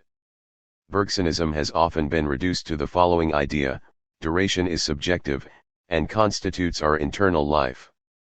And it is true that Bergson had to express himself in this way, at least at the outset. But, increasingly, he came to say something quite different: the only subjectivity is time, non-chronological time grasped in its foundation, and it is we who are internal to time, not the other way round. That we are in time looks like a commonplace, yet it is the highest paradox. Time is not the interior in us, but just the opposite, the interiority in which we are, in which we move, live, and change. Bergson is much closer to Kant than he himself thinks. Kant defined time as the form of interiority, in the sense that we are internal to time, but Bergson conceives this form quite differently from Kant. In the novel, it is Proust who says that time is not internal to us, but that we are internal to time, which divides itself in two, which loses itself and discovers itself in itself, which makes the present pass and the past be preserved. In the cinema, there are perhaps 3 films which show how we inhabit time, how we move in it, in this form which carries us away, picks us up and enlarges us, Dovzhenko's Z Venegara, Hitchcock's Vertigo, and Resna's Jet Ern. In Resna's film, the opaque hypersphere is one of the most beautiful crystal images, while what we see in the crystal is time itself, the gushing forth of time. Subjectivity is never ours, it is time, that is, the soul. Or the spirit, the virtual. The actual is always objective, but the virtual is subjective. It was initially the affect, that which we experience in time, then time itself, pure virtuality which divides itself in two as affecter and affected, the affection ot self by self as definition of time. Let us suppose an ideal state which would be the perfect, completed crystal. Ophal's images are perfect crystals. Their facets are oblique mirrors, as in Madame de. And the mirrors are not content with reflecting the actual image, but constitute the prism, the lens where the split image constantly runs after itself to connect up with itself, as on the circus track in Lola Montez. On the track or in the crystal, the imprisoned characters buzzed, acting and acted on, a bit like Raymond Roussel's heroes exercising their prowess at the heart of a diamond or a glass cage, under an iridescent light, the tender enemy. One can only just turn in the crystal, hence the round of episodes, and also of colors, Lola Montez, of waltzes and also of earrings, Madame de, of the Master of Ceremonies visions in the round in La Ronde. Crystalline perfection lets no outside subsist, there is no outside of the mirror or the film set, but only an obverse where the characters who disappear or die go, abandoned by life which thrusts itself back into the film set. In House of Pleasure, the tearing off of the old dancer's mask reveals no outside but an obverse which sends and guides the busy doctor back to the ball.fi and, even in his tender and familiar asides, the pitiless M. Loyal in Lola Montez keeps on thrusting the failing heroine back on the stage. If we consider the relations between theater and cinema in general, we no longer find ourselves in the classical situation where the two arts are two different ways of actualizing the same virtual image, but neither do we find ourselves in the situation of a montage of attraction, where a theatrical spectacle, or a circus, etc., being filmed, itself plays the role of a virtual image which would serve to extend the actual images by succeeding them for a time, during a sequence. The situation is quite different, the actual image and the virtual image coexist and crystallize, they enter into a circuit which brings us constantly back from one to the other, they form one and the same scene where the characters belong to the real and yet play a role. In short, it is the whole of the real, life in its entirety, which has become spectacle, in accordance with the demands of a pure optical and sound percepton. The scene, then, is not restricted to providing a sequence but becomes the cinematographic unity which replaces the shot or itself constitutes a sequence shot. It is a properly cinematographic theatricality, the excess of theatricality that Bazin spoke of, and that only cinema can give to theater. Its origin would perhaps be Tod Browning's masterpieces. At any event, Ophal's monsters do not really need a monstrous appearance. They pursue their round in frozen and iced images. And what do we see in the perfect crystal? Time, but time which has already rolled up, rounded itself, at the same time as it was splitting. Lola Montez can include flashbacks, the film would be enough to confirm, if it were necessary, the degree to which the flashback is a secondary procedure whose value arises only from serving a deeper move. For what counts is not the link between the actual and miserable present, the circus, and the recollection image of former magnificent presents. The evocation is certainly there, but what it reveals at a deeper level is the dividing in two of time, which makes all the presents pass and makes them tend towards the circus as if towards their future, but also preserves all the pasts and puts them into the circus as so many virtual images in pure recollections. Lola Montez herself experiences the vertigo of this dividing in two when, drunk and feverish, she is about to throw herself from the top of the marquee into the tiny net which is waiting for her below. The whole scene is seen as in the lens of the penholder dear to Raymond Roussel. The dividing in two, the differentiation of the two images, actual and virtual, does not go to the limit, because the resulting circuit repeatedly takes us back from one kind to the other. There is only a vertigo, an oscillation. In Renoir 2, from the little match girl where the Christmas tree appears adorned with crystals, automata, and living beings, objects and reflections enter into a circuit of coexistence and exchange which constitutes a theatricality in the pure state. And it is in the golden coach that this coexistence and exchange will be taken to their highest point, with the two sides of the camera or the image, the actual image and the virtual image. But what are we to say when the image ceases to be flat or double-faced, and depth of field adds a third side to it? It is depth of field, for example in La Règle du Jeu, which ensures a nesting of frames, a waterfall of mirrors, a system of rhymes between masters and valets, living beings and automata, theater and reality, actual and virtual. It is depth of field which substitutes the scene for the shot.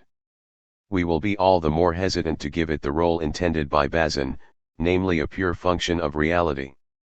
The function of depth is rather to constitute the image in crystal, and to absorb the real which thus passes as much into the virtual as into the actual. There is, however, a great difference between the crystals of Renoir and those of Ophuls. In Renoir, the crystal is never pure and perfect, it has a failing, a point of flight, a flaw. It is always cracked. And this is what depth of field reveals. There is not simply a rolling up of a round in the crystal, something is going to slip away in the background, in depth, through the third side or third dimension, through the crack. This was already true of the mirror in the flat image, as in the golden coach, but it was less visible, whilst depth makes it clear that the crystal is there so something can escape in it, in the background, through the background. La Règle du Jeu produces a coexistence of the actual image of men and the virtual image of beasts, the actual image of living beings and the virtual image of automata, the actual image of characters and the virtual image of their roles during the party, the actual image of the masters MD their virtual image in the servants, the actual image of the servants and their virtual image in the masters. Everything is mirror images, distributed in depth. But depth of field always arranges a background in the circuit through which something can flee, the crack. It is interesting that a number of answers have been given to the question, who does not play the rules of the game?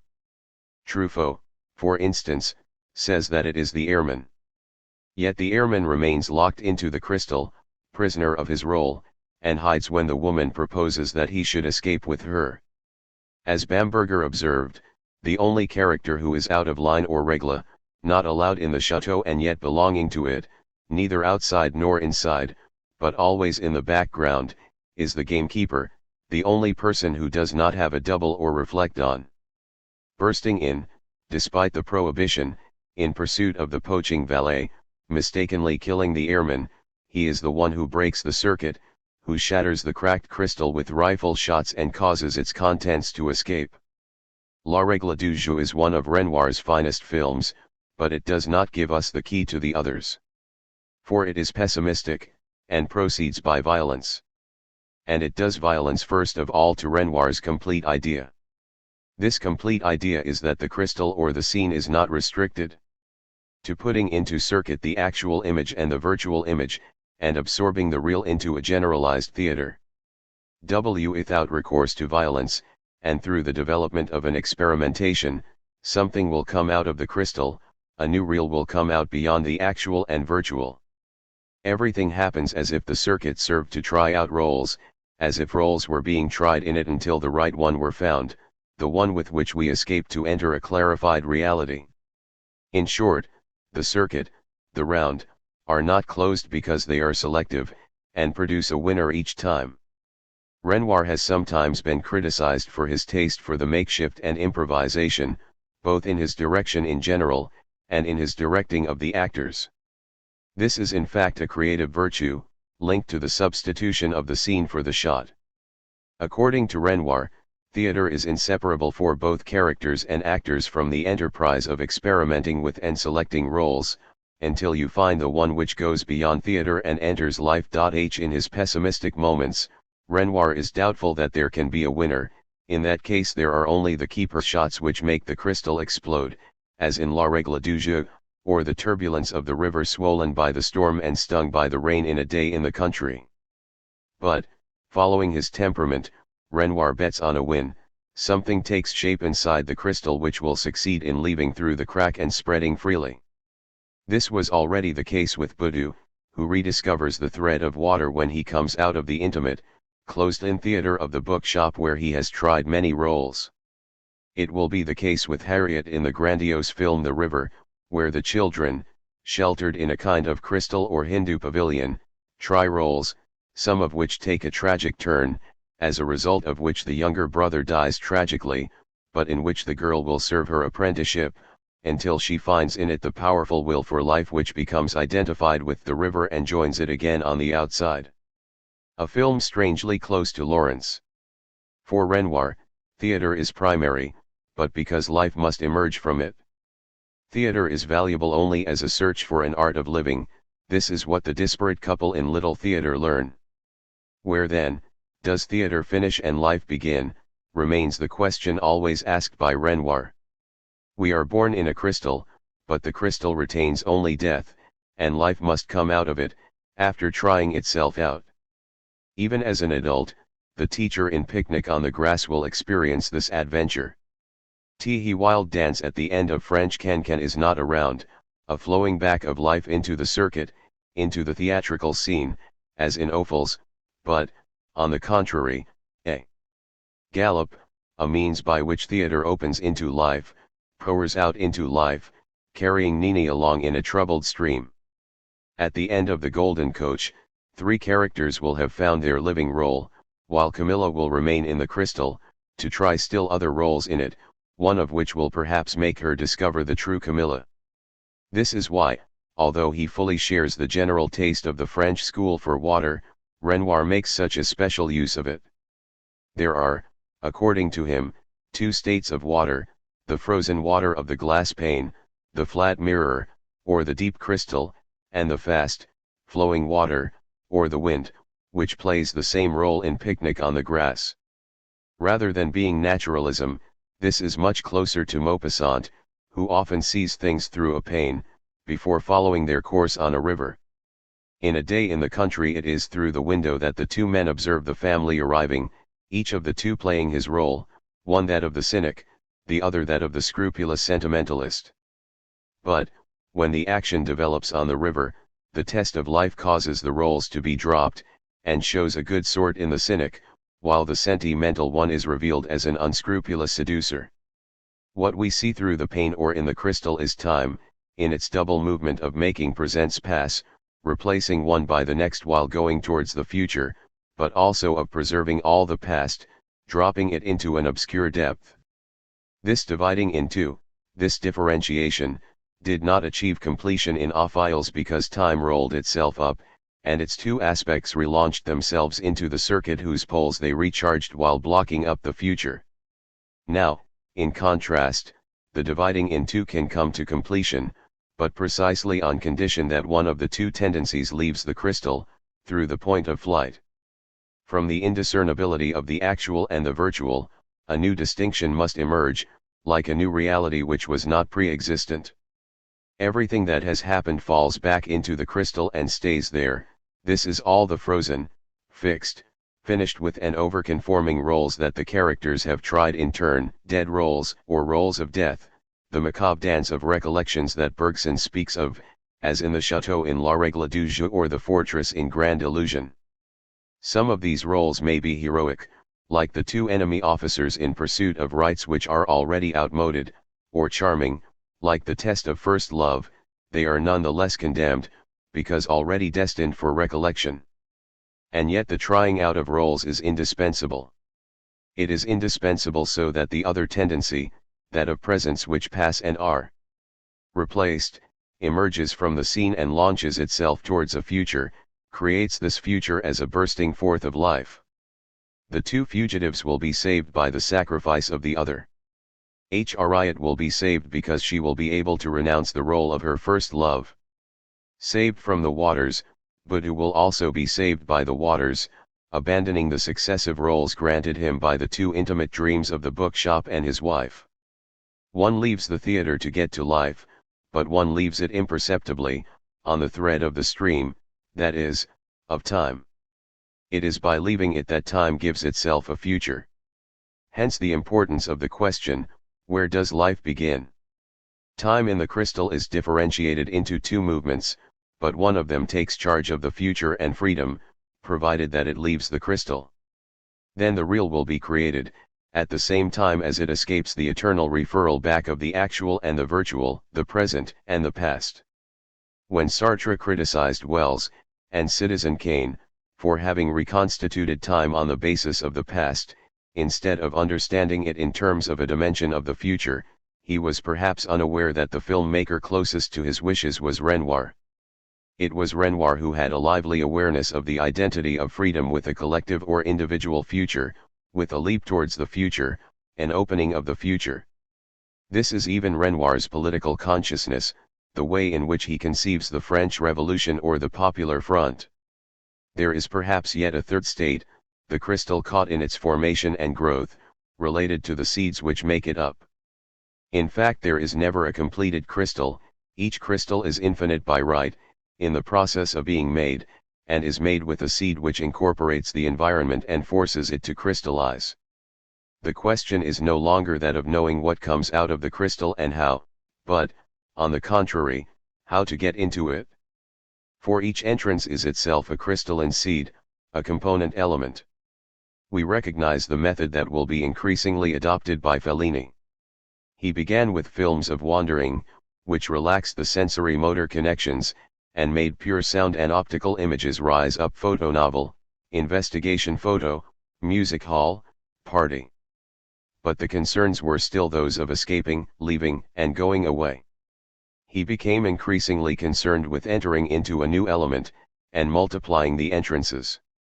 There are geographical entrances, psychic ones, historical, archaeological, etc., all the entrances into Rome, or into the world of clowns. Sometimes an entrance is explicitly double, thus the crossing of the Rubicon in Fellini's Roma is a historical evocation, but a comical one, through the intermediary of a school memory.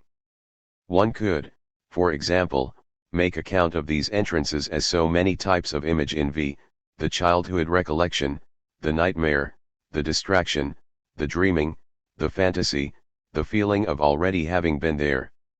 Hence the honeycomb presentation, the cubicled images, the huts, niches, cabins, and windows which mark Satyricon Juliet of the spirits, and City of Women. Two things happen at once. On the one hand, purely optical and sound images crystallize, they attract their contents, make them crystallize and compose them from an actual image and its virtual image, its mirror image. These are so many seeds or entrances. In Fellini, numbers and amusements have replaced the scene, and made the depth of field redundant. But, the other hand, by entering into coalescence the images constitute one and the same crystal in the course of infinite growth. For the crystal as a whole is only the ordered set of its seeds or the transversal of all its entrances. Fellini has fully grasped the economic principle which says that only admission entree pays. The only unity of Rome is that of the spectacle which connects all its entrances. The spectacle becomes universal, and keeps on growing, precisely because it has no object other than entrances into the spectacle, which are so many seeds in this respect. Amengual has given a profound definition of this originality of spectacle in Fellini, with no distinction between watching and watched, without spectators, without exit, without wings or stage, less a theater than a kind of giant Luna Park, where movement, which has become movement of world, makes us pass from one shop window to another, from one entrance to another through all the cubicles. Thus, we can see from this the difference between Fellini and Renoir or Ophiles. Fellini's crystal does not include any crack through which we should, leave to reach life, but neither has it the perfection of an established and cut crystal which would hold life to freeze it. It is a crystal which is always in the process of formation, expansion, which makes everything it touches crystallize, and to which its seeds give a capacity for indefinite growth. It is life as spectacle, and yet in its spontaneity. Does this mean that all entrances are equal? Yes, certainly, in so far as they are seeds. Of course seeds maintain the distinction that there was between the types of sound and optical images that they make crystallize perceptions, recollections, dreams, fantasies. But these distinctions become indiscernible, because there is a homogeneity of seed and crystal, the whole of the latter being no more than a greater seed in the process of growth. But other differences are introduced, in so far as the crystal is an ordered set.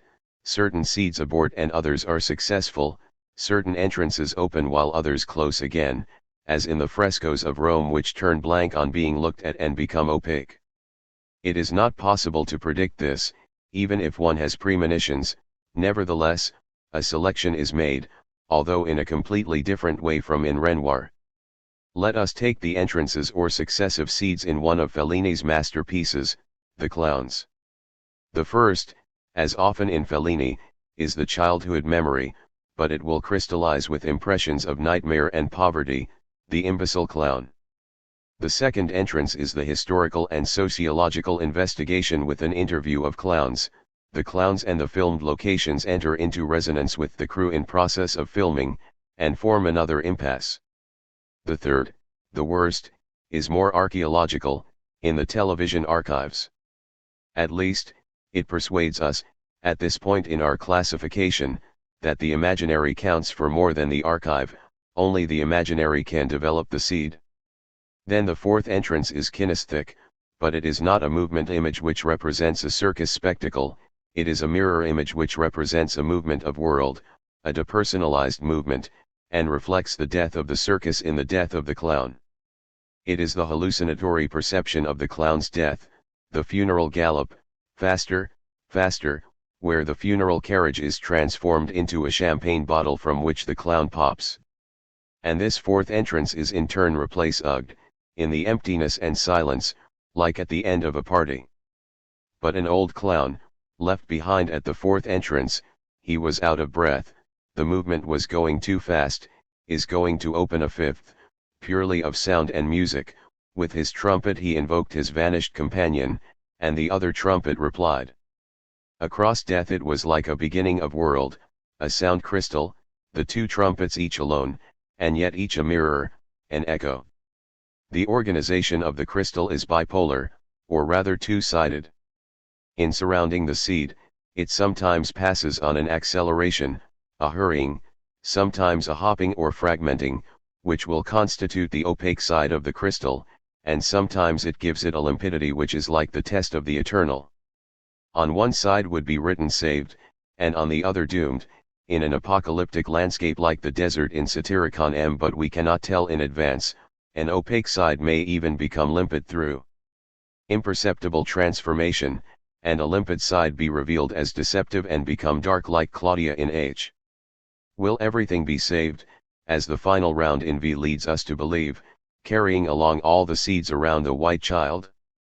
Will everything be lost, as in the mechantial starts and funerary fragmentations which lead to the woman automaton in Casanova? It is never wholly one or wholly the other, and the opaque side of the crystal, for instance, the ship of death on the sea of plastic in a Marcord, also points to the other side which extricates itself and does not die, whilst the limpid side, like the rocket of the future in Slash, waits for the seeds to come out of their honeycomb or their funerary haste to carry them off. In fact, the selection is so complex, and the imbrication so tight, that Fellini created a word, something like procadence, to indicate both the inexorable course of decadence and the possibility of freshness or creation which must accompany it. it is in this sense that he calls himself fully an accomplice of decadence and ruination. What we see in the crystal is always the bursting forth of life, of time, in its dividing into or differentiating. However, in opposition to Renoir, not only does nothing leave the crystal since it keeps on and on growing, but it is as if the signs of selection are reversed. In Fellini, it is the present, the parade of presents that pass, which constitutes the danse macabre. They run, but to the tomb, not towards the future. Fellini is the author who was able to produce the most prodigious galleries of monsters. A tracking shot surveys them, stopping at one or another, but they are always caught in the present, birds of prey disturbed by the camera, diving into it for a moment. Salvation can come only from the other side, from the side of the pasts which are preserved. There, a fixed shot isolates a character, takes him out of the line, and gives him, even if it is only for an instant, a chance which is in itself eternal, a virtuality which will be valid forever even if it is not actualized. It is not that Fellini has a particular taste for memory and recollection images, there is no cult of former presence in his work. It is in fact like in Pigai, where the horizontal succession of presents which pass outlines a route to death, whilst for every present there corresponds a vertical line which unites it at a deep level with its own past, as well as to the past of the other presents, constituting between them all one and the same coexistence, one and the same contemporaneity, the internaf /intemal/ rather than the eternal. It is not in the recollection image but in pure recollection that we remain contemporary with the child that we were, as the believer feels himself contemporary with Christ. The child in us, says Fellini, is contemporary with the adult, the old man and the adolescent. Thus it is that the past which is preserved takes on all the virtues of beginning and beginning again.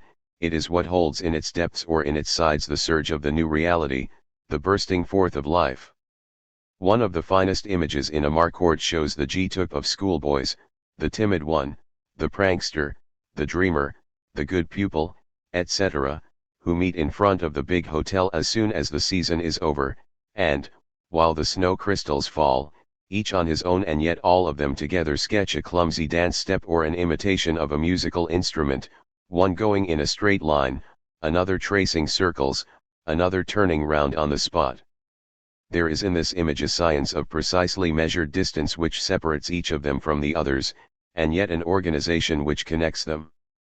They lodge themselves in a depth which is no longer that of memory, but that of a coexistence where we become their contemporaries, as they become the contemporaries of all the seasons past and to come. The two aspects, the present that passes and goes to death, the past which is preserved and retains the seed of life, repeatedly interfere and cut into each other. It is the line of those taking the waters in a nightmare in V, but interrupted by the dream image of the luminous girl, the white nurse who gives out the tumblers. Whatever the speed or the slowness, the line, the tracking shot is a race, a cavalcade, a gallop. But safety comes from a ritornello which is placed or unrolls round a face, and extracts it from the line. La Strada was already the quest for the moment when the wandering ritornello could settle on the man who is finally at peace. And on whom will the ritornello place itself, calming the anxiety in V, on Claudia, on the wife, or even on the mistress, or only on the white child, the internal internet or contemporary of all the pasts, who saves everything that can be saved? The crystal image is as much a matter of sound as it is optical, and Felix Guattari was right to define the crystal of time as being a ritornello par excellence. Or, perhaps, the melodic ritornello is only a musical component which contrasts and is mixed with another, rhythmic component, the gallop. The horse and the bird would be two great figures, one of which carries away and speeds up the other, but the other of which is reborn from itself up to the final destruction or extinction. In many dances, an accelerated gallop comes as the conclusion of figures of rounds. The gallop and the ritornello are what we hear in the crystal, as the two dimensions of musical time, the one being the hastening of the presents which are passing, the other the raising or falling back of pasts which are preserved. Now, if we consider the problem of a specificity of cinema music, it seems to us that this specificity cannot simply be defined by a dialectic of the sound and the optical which would enter into a new synthesis, Eisenstein, Adorno. Cinema music, through itself, tends towards releasing the ritornello and the gallop as two pure and self-sufficient elements, while many other components necessarily intervene in music in general, except in exceptional cases such as the bolero. This is already true in the Western, where the little melodic phrase comes as the interruption of galloping rhythms, blowing wild by Zenimon and Tiomkin. It is even more obvious in musical comedy, where the rhythmic stepping and walking, which is sometimes military even for the girls, come up against the melodic song. But the two elements are also combined as in Daybreak by Karn and Jobert, where the basses and the percussion give the rhythm while the little flute launches the melody. In Gramillon, one of the cinema's most musician-like authors, the gallop of the farandoles returns us back to the repeat of the ritornellos, the two separated or brought together, Roland Manuel. It is these tendencies that achieve perfect expression when the cinematographic image becomes crystal image. In Ophiles, the two elements fuse in the identification of the round with the gallop, while in Renoir and Fellini they are distinct, one of them taking onto itself the force of life, the the power of death. But, for Renoir, the force of life is on the side of the presents which are launched towards the future, on the side of the gallop, whether this is that of the French cancan or the Marseillaise, whilst the ritornello has the melancholy of that which is already falling back into the past. For Fellini, it seems to be the opposite, the gallop accompanies the world which runs to its end, the earthquake, the incredible entropy, the hearse, but the ritornello immortalizes a beginning of world and removes it from passing time. He galloping of the circus clowns asterisk and the ritornello of the ordinary clowns. Again, things are never that simple, and there is something inescribable in the distinction of ritornellos from gallops. It is this that makes the collaboration between Fellini and the musician Nino Rota extraordinary. At the end of orchestra rehearsals, we first hear the purest gallop from the violins, but a ritornello rises imperceptibly to succeed it, until the two intertwine with one another more and more closely, throttling themselves like wrestlers, lost saved, highest saved. Two musical movements become the object of the film, and time itself becomes a thing of sound. The final state to be considered would be the crystal in the process of decomposition. The work of Visconti shows this. This work reached its perfection when Visconti was able both to distinguish and put into play, in varying combinations, four fundamental elements which haunted him. In the first place, the aristocratic world of the rich, the aristocratic former rich, this is what is crystalline, but like a synthetic crystal, because it is outside history and nature, outside divine creation. The abbot in the Leopard will explain it. We do not understand these rich, because they have created a world to themselves, whose laws we are unable to grasp, and where what seems to us secondary or even inopportune takes on an extraordinary urgency and importance. Their motives always escape us like rites whose religion is not known, as in the old prince who gets his country back and orders a picnic. This world is not that of the creative artist, even though Death in Venice presents a musician, but precisely one whose work has been too intellectual and cerebral. Nor is it a world of simple art enthusiasts. Rather, they are surrounded by art, they are profoundly knowledgeable about art both as works and as life, but it is this knowledge which separates them from life and creation, as in the teacher in conversation piece. They demand freedom, but a freedom which they enjoy like an empty privilege which could come to them from elsewhere, from the forebears from whom they are descended, and from the art by which they are surrounded. Ludwig too wants to prove his freedom, whilst the true creator, Wagner, is of another race, much more prosaic and less abstract in reality. Ludwig too wants roles and more roles, like those that he tears from the exhausted actor. The king orders his deserted castles, as the prince his picnic, in a movement which empties art and life of all interiority. Visconti's genius culminates in the great scenes or compositions, often in red and gold, opera in senso, reception rooms in the Leopard, Munich Castle in Ludwig, grand hotel rooms in Venice and music room in the Innocent, crystalline images of an aristocratic world. But, in the second place, these crystalline environments are inseparable from a process of decomposition which eats away at them from within, and makes them dark and opaque, the rotting of Ludwig II's teeth, family rot which takes over the teacher in conversation piece. The debasement of Ludwig II's love affairs, and incest everywhere as in the Bavarian family, the return of Sandra, the abomination of the damned, everywhere the thirst for murder and suicide, or the need for forgetting and death, as the old prince says on behalf of the whole of Sicily. It is not just that these aristocrats are on the brink of being ruined, the approaching ruin is only a consequence. For it is a vanished past, but one which survives in the artificial crystal, which is waiting for them, absorbing them and snapping them up, taking away all their power at the same time as they become lodged in it. Thus the famous tracking shot with which Sandra opens, this is not displacement in space but sinking into time without exit. Visconti's great compositions have a saturation which determines their darkening. Everything becomes confused, to the point of indiscernibility of the two women in The Innocent. In Ludwig, in The Damned, the crystal is inseparable from a process of making opaque which now makes triumphant the bluish, violet and sepulchral shades, those of the moon as twilight of the gods or lost kingdom of heroes. The sun-moon movement thus has a completely different value than in German Expressionism, and especially in the French school. The third element in Visconti is history. Because, of course, it doubles decomposition, accelerates or even explains it, wars, assumption of power by new forces, the rise of the new rich, who are not interested in penetrating the secret laws of the old world, but aim to make it disappear. However, history is not identical with the internal decomposition of the crystal, it is an autonomous factor which stands on its own, and to which Visconti sometimes dedicates marvelous images and sometimes grants a presence which is all the more intense for being elliptical and out of field. In Ludwig, very little history will be seen, we know about the horrors of war and Prussia's assumption of power only indirectly, all the more so, perhaps, because Ludwig too wants to know nothing about it. History growls at the door.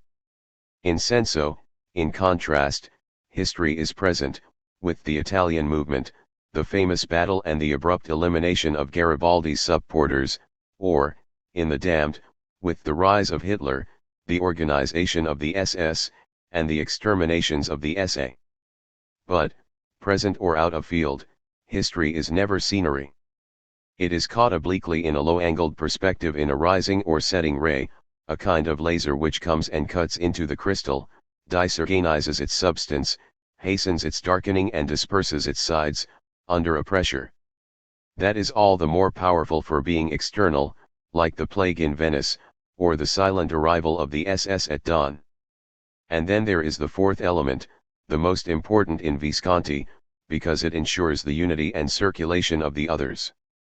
This is the idea, or rather the revelation, that something arrives too late. Caught in time, this could perhaps have avoided the natural decomposition and historical dismantling of the crystal image. But it is history, and nature itself, the structure of the crystal, which make it impossible for this to arrive in time. Already in Senso, the distraught lover cried too late, too late, too late in relation to the history that divides us, but also because of our nature, as rotten in you as in me. The prince, in The Leopard, hears the too late which spreads through the whole of Sicily, the island, whose sea Visconti never shows, is so completely embedded in the past of its nature and history that even the new regime will be powerless to do anything for it. Too late will constantly be the rhythm of the images in Ludwig, because it is his fate. This something that comes too late is always the perceptual and sensual revelation of a unity of nature and man. Thus it is not a simple lack, it is the mode of being of this grandiose revelation. The too late is not an accident that takes place in time but a dimension of time itself. As a dimension of time, it is, through the crystal, the one which is opposed to the static dimension of the past as this survives and weighs in the interior of the crystal. It is a sublime clarity which is opposed to the opaque, but it has the property of arriving too late, dynamically. As perceptible revelation, the too late is a matter of unity of nature and man, as world, or milieu. But, as sensual revelation, the unity becomes personal. Thus the shattering revelation of the musician in Death in Venice, when through the young boy he has a vision of what has been lacking in his work, sensual beauty. It is the unbearable revelation of the teacher in Conversation Piece, when he discovers a petty criminal in the young man, his lover in nature and his son in culture. Already in Obsession, Visconti's first film, the possibility of homosexuality arose as the chance of salvation, of escaping from a stifling past, but too late. However, let us not think that homosexuality is Visconti's obsession. Amongst the finest of the leopard's images is the one where the old prince, having given approval for the love match between his nephew and the daughter of the nouveau riche, to save what can be saved, has a revelation in a dance with the girl, their glances embrace, they are for each other and at each other, while the nephew is pushed into the background, himself fascinated and nullified by the grandeur of this couple, but it is too late for the old man and the girl alike. Visconti is not in control of the four elements right from the beginning of his work, often they are still difficult to distinguish, or encroach on each other. But Visconti is searching and has a foreboding. It has often been observed that the fishermen in the earth trembles present a slowness, a higher quality which was the sign of a natural aristocracy, in contrast to the nouveauf's riches, and, if the fisherman's attempt fails, it is not just because of the wholesalers, but because of the weight of an archaic past which ensures that their project is too late. Rocco himself is not just a saint, he is an aristocrat by nature, in his family of poor peasants, but too late to come back to the village, because the city is already totally corrupt, because everything has become opaque and because history has already brought change to the village. But it seems to us that it is in the leopard that Visconti achieves complete control, as it were the harmony of his four elements. The searing too late becomes as intense as the Nevermore of Edgar Allan Poe. It also explains the direction Visconti would have been able to take in translating Proust. And Visconti's pleas cannot be reduced to his apparent aristocratic pessimism, the work of art will be made from this plea, as with the pain and suffering from which we make a statue. The too late conditions the work of art, and conditions its success, since the perceptible and sensual unity of nature and man is the essence of art par excellence, in so far as it is characteristic of it to arrive too late in all other respects except precisely this one, time regained. As Baroncelli put it, the beautiful truly becomes a dimension in Visconti, it plays the role of the fourth dimension. Peaks of present and sheets of past, fourth commentary on Bergson. The crystal reveals a direct time image, and no longer an indirect image of time deriving from movement. It does not abstract time, it does better, it reverses its subordination in relation to movement. The crystal is like a ratio conoscendi of time, while time, conversely, is ratio essendi. What the crystal reveals or makes visible is the hidden ground of time, that is, its differentiation into two flows, that of presents which pass and that of pasts which are preserved. Time simultaneously makes the present pass and preserves the past in itself. There are, therefore, already, two possible time images, one grounded in the past, the other in the present. Each is complex and is valid for time as a whole. We have seen that Bergson gave an assured status to the first image. This is the model of the inverse cone. The past is not to be confused with the mental existence of recollection images which actualize it in us. It is preserved in time, it is the virtual element into which we penetrate to look for the pure recollection which will become actual in a recollection image. The latter would have no trace of the past if we had not been to look for its seed in the past. It is the same as with perception, just as we perceive things where they are present, in space, we remember where they have passed, in time, and we go out of ourselves just as much in each case. Memory is not in us, it is we who move in a being memory, a world memory. In short, the past appears as the most general form of an already there, a pre-existence in general, which our recollections presuppose, even our first recollection if there was one, and which our perceptions, even the first, make use of.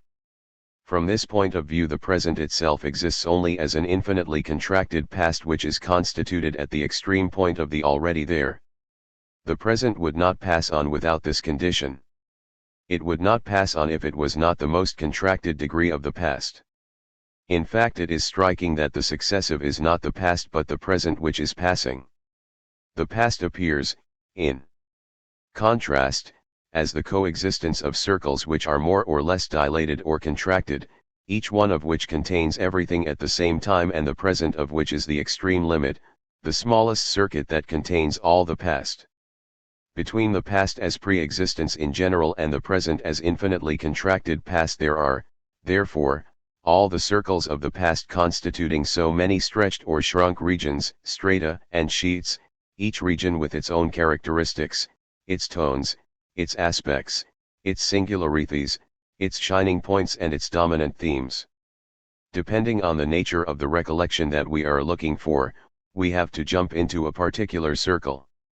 It is true that these regions, my childhood, my adolescence, my adult life, etc., appear to succeed each other. But they succeed each other only from the point of view of former presents which mark the limit of each of them. They coexist, in contrast, from the point of view of the actual present which each time represents their common limit or the most contracted of them.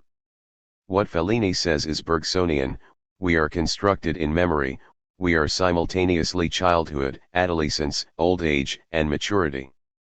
What happens when we search for a recollection? We have to put ourselves into the past in general, then we have to choose between the regions. In which one do we think that the recollection is hidden, huddled up waiting for us and evading us? It is a friend from childhood or youth, from school or the army. We have to jump into a chosen region, even if we have to return to the present in order to make another jump, if the recollection sought for gives no response and does not realize itself in a recollection image. These are the paradoxical characteristics of a non-chronological time, the pre-existence of a past in general, the coexistence of all the sheets of past, and the existence of a most contracted degree. It is a conception that can be found in the first great film of a cinema of time, Wells's Citizen Kane. And, with Bergson, this time image extends naturally into a language image, and a thought image. What the past is to time, sense is to language and idea to thought. Sense as past of language is the form of its pre-existence, that which we place ourselves in at once in order to understand images of sentences, to distinguish the images of words and even phonemes that we hear. It is therefore organized in coexisting circles, sheets, or regions, between which we choose according to actual auditory signs which are grasped in a confused way. Similarly, we place ourselves initially in the idea, we jump into one of its circles in order to form images which correspond to the actual quest. Thus chronosigns are continually extended into ectosigns and nosigns. But, to approach it in a different way, can the present in turn stand for the whole of time?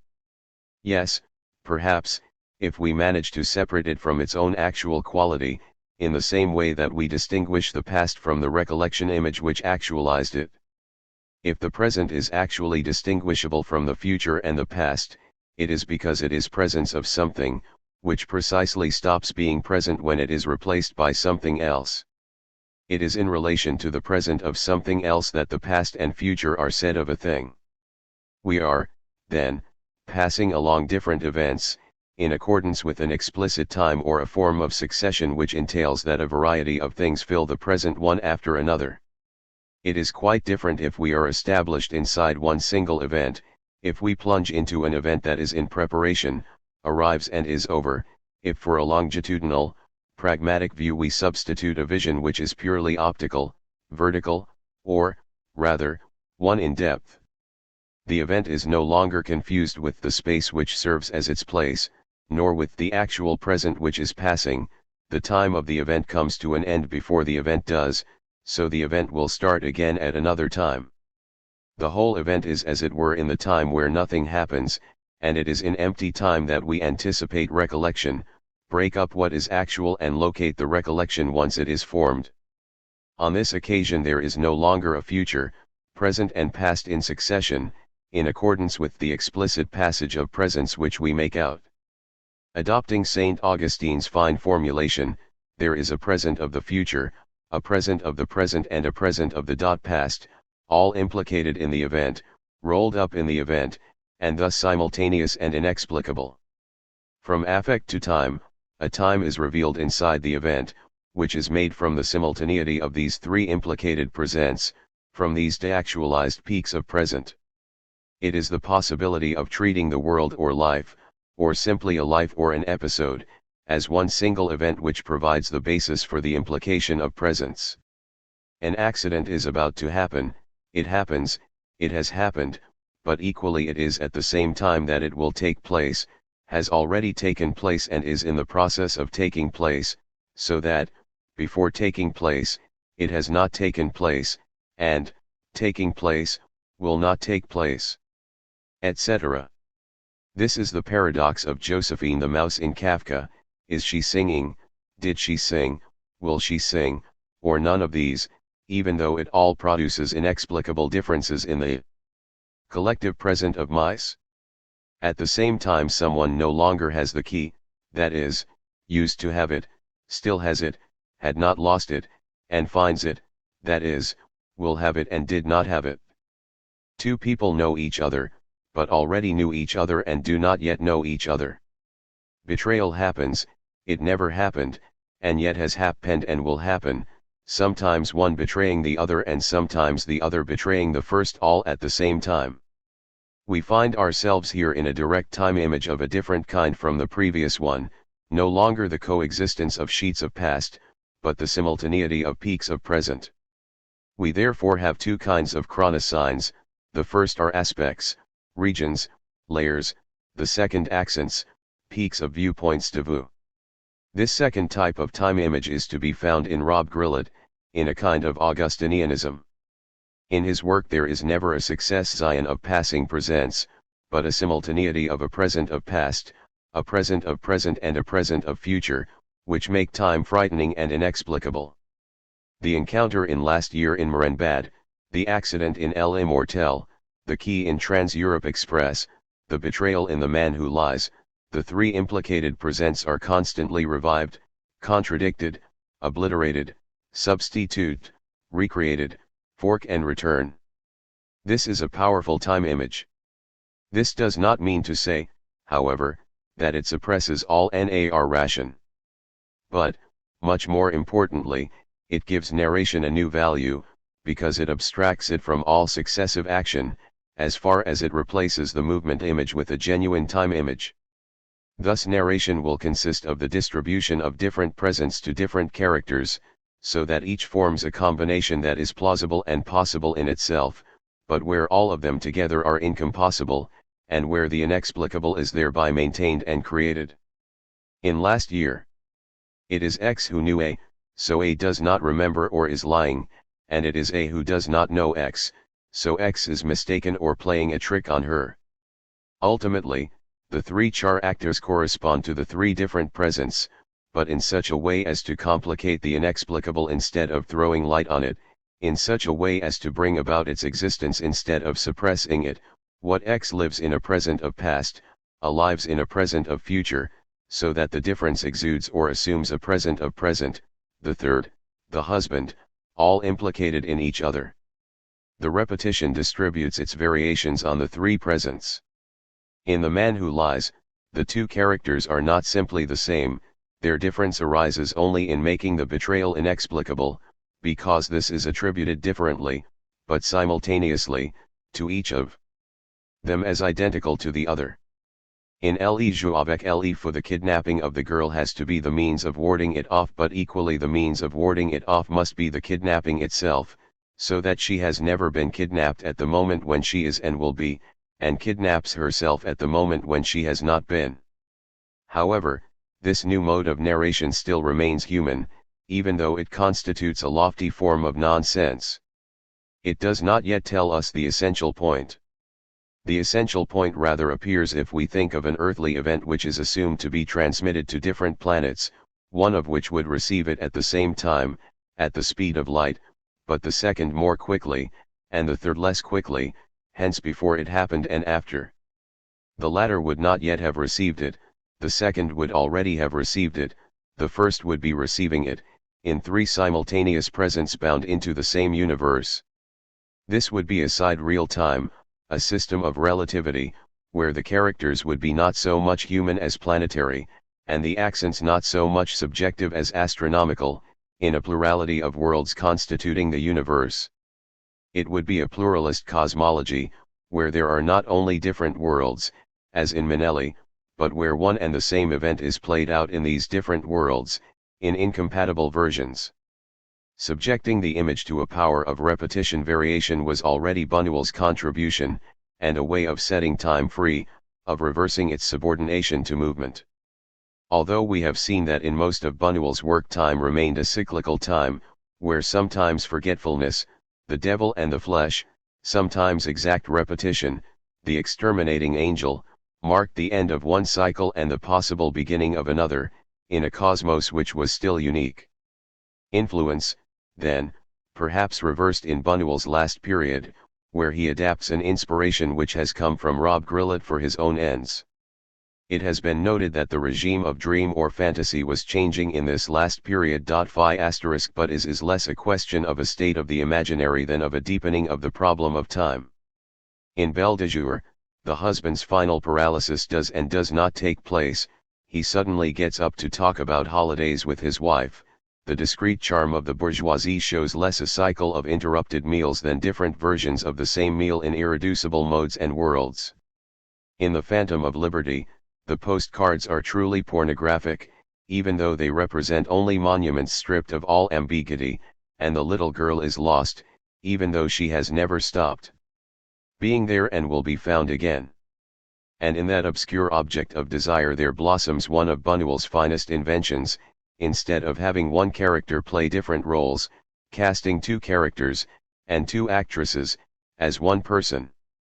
It is as if Buñuel's naturalist cosmology, based on the cycle and the succession of cycles, gives way to a plurality of simultaneous worlds, to a simultaneity of presence in different worlds. These are not subjective, imaginary, points of view in one and the same world, but one and the same event in different objective worlds, all implicated in the event, inexplicable universe. Buñuel achieves here a direct time image which was previously impossible for him because of his naturalist and cyclical point of view. Still more instructive is the confrontation between Rob Grillet and Riesneus in Last Year in Marienbad. What seems extraordinary in this collaboration is that two authors, for Rob Grillet was not just script writer, produced so coherent a work while approaching it in such different and almost opposite ways. They perhaps reveal in this way the truth about all real collaboration, where the work is not simply understood but constructed according to quite different creative procedures which marry to make a success that is repeatable but each time unique. This confrontation between Riesneus and Rob Grillet is complex, blurred by their extremely amicable statements, and may be considered on three different levels. First, there is a level of modern cinema, marked by the crises of the action image. Last Year was itself an important point in this crisis, the failure of sensory motor models, the wandering of characters, the rise of clichés and postcards were a constant inspiration in Rob Grillet's work. And in his work the bonds of the captive woman do not just have erotic and sadistic value, they are the simplest way to stop the movement. But in Riesneus too, wanderings, immobilizings, petrifications and repetitions are constant evidence of a general dissolution of the action image. The second level is that of the real and the imaginary. It has been noted that, for Riesneus, there is always something real which persists, and notably spatio-temporal coordinates maintaining their reality, even though they come into conflict with the imaginary. It is in this way that Riesneus maintains that something actually did happen last year. And, in his subsequent films, establishes a topography and a chronology which are all the more rigorous because what happens in them is imaginary or mental. While in Rob Grillet everything happens in the head of the characters, or, better, of the viewer himself. Yet this difference exhibited by Rob Grillet is hardly the point. Nothing happens in the viewer's head which does not derive from the character of the image. We have seen that, in the image, a distinction is always made between the real and the imaginary, the objective and the subjective, the physical and the mental, and the actual and the virtual, but that this distinction becomes reversible, and in that sense indiscernible. Distinct and yet indiscernible, these are the characteristics of the imaginary and the real in each of the two authors. So that the difference between the two can only appear in other ways. It would present itself rather in the manner identified by Mireille Ladel, large continuums of real and imaginary in Riesneus, in contrast to Rob Grillet's discontinuous blocks or shocks. But this new criterion seems incapable of development at the level of the imaginary real pair. A third level must necessarily intervene. His T is time. Rob Grillet himself suggests that the difference between himself and Riesneus must ultimately be sought at the level of time. The dissolution of the action image, and the indiscernibility which results, sometimes take place in favor of an architecture of time. This would be the case with Riesneus, sometimes in favor of a perpetual present cut off from its temporality, that is, of a structure stripped of time, the case of Rob Grillet himself. Nevertheless, here again we should not rush into thinking that a perpetual present implies less time image than an eternal past. The present belongs no less to time than the pure past. The difference is thus in the nature of the time image, which is plastic in one case and architectural in the other. For Riesneus conceived last year, like his other films, in the form of sheets or regions of past, while Rob Grillet sees time in the form of points of present. If last year could be divided, the man X might be said to be closer to Riesneus, and the woman A closer to Rob Grillet. The man basically tries to envelop the woman with continuous sheets of which the present is the narrowest, like the advance of a wave, whilst the woman, at times wary, at times stiff, at times almost convinced, jumps from one block to another, continually crossing an abyss between 2 points, 2 simultaneous presents. In any event, the two authors, we shall see, are no longer in the domain of the real and the imaginary but in time, in the even more alarming domain of the true and the false. Of course the real and the imaginary continue their circuit, but only as the base of a higher figure. This is no longer, or no longer only, the peaks of present and sheets of past indiscernible becoming of distinct images, it is undecidable alternatives between circles of past, inextricable differences between peaks of present. With Riesneus and Rob Grillet, an understanding occurs, all the stronger for being based on two opposed conceptions of time which crashed into each other. The coexistence of sheets of virtual past, and the simultaneity of peaks of de-actualized present, are the two direct signs of time itself. In an animated film, Chronopolis, Piotr Kamler fashioned time out of two elements, small balls manipulated with pointed instruments, and supple sheets covering the balls. Two elements formed moments, polished and crystal spheres, but these quickly darkened, unless we shall see the sequel of this animated story later.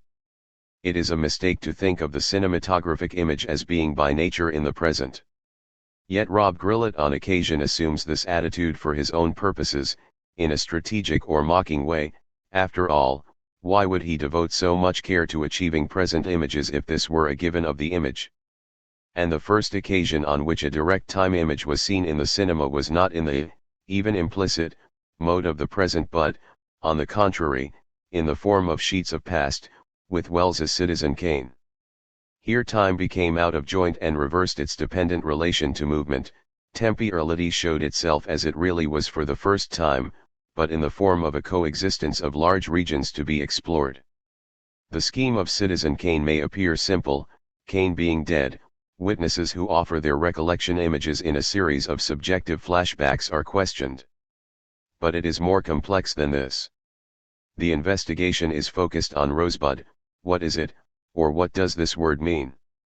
And the investigator carries out soundings.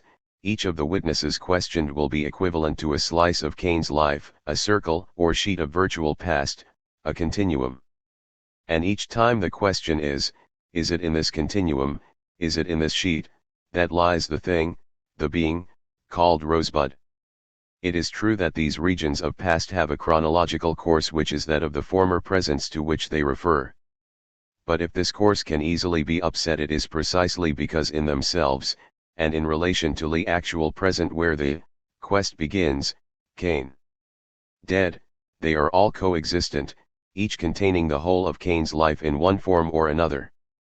Each has what Bergson calls shining points, singularities, but each collects around these points the totality of Cain or his life as a whole as a vague nebulosity. Of course, it is on these sheets that the witnesses will draw to evoke the recollection images, that is, to reconstitute the former presents. But they are themselves as different from the recollection images which actualize them as the pure past may be from the former present which it was. Each witness jumps into the past in general and at once installs himself in one or another coexisting region, before embodying certain points of the region in a recollection image. What shows that unity does not lie in the recollection image is that the latter bursts out in two directions. It induces two kinds of very distinct images, and Citizen Kane's famous montage determines the continuity of the relations between the two. Rhythm. The first kind of image reconstitutes motor series of former presents, events, actualities or habits. These are the cross-cutting shot-reaction shots, the succession of which shows Cain's habits as a married man, bleak days, and idle periods. It is the short overall shots whose superimpression shows the cumulative effect of a desire on Cain's part, to make Susan a singer. Sartre saw in this the equivalent of the frequentative in English, the tense of habit or the passing present. But what happens when Susan's accumulated efforts emerge into a scene in long shot and depth of field, her suicide attempt? This time, the image moves to a true exploration of a sheet of past. The images in depth express regions of past as such, each with its own accents or potentials, and mark critical moments in Cain's will to power. The hero acts, walks and moves, but it is the past that he plunges himself into and moves in. Time is no longer subordinated to movement, but movement to time. Hence in the great scene where Cain catches up in depth with the friend he will break with, it is in the past that he himself moves. This movement was the break with the friend. And, at the beginning of Mr. Arkadin, the adventurer who advances in the great court re-emerges from a past whose zones he will make us explore. In short, in the second case the recollection image does not pass on in a succession of former presents which it reconstitutes but goes beyond itself into regions of coexisting past which make it possible. This is the function of depth of field, to explore each time a region of past, a continuum. Do we have to reconsider the problems of depth of field that peaks off present and sheets of past? Bazin was able to propose and resolve by inventing the notion of sequence shot. The first problem concerned the novelty of the process.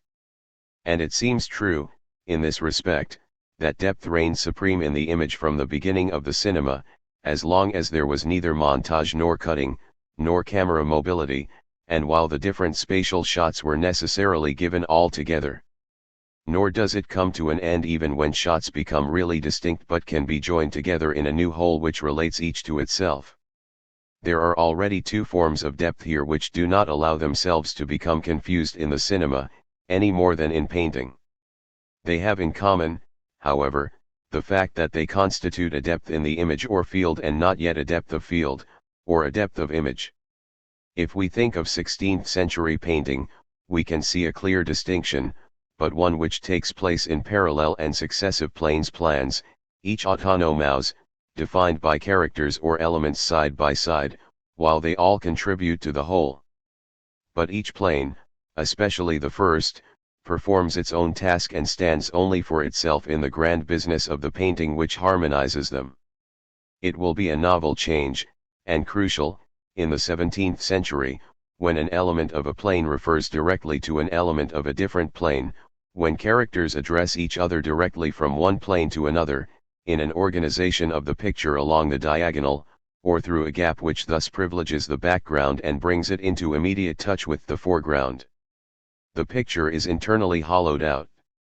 At this moment, depth becomes depth of field, whilst the dimensions of the foreground take on an abnormal size, and those of the background are reduced, in a violent perspective which does even more to unite the near and the far away. The same story runs through the cinema. For a long time, depth was produced by a simple juxtaposition of independent shots plans, a succession of parallel plans in the image. The conquest of Babylon in Griffith's Intolerance, for instance, shows the lines of defense of the besieged in depth, from foreground to background, each with its own importance and connecting neighboring elements into a harmonious whole.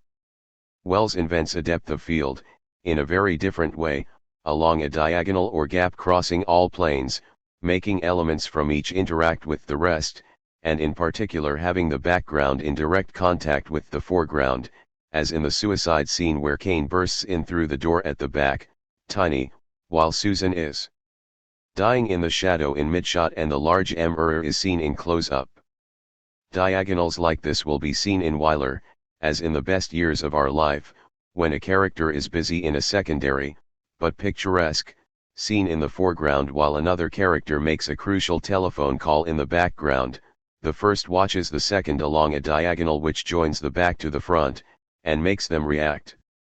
Before Wells, the only precursors in depth of field seem to have been Renoir, with La Règle du jeu, and Stroheim, particularly in Greed.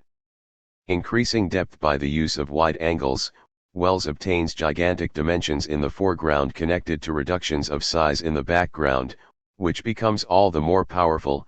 The light center is at the back, while masses of shadow are allowed to take up the foreground and the whole is scored with stark contrasts.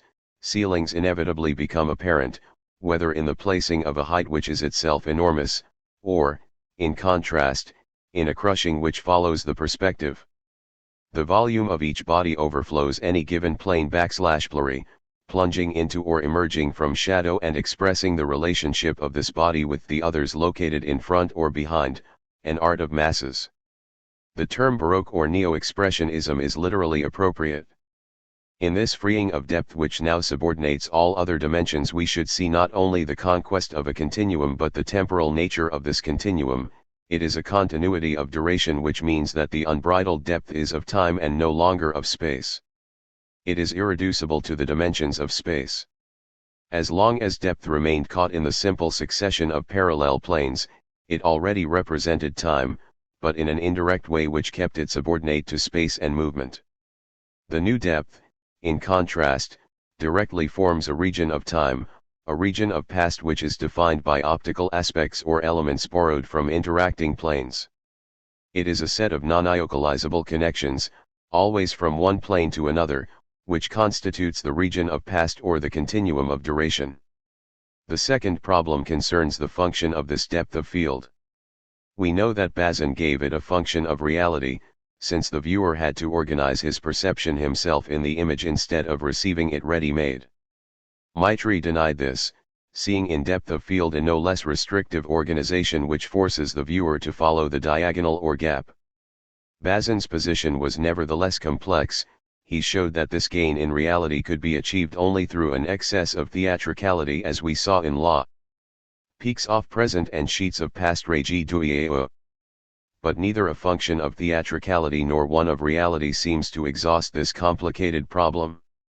We suggest that depth of field has many functions, and that they all come together in a direct time image. The special quality of depth of field would be to reverse time's subordination to movement and show time for itself.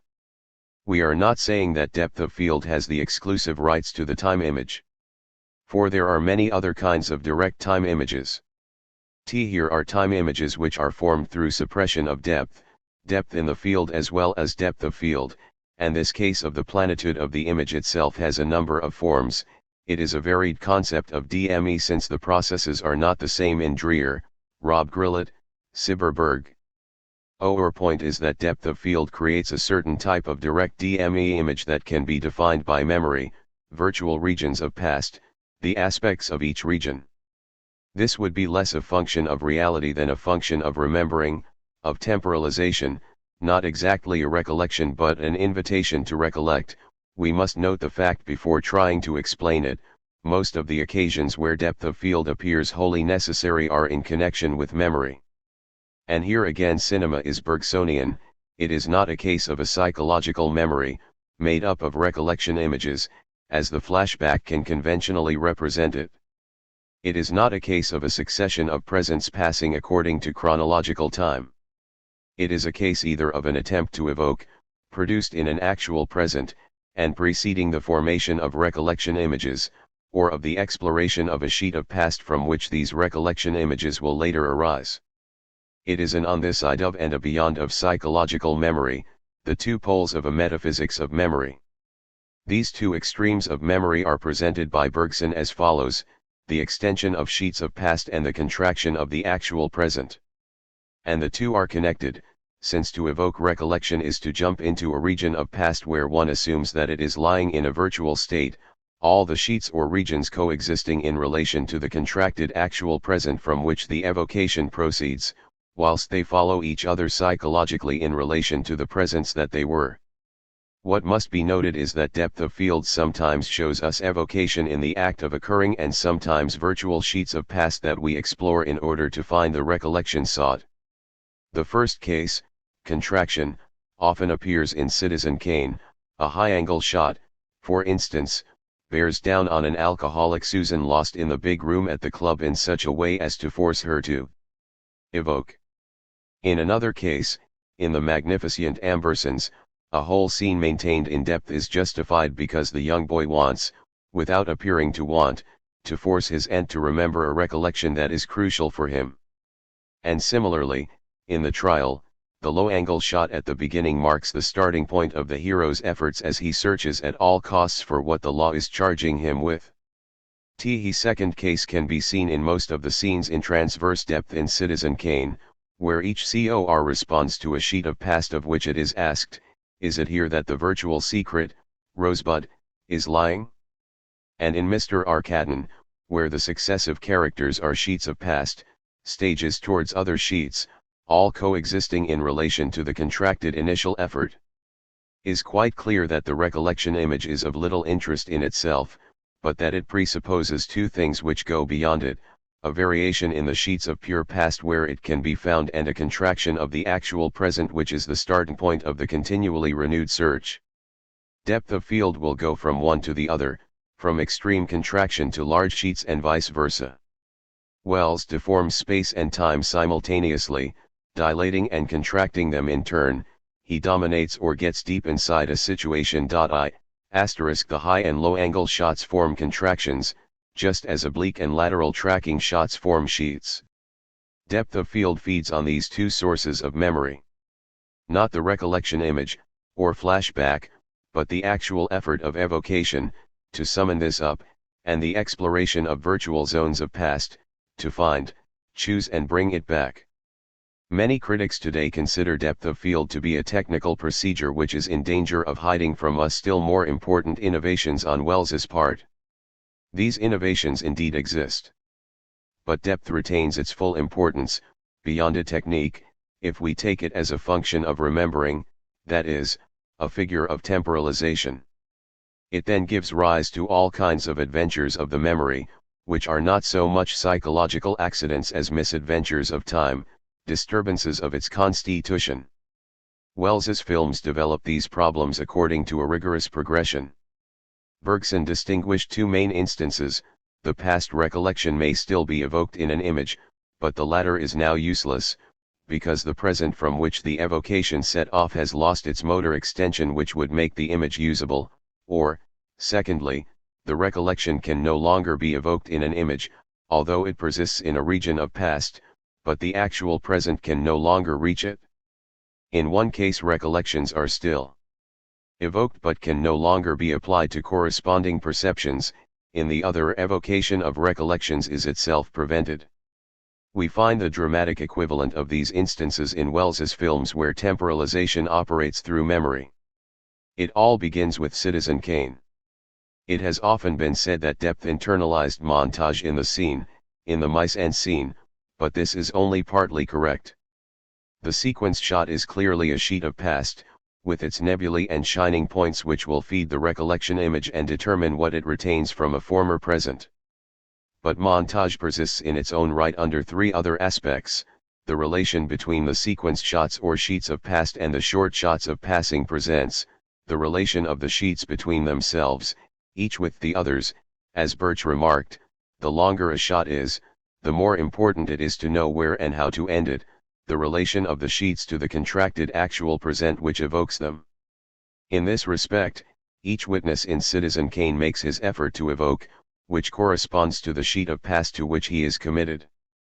But all of these efforts coincide in the actuality of Kane has just died, Kane is dead, which constitutes a kind of given, fixed point from the outset, similarly in Mr. Arkadin and Othello. And it is in relation to death as a fixed point where all the sheets of past coexist, childhood, youth, the adult, and the old man. If montage, therefore, remains the cinematographic act par excellence in Wells, it nonetheless changes its meaning. Instead of producing an indirect image of time on the basis of movement, it will organize the order of non-chronological coexistences or relations in the direct time image. Diverse sheets of past will be evoked and will embody their aspects in recollection images. And, on each occasion, it is on the theme, is it here that the pure recollection rosebud lies? Rosebud will not be found in any of the regions explored, even though it is in one of them, in that of childhood, but so deeply buried that it is overlooked. Moreover, when Rosebud becomes embodied from its own movement in an image, it is strictly for nobody, in the hearth where the discarded sledge burns. Not only could Rosebud have been anything, in so far as it is something, it goes down into an image which burns independently, is totally pointless and of interest to no one. It thereby casts suspicion on all the sheets of past which have been evoked by the various characters, even the ones who were interested. The images to which they gave rise were perhaps useless in turn, since there is no longer a present to welcome them, and because Kane died alone, recognizing the emptiness of his whole life, the sterility of all his sheets. In the magnificent Ambersons, it is no longer a suspicion induced by the singularity Rosebud, but a certainty which crashes headlong into the whole. The sheets of past can still be evoked and summoned: Isabel's marriage of pride, George's childhood, his youth, the Amberson family. But the images that are drawn from these are now quite useless because they can no longer be inserted into a present which would extend them into action. The town has been so transformed, the new modality of cars has replaced that of carriages, the present has changed so profoundly that the recollections can no longer be used. This is why the film does not begin with a death, but with a commentary which precedes any image, and which finds its conclusion at the moment when the fall of the family has taken place. It is done, but those who wanted to be present were dead, and those who were alive had forgotten the man and what they wanted. The recollections have lost all extension, now being useless even to give pleasure to the prophets and vengeance seekers. The infiltration of death is so complete that there is no longer a need for a death at the beginning. All the evocations coincide with deaths, and every death coincides with the sublime death of the Major.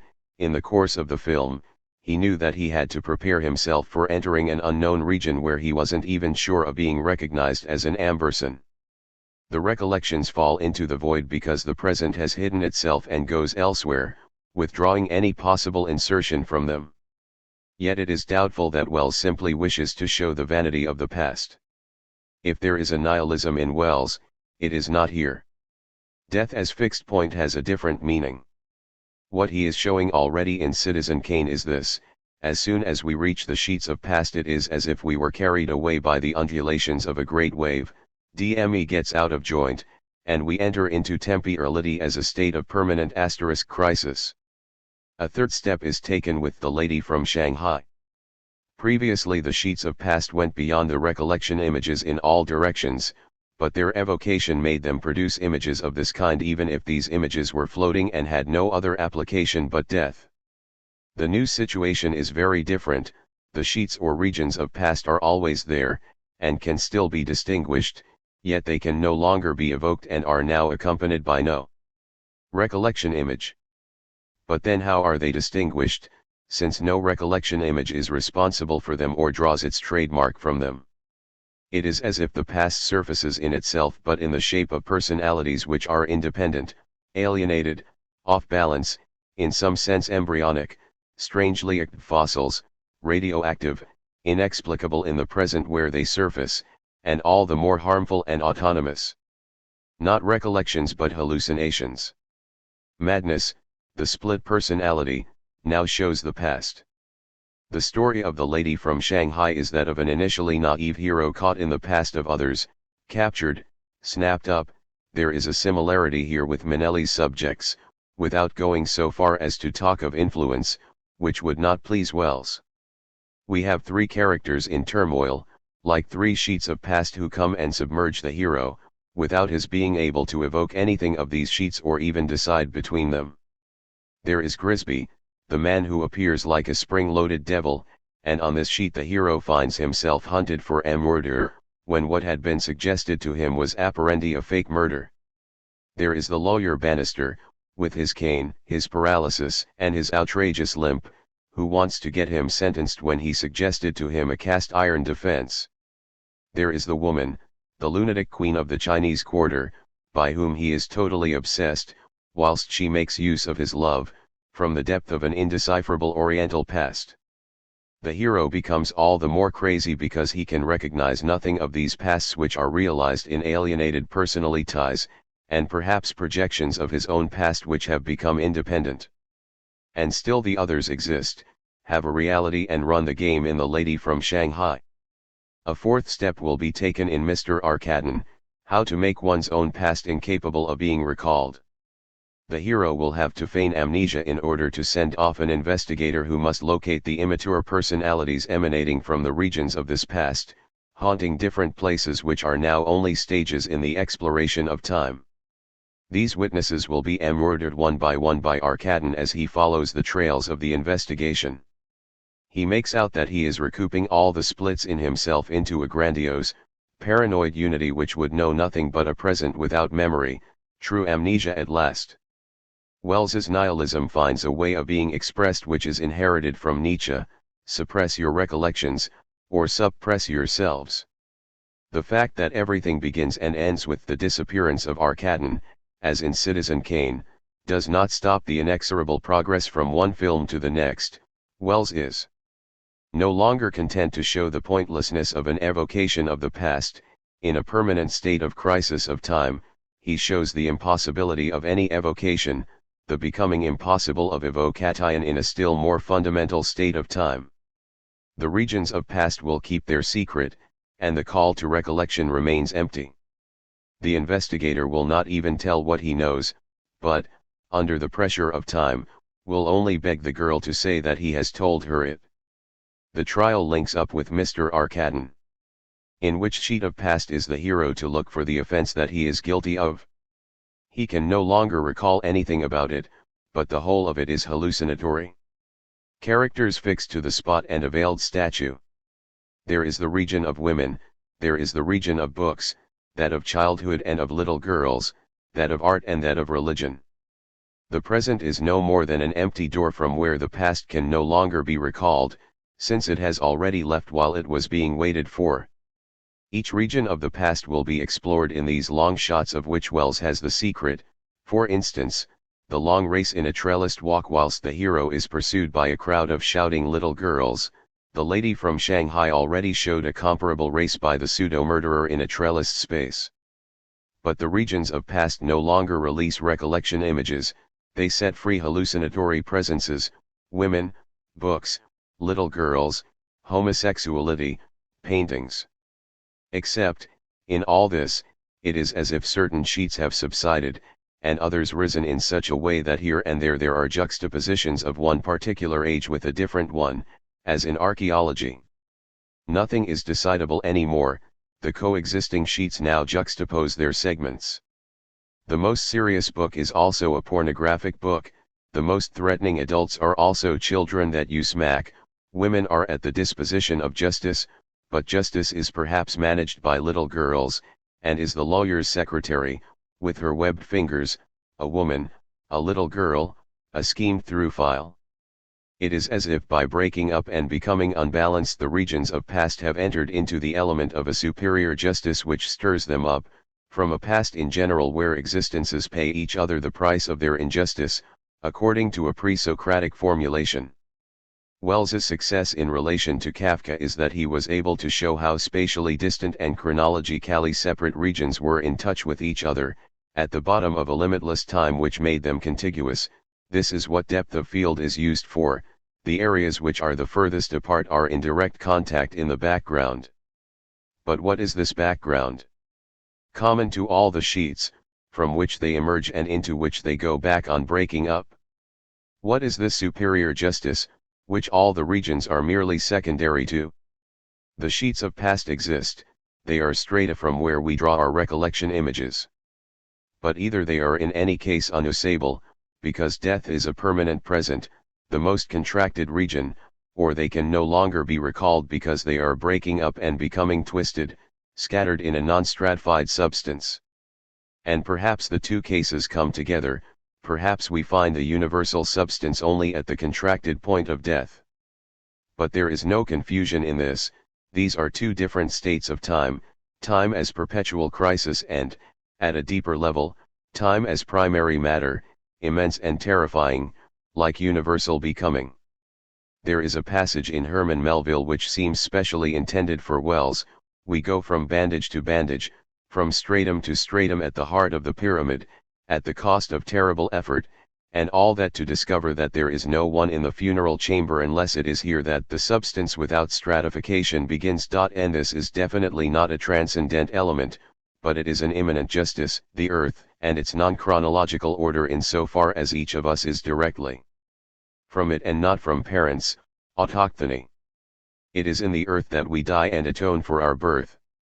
In Wells, the usual way of dying is flat on your stomach, the body already in the earth, dragging yourself, crawling. All the coexistent strata are in touch and adjacent to each other in a muddy vital medium. The earth as primordial time of the autochthonous. And this is what the cohort of Wells's great characters see, the hero of Touch of Evil who dies in the wet, blackish earth, the one in Trial who dies in the hole in the ground, and, earlier, Major Emberson in great pain, speaking with difficulty, and us, we came out of the earth. So in any case we ought to be in the earth. The earth was able to sink beneath the waters in order to sustain its primitive monsters, as in the aquarium scene and the story of the sharks in The Lady from Shanghai. And Macbeth, especially Macbeth. It is here that Bazin was able to see the element of Wells's characters, this creosote cardboard set, these barbarian Scotsmen, wearing animal skins and brandishing a kind of lance cross made of gnarled wood, these strange places tinkling with water and crowned by mists which prevent any hint of a sky that would probably not have any stars in it, literally constitute a universe of prehistory, not that of our ancestors the Gauls or the but a prehistory of consciousness at the birth of time and sin, when sky and earth, water and fire, good and evil are not yet clearly separated. Rhysneus is perhaps closest to Wells, his most independent and creative disciple, who transforms the whole problem. For, in Wells, a fixed point persists, even if it is in contact with the earth, low-angle shot. It is a present offered to our view, someone's death, sometimes given from the start, sometimes prefigured. It is also a sound present, the storyteller's voice, the voice off, which constitutes a radiophony center whose role is essential in Wells. And it is in relation to this fixed point that all the strata or sheets of past coexist and confront each other. Now the first novelty in Rhysneus is the disappearance of the center or fixed point. Death does not fix an actual present, so numerous are the dead who haunt the sheets of past, million dead haunt this landscape, dead in seconds. The voice off is no longer central, either because it enters into relationships of dissonance with the visual image or because it is divided or multiplied, the different voices which say I was born in my American uncle.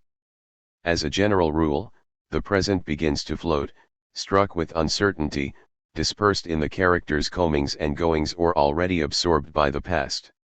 Even in the machine for going back in time, JET aim, the present defined by the 4 minutes of decompression required does not have the time to become fixed, to be counted, but will send a guinea pig back to levels that are always different. In Muriel, the new Boulogne has no center, any more than the flat with the provisional furniture. None of the people has a present, except perhaps the last who finds only emptiness. In short, the confrontation between sheets of past take place directly, each capable of being present in relation to the next. For the woman, Hiroshima will be the present of Nevers, but for the man, Nevers will be the present of Hiroshima. Riesnaeus had begun with a collective memory, that of the Nazi concentration camps, that of Guernica, that of the Bibliothèque Nationale. But he discovers the paradox of a memory for two people, or a memory for several. The different levels of past no longer relate to a single character, a single family, or a single group, but to quite different characters as to unconnected places which make up a world memory.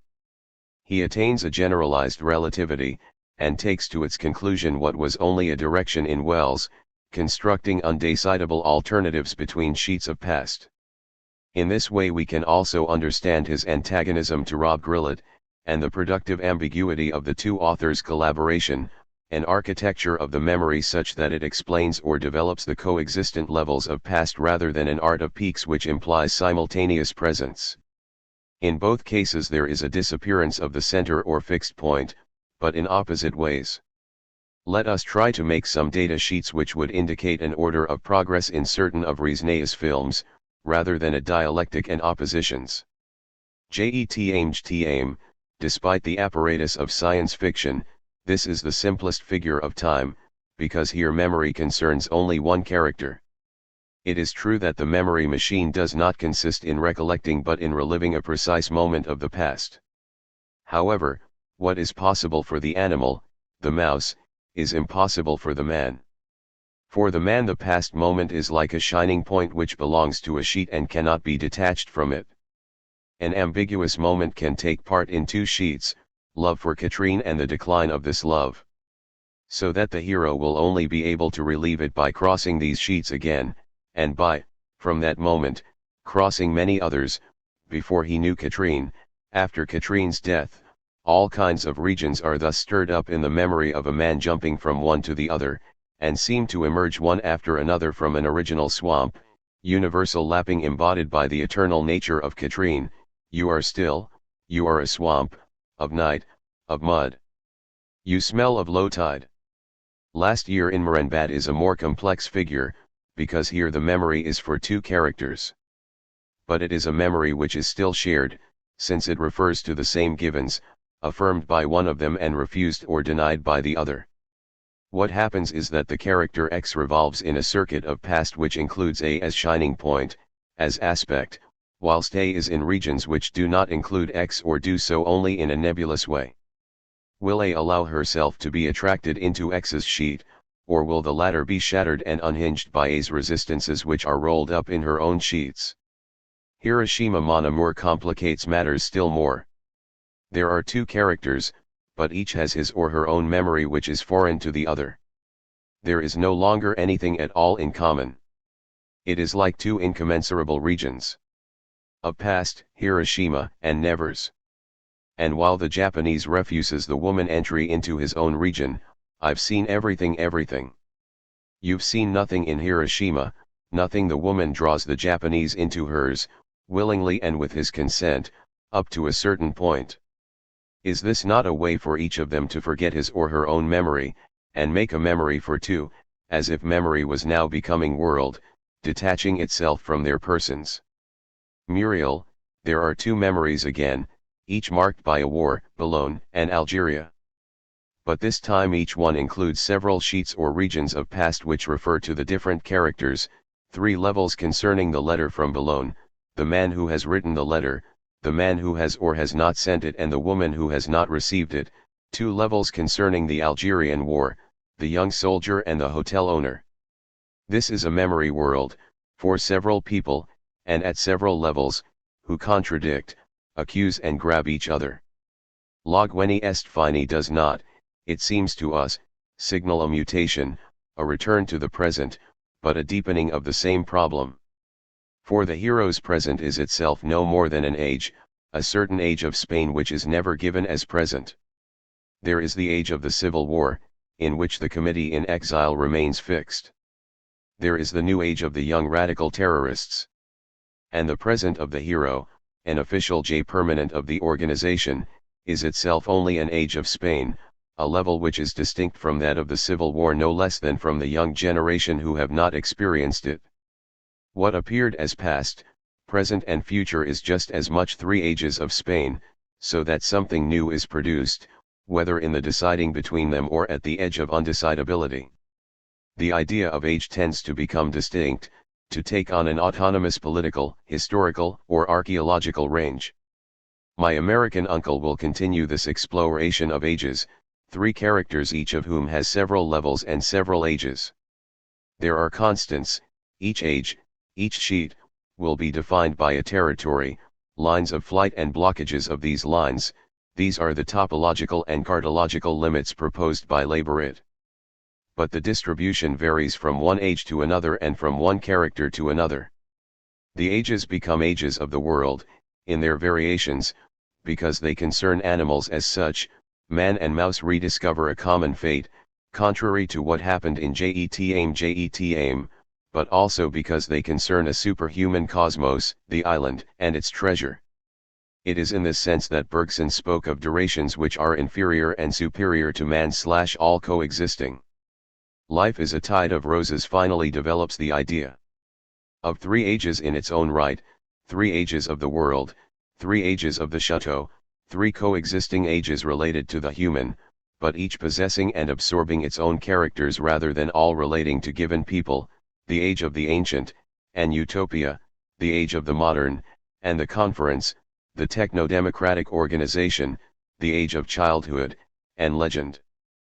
Throughout Resnaeus' work we plunge into a memory which overflows the conditions of psychology, memory for 2, memory for several, memory world, memory ages of the world. But the question as a whole remains, what are the sheets of past in the cinema of Resnaeus, whether levels of a single memory, regions of several memories, creation of a memory world, or demonstration of the ages of the world? We must distinguish several aspects here. In the first place, each sheet of past is a continuum. If Resnaeus tracking shots are famous, it is because they define, or rather construct, continuums, circuits of variable speed, following the shelving in the Bibliothèque Nationale, becoming immersed in the paintings of some period of Van Gogh. But it seems to be a characteristic of each continuum, within one type, to be pliable. This is what mathematicians call the Boulanger transformation. A square may be pulled into a rectangle whose 2 halves will form a new square, with the result that the total surface is redistributed with each transformation. If we take the smallest imaginable region of the surface, 2 infinitely close points will end up being separated, each allocated to 1/2, at the end of a certain number of transformations. Each transformation has an internal age, and we may think of a coexistence of sheets or continuums of different ages. This coexistence or these transformations form a topology. For instance, the different sections correspond to each of the char actors in My American Uncle, or the various periods of Van Gogh, so many strata. In Last Year in Marienbad, we are in a situation for 2 characters, A and X, such that X settles on a sheet where he is very close to A, whilst A is on a sheet of a different age where she is on the contrary distant and separated from X. These are not simply accentuated geometric figures, it is the 3rd character, M, who is witness here of the transformation of a single continuum. The question of knowing if 2 continuums of a different type, each having a middle age, can in turn be assimilated to the transformation of a single one surfaces with Hiroshima Mon Amour, in such a way that one is a modification of the other in all its regions, Hiroshima Nevers, or from one character to the other in My American Uncle. It is in this way that the notion of age, ages of the world and ages of memory, is profoundly justified in Resnaeus cinema.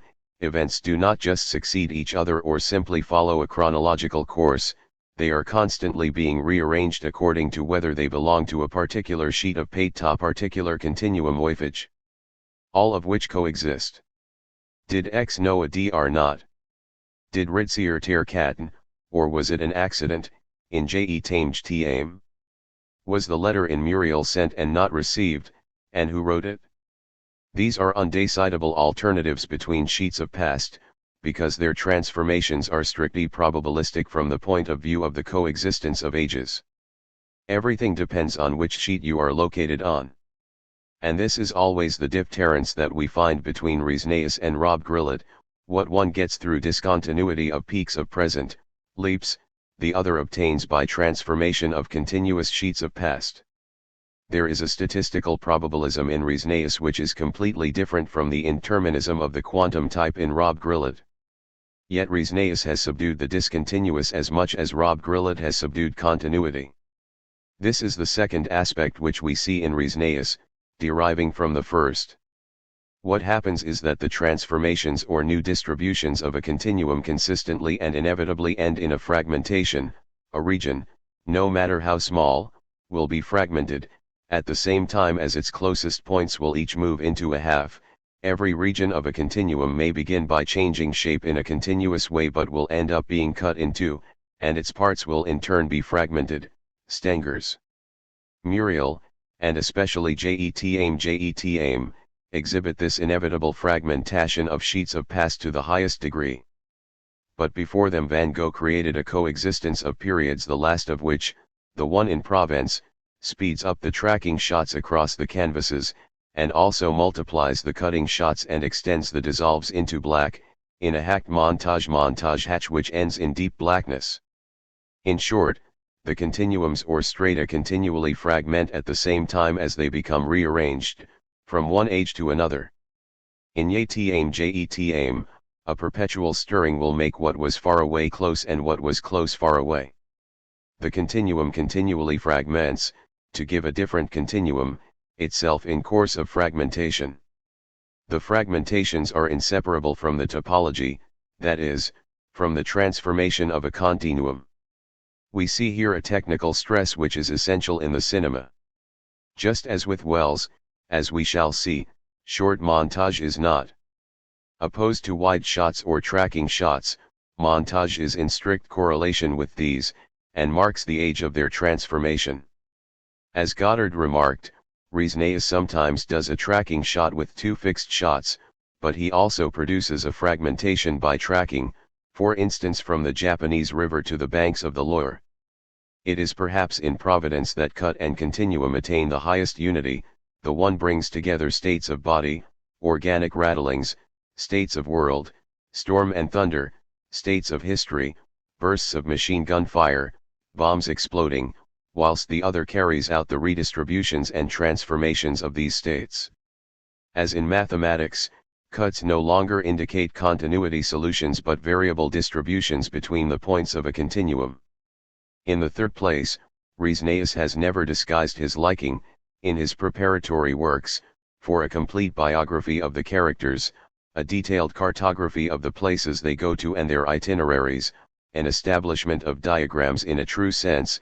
Even last year, is caught up in this requirement of his. For biographies already allow him to delimit the different ages of each character. But, in addition, a map corresponds to each age, that is, to a continuum or a sheet of past. And the diagram is the set of transformations of the continuum, the piling up of strata or the superimposing of coexistent sheets. The maps and diagrams survive, then, as integral parts of the film. The maps appear, first, as descriptions of objects, places, and landscapes. Series of objects are used as witnesses from Van Gogh to Muriel and to My American Uncle, but these objects are above all functional, and function in Riesneus is not the simple use of the object but the mental function or level of thought which corresponds to it. Riesneus conceives of cinema not as an instrument for representing reality but as the best way of approaching the way the mind functions. Van Gogh already set out to deal with painted things as real objects whose functions would be the artist's internal world. And what makes night and fog so overpowering is that Riesneus succeeds in showing, by means of things and victims, not only the functioning of the camp but also the mental functions, which are cold, diabolical, almost impossible to understand, which preside over its organization. In the Bibliothèque Nationale the books, trolleys, shelving, stairs, lifts and corridors constitute the elements and levels of a gigantic memory where men themselves are only mental functions, or neuronic messengers. As a result of this functionalism, cartography is essentially mental, cerebral, and Rhysnaeus has always said that what interested him was the brain as world, as memory of the world. It is in the most concrete way that Rhysnaeus attains a cinema, creates a cinema which has only one single character, thought. Each map is in this sense a mental continuum, that is, a sheet of past which makes a distribution of functions correspond to a distribution of objects. The cartographical method and coexistence of maps in Rhysnaeus may be distinguished from the photographic method in Rob Grillet, and his simultaneity of snapshots, even when the two methods result in a common product. In Rhysnaeus, the diagram will be a superimposing of maps which define a set of transformations from sheet to sheet, with redistributions of functions and fragmentations of objects, the superimposed ages of Auschwitz. My American Uncle will be a grand attempt at diagrammatic mental cartography, where maps are superimposed and transformed, in a single character and from one character to the next. But, in the fourth place, it is the accent on memory which seems to create a problem. It is obvious that, if memory is reduced to the recollection image and flashback, Rhysnaeus makes no special provision for it and has little to do with it. It is not difficult to show that dreams and nightmares, fantasies, hypotheses, and anticipations, all forms of the imaginary, are more important than flashbacks. It is true that there are some well-known ones in Hiroshima Mon Amour, but in Last Year in Moranbad we can no longer tell what is flashback and what is not, and in Muriel there are none. Likewise with Jet-Aim, there are absolutely no flashbacks or anything of the sort, says Rhysnaeus. Night and fog could even be thought of as the sum of all the ways of escaping from the flashback, and the false piety of the recollection image. But in this way we are not going beyond an observation that holds good for all the great filmmakers of time. The flashback is just a useful convention which, when it is employed, must always be justified from elsewhere. In Rhysnaeus' case, however, this inadequacy of the flashback does not stop his work as a whole being based on the coexistence of sheets of past, the present no longer even intervening as center of evocation. The machine of Jet-Aim stirs up and fragments sheets of past in which the character is totally caught up and relives. Night and fog sets out to invent a memory which is all the more alive for no longer passing through recollection image. How can we explain such an apparently paradoxical situation? We must go back to the Bergsonian distinction between RHE, pure recollection, which is always virtual, and the recollection image, which makes it actual only in relation to a present. In a crucial passage, Bergson says that pure recollection should definitely not be confused with the recollection image which derives from it. It remains a magnetizer behind the hallucinations which it prompts. On each occasion, pure recollection is in a sheet or continuum which is preserved in time. Each sheet of past has its distribution, its fragmentation, its shining points, its nebulae, in short an age. When I take up position on such a sheet, two things can happen: either I discover there the point I was looking for, which will thus be actualized in a recollection image, but it is clear that the latter does not possess in itself the mark of the past which it only inherits, or I do not discover the point, because it is on a different sheet which is inaccessible to me, belonging to a different age. Last Year in Moranbad is precisely a story of magnetism, hypnotism, in which we might say that X has recollection images and that A does not, or only very vague ones, because they are not on the same sheet. But a third case can arise: we constitute a continuum with fragments of different ages. We make use of transformations which take place between two sheets to constitute a sheet of transformation. For instance, in a dream, there is no longer one recollection image which embodies one particular point of a given sheet. There are a number of images which are embodied within each other, each referring to a different point of the sheet. Perhaps, when we read a book, watch a show, or look at a painting, and especially when we are ourselves the author, an analogous process can be triggered, we constitute a sheet of transformation which invents a kind of transverse continuity or communication between several sheets, and weaves a network of non-localizable relations between them. In this way we extract non-chronological time. We draw out a sheet which, across all the rest, catches and extends the trajectory of points, the evolution of regions. This is evidently a task which runs the risk of failure. Sometimes we only produce an incoherent dust made out of juxtaposed borrowings, sometimes we only form generalities which retain mere resemblances. All this is the territory of false recollections with which we trick ourselves or try to trick others. Muriel. But it is possible for the work of art to succeed in inventing these paradoxical, hypnotic and hallucinatory sheets whose property is to be at once a past and always to come. It is a third possibility which was suggested for Morenbad. M would be the dramatist storyteller of whom X and A would be simply the characters, or better the two sheets from which he will draw out a transverse one. It is above all in Providence, one of Resnais's finest films, that we witness these redistributions, fragmentations, and transformations which go continually from one sheet to another, so creating a new one which takes them all away, goes back to the animal and extends to the edges of the world. There are many difficulties and failures in this work of the drunken old storyteller, for instance, 3 terraces borrowed from 3 ages, and the footballer, which sheet has he come from, and should he keep it? Benayun goes to the heart of the matter when he says, the absence of the childhood adolescence adult age succession in Resnais perhaps pushes him to reconstitute a synthesis of the life cycle on the creative plane, starting with birth and perhaps fetal age, up to death and its preceding experiences, even if he combines them all on occasion in the same character. The work of art crosses coexistent ages, unless it is prevented from doing so, fixed on an exhausted sheet, in a mortified fragmentation, les statues mourant aussi. Success appears when the artist, like Van Gogh, reaches that excess which transforms the ages of memory or the world, a magnetic operation, and this operation explains the montage rather than the other way round. No author is less bound up in the past. It is a cinema which, in an endeavor to sketch the present, prevents the past from being debased into recollection. Each sheet of past, each age calls up all the mental functions simultaneously, recollection, but equally forgetting, false recollection, imagination, planning, judgment. What is loaded with all these functions, each time, is feeling. Life is a bed of roses begins with love, love. It is feeling which stretches out on a sheet and is modified according to its fragmentation. Resnais has often declared that it is not characters that interest him but the feelings that they could extract from them like their shadows, depending on which regions of past they are placed in. Characters are of the present, but feelings plunge into the past. Feelings become characters, as in the painted shadows in the sunless park, last year in Morenbad.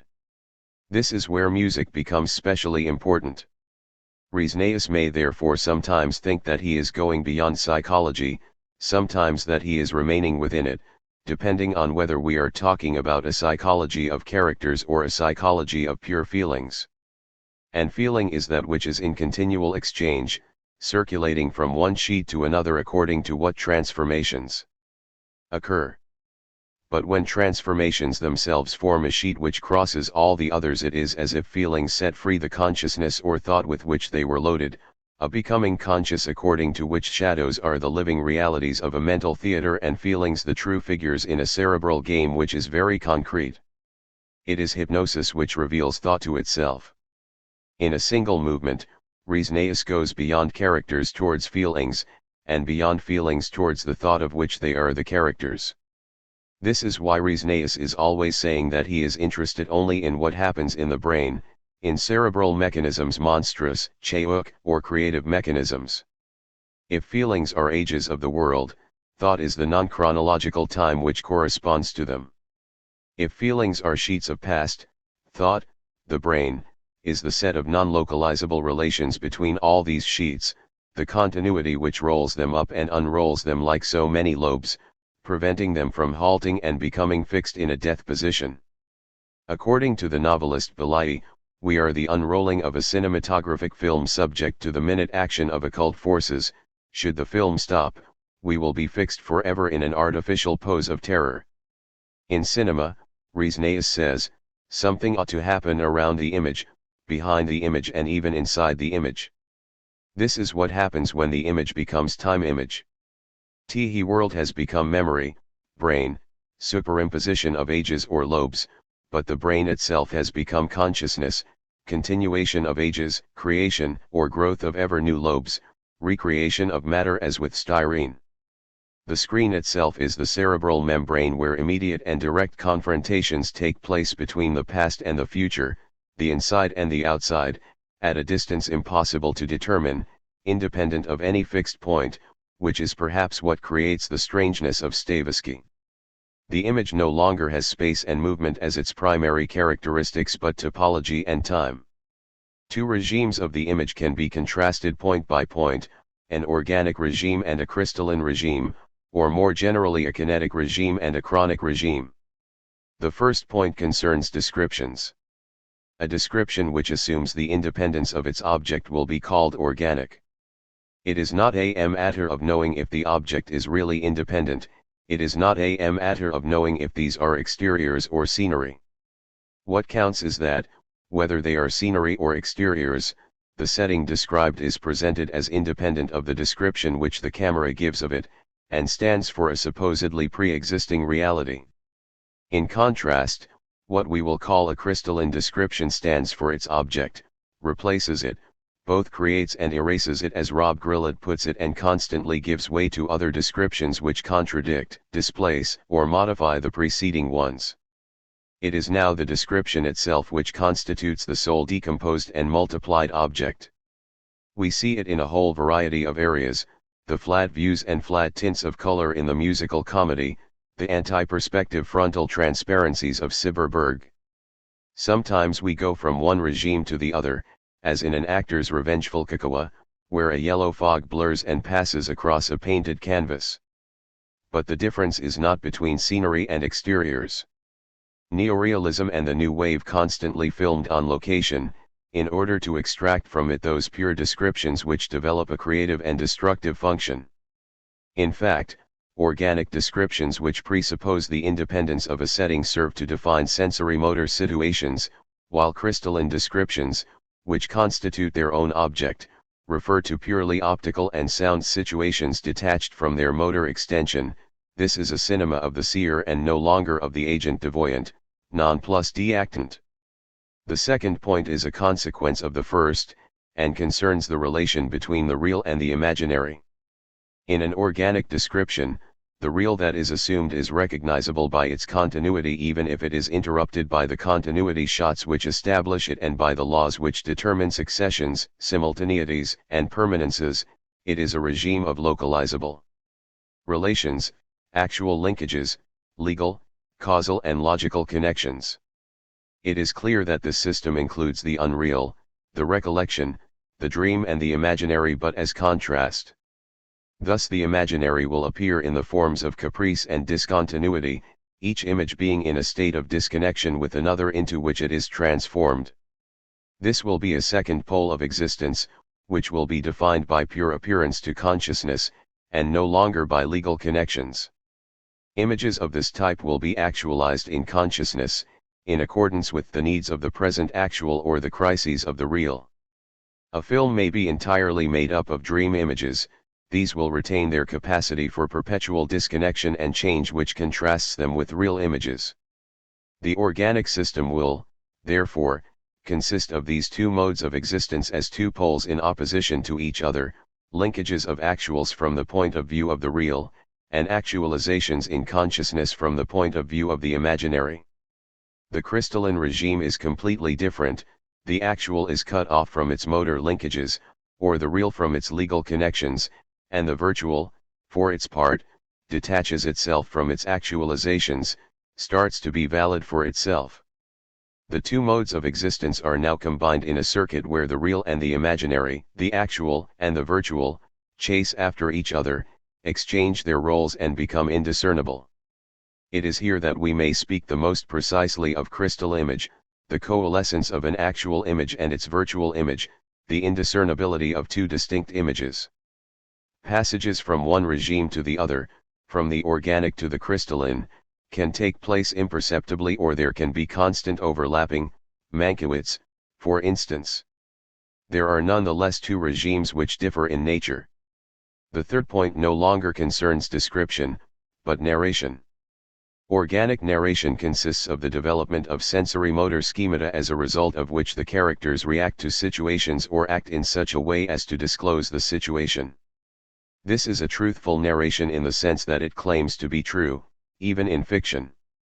Such a regime is complex because it can produce interventions from breaks, ellipses, insertions of recollections and dreams, and above all because it implies a certain usage of speech as a development factor.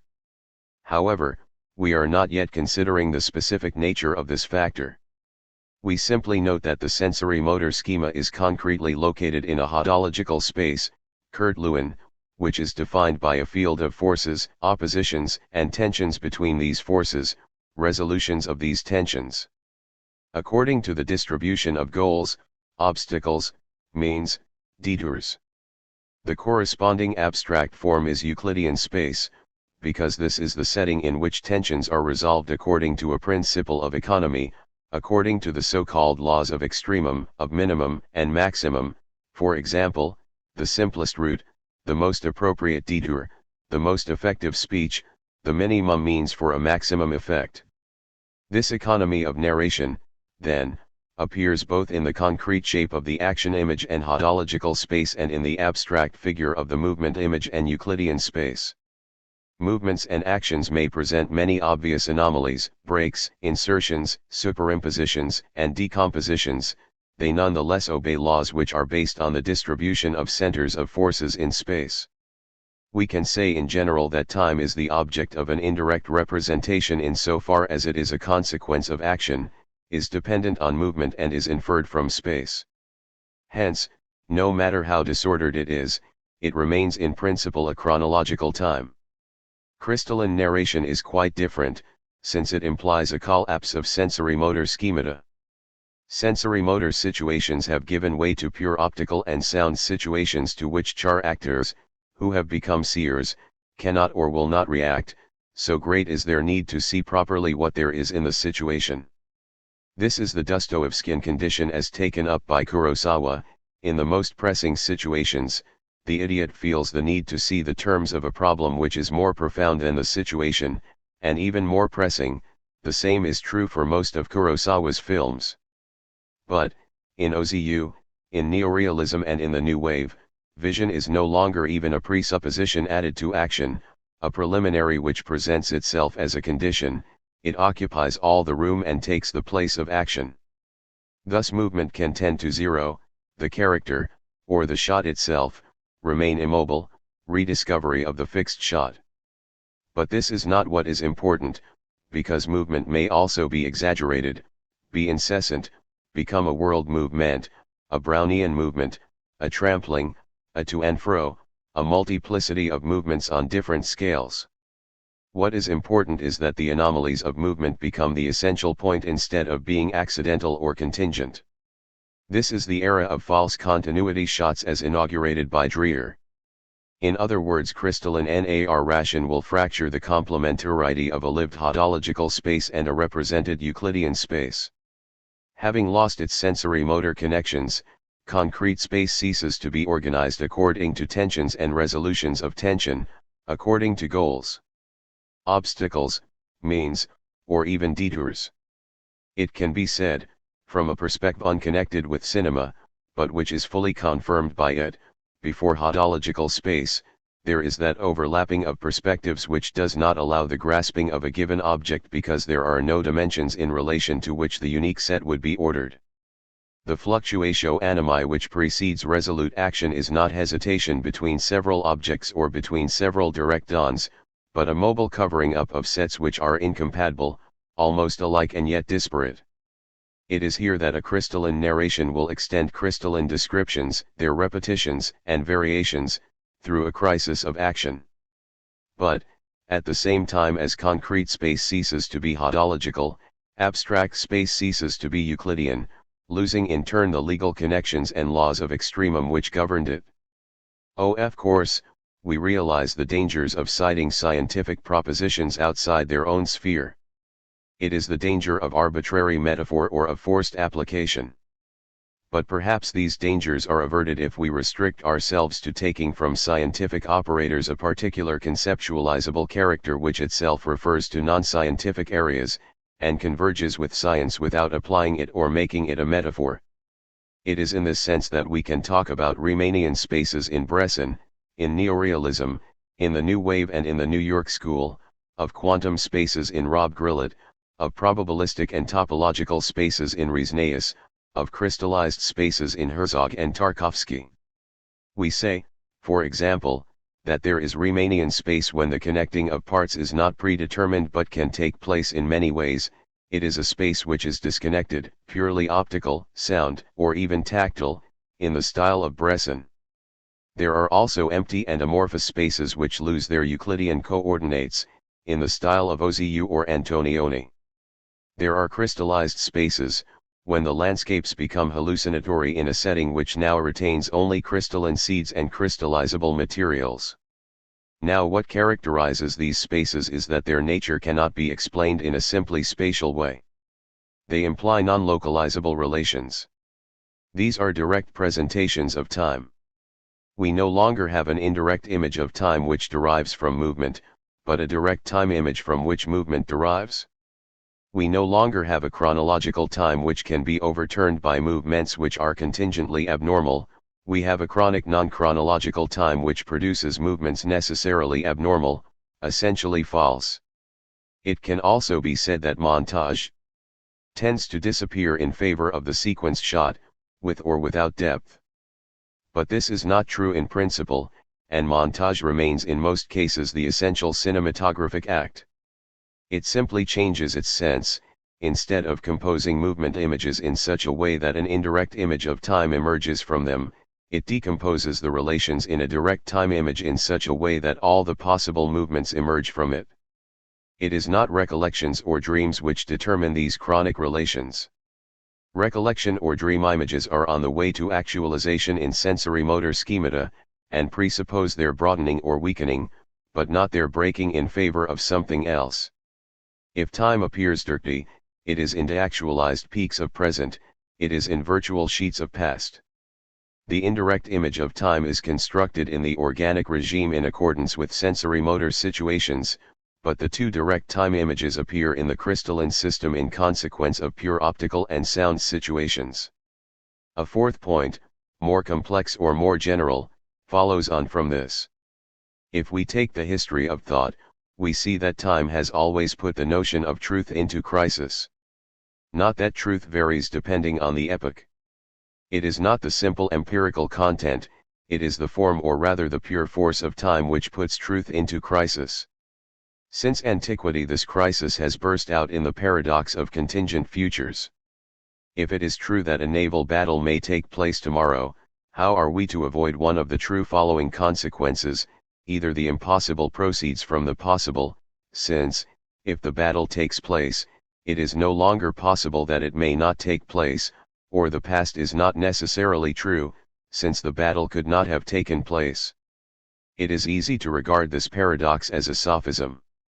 It nonetheless shows the difficulty of conceiving a direct relation between truth and the form of time, and obliges us to keep the true away from the existent, in the eternal or in what imitates the eternal. We have to wait for Leibniz to get the most ingenious, but also the strangest and most convoluted, solution to this paradox. Leibniz says that the naval bat may or may not take place, but that this is not in the same world, it takes place in one world and does not take place in a different world, and these two worlds are possible, but are not composable with each other. He is thus obliged to forge the wonderful notion of incompossibility, very different from contradiction, in order to resolve the paradox while saving truth. According to him, it is not the impossible, but only the incompossible that proceeds from the possible, and the past may be true without being necessarily true. The powers of the fake. But the crisis of truth thus enjoys a pause rather than a solution. For nothing prevents us from affirming that incompossibles belong to the same world, that incompossible worlds belong to the same universe. Fang, for example, has a secret. A stranger calls at his door. Fang can kill the intruder can kill Fang, they can both escape, they can both die, and so forth. You arrive at this house, but in one of the possible pasts you are my enemy, in another, my friend. This is Borges's reply to Leibniz: the straight line as force of time, as labyrinth of time, is also the line which forks and keeps on forking, passing through incompossible presents, returning to not necessarily true pasts. A new status of narration follows from this. Narration ceases to be truthful, that is, to claim to be true, and becomes fundamentally falsifying. This is not at all a case of each has its own truth, a variability of content. It is a power of the false which replaces and supersedes the form of the true, because it poses the simultaneity of incompossible presents, or the coexistence of not necessarily true pasts. Crystalline description was already reaching the indiscernibility of the real and the imaginary, but the falsifying narration which corresponds to it goes a step further and poses inexplicable differences to the present and alternatives which are undecidable between true and false to the past. The truthful man dies, every model of truth collapses, in favor of the new narration. We have not mentioned the author who is essential in this regard. It is Nietzsche, who, under the name of will to power, substitutes the power of the false for the form of the true, and resolves the crisis of truth, wanting to settle it once and for all, but, in opposition to Leibniz, in favor of the false and its yardstick, creative power. From the novel to the cinema, Rob Grillett's work testifies to the power of the false as principle of production of images. This is not a simple principle of reflection or becoming aware, beware, this is cinema. It is a source of inspiration.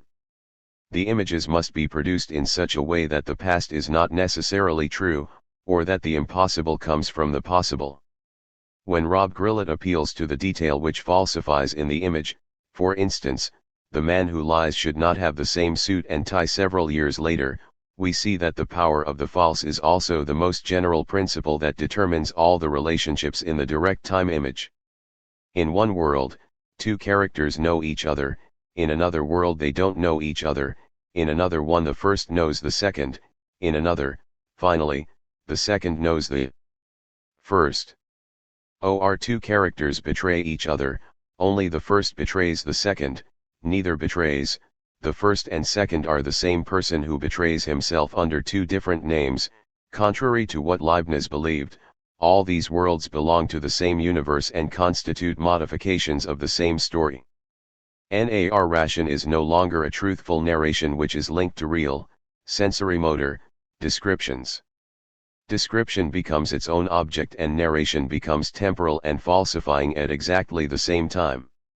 The formation of the crystal, the force of time and the power of the false are strictly complementary, and constantly imply each other as the new coordinates of the image. There is no value judgment here, because this new regime no less than the old one throws up its ready-made formulas, its set procedures, its labored and empty applications, its failures, its conventional and second-hand examples offered to us as masterpieces. What is interesting is the new status of the image, this new type of narration description insofar as it initially inspires very different great authors. All this could be summed up by saying that the forger becomes the character of the cinema, not the criminal, the cowboy, the psychosocial man, the historical hero, the holder of power, etc., as in the action image, but the forger pure and simple, to the detriment of all action. The forger could previously exist in a determinate form, liar or traitor, but he now assumes an unlimited figure which permeates the whole film. He is simultaneously the man of pure descriptions and the maker of the crystal image, the indiscernibility of the real and the imaginary. He passes into the crystal, and makes the direct time image visible. He provokes undecidable alternatives and inexplicable differences between the true and the false, and thereby imposes a power of the false as adequate to time, in contrast to any form of the true which would control time. The Man Who Lies is one of Rob Grillet's finest films, This is not a localized liar, but an unrealizable and chronic forger in paradoxical spaces. We would also say that Stavisky is not just one film among others in Resnaeus' work. Even if it is not the most important, it contains the secret of the others, a bit like Henry James's The Figure in the Carpet.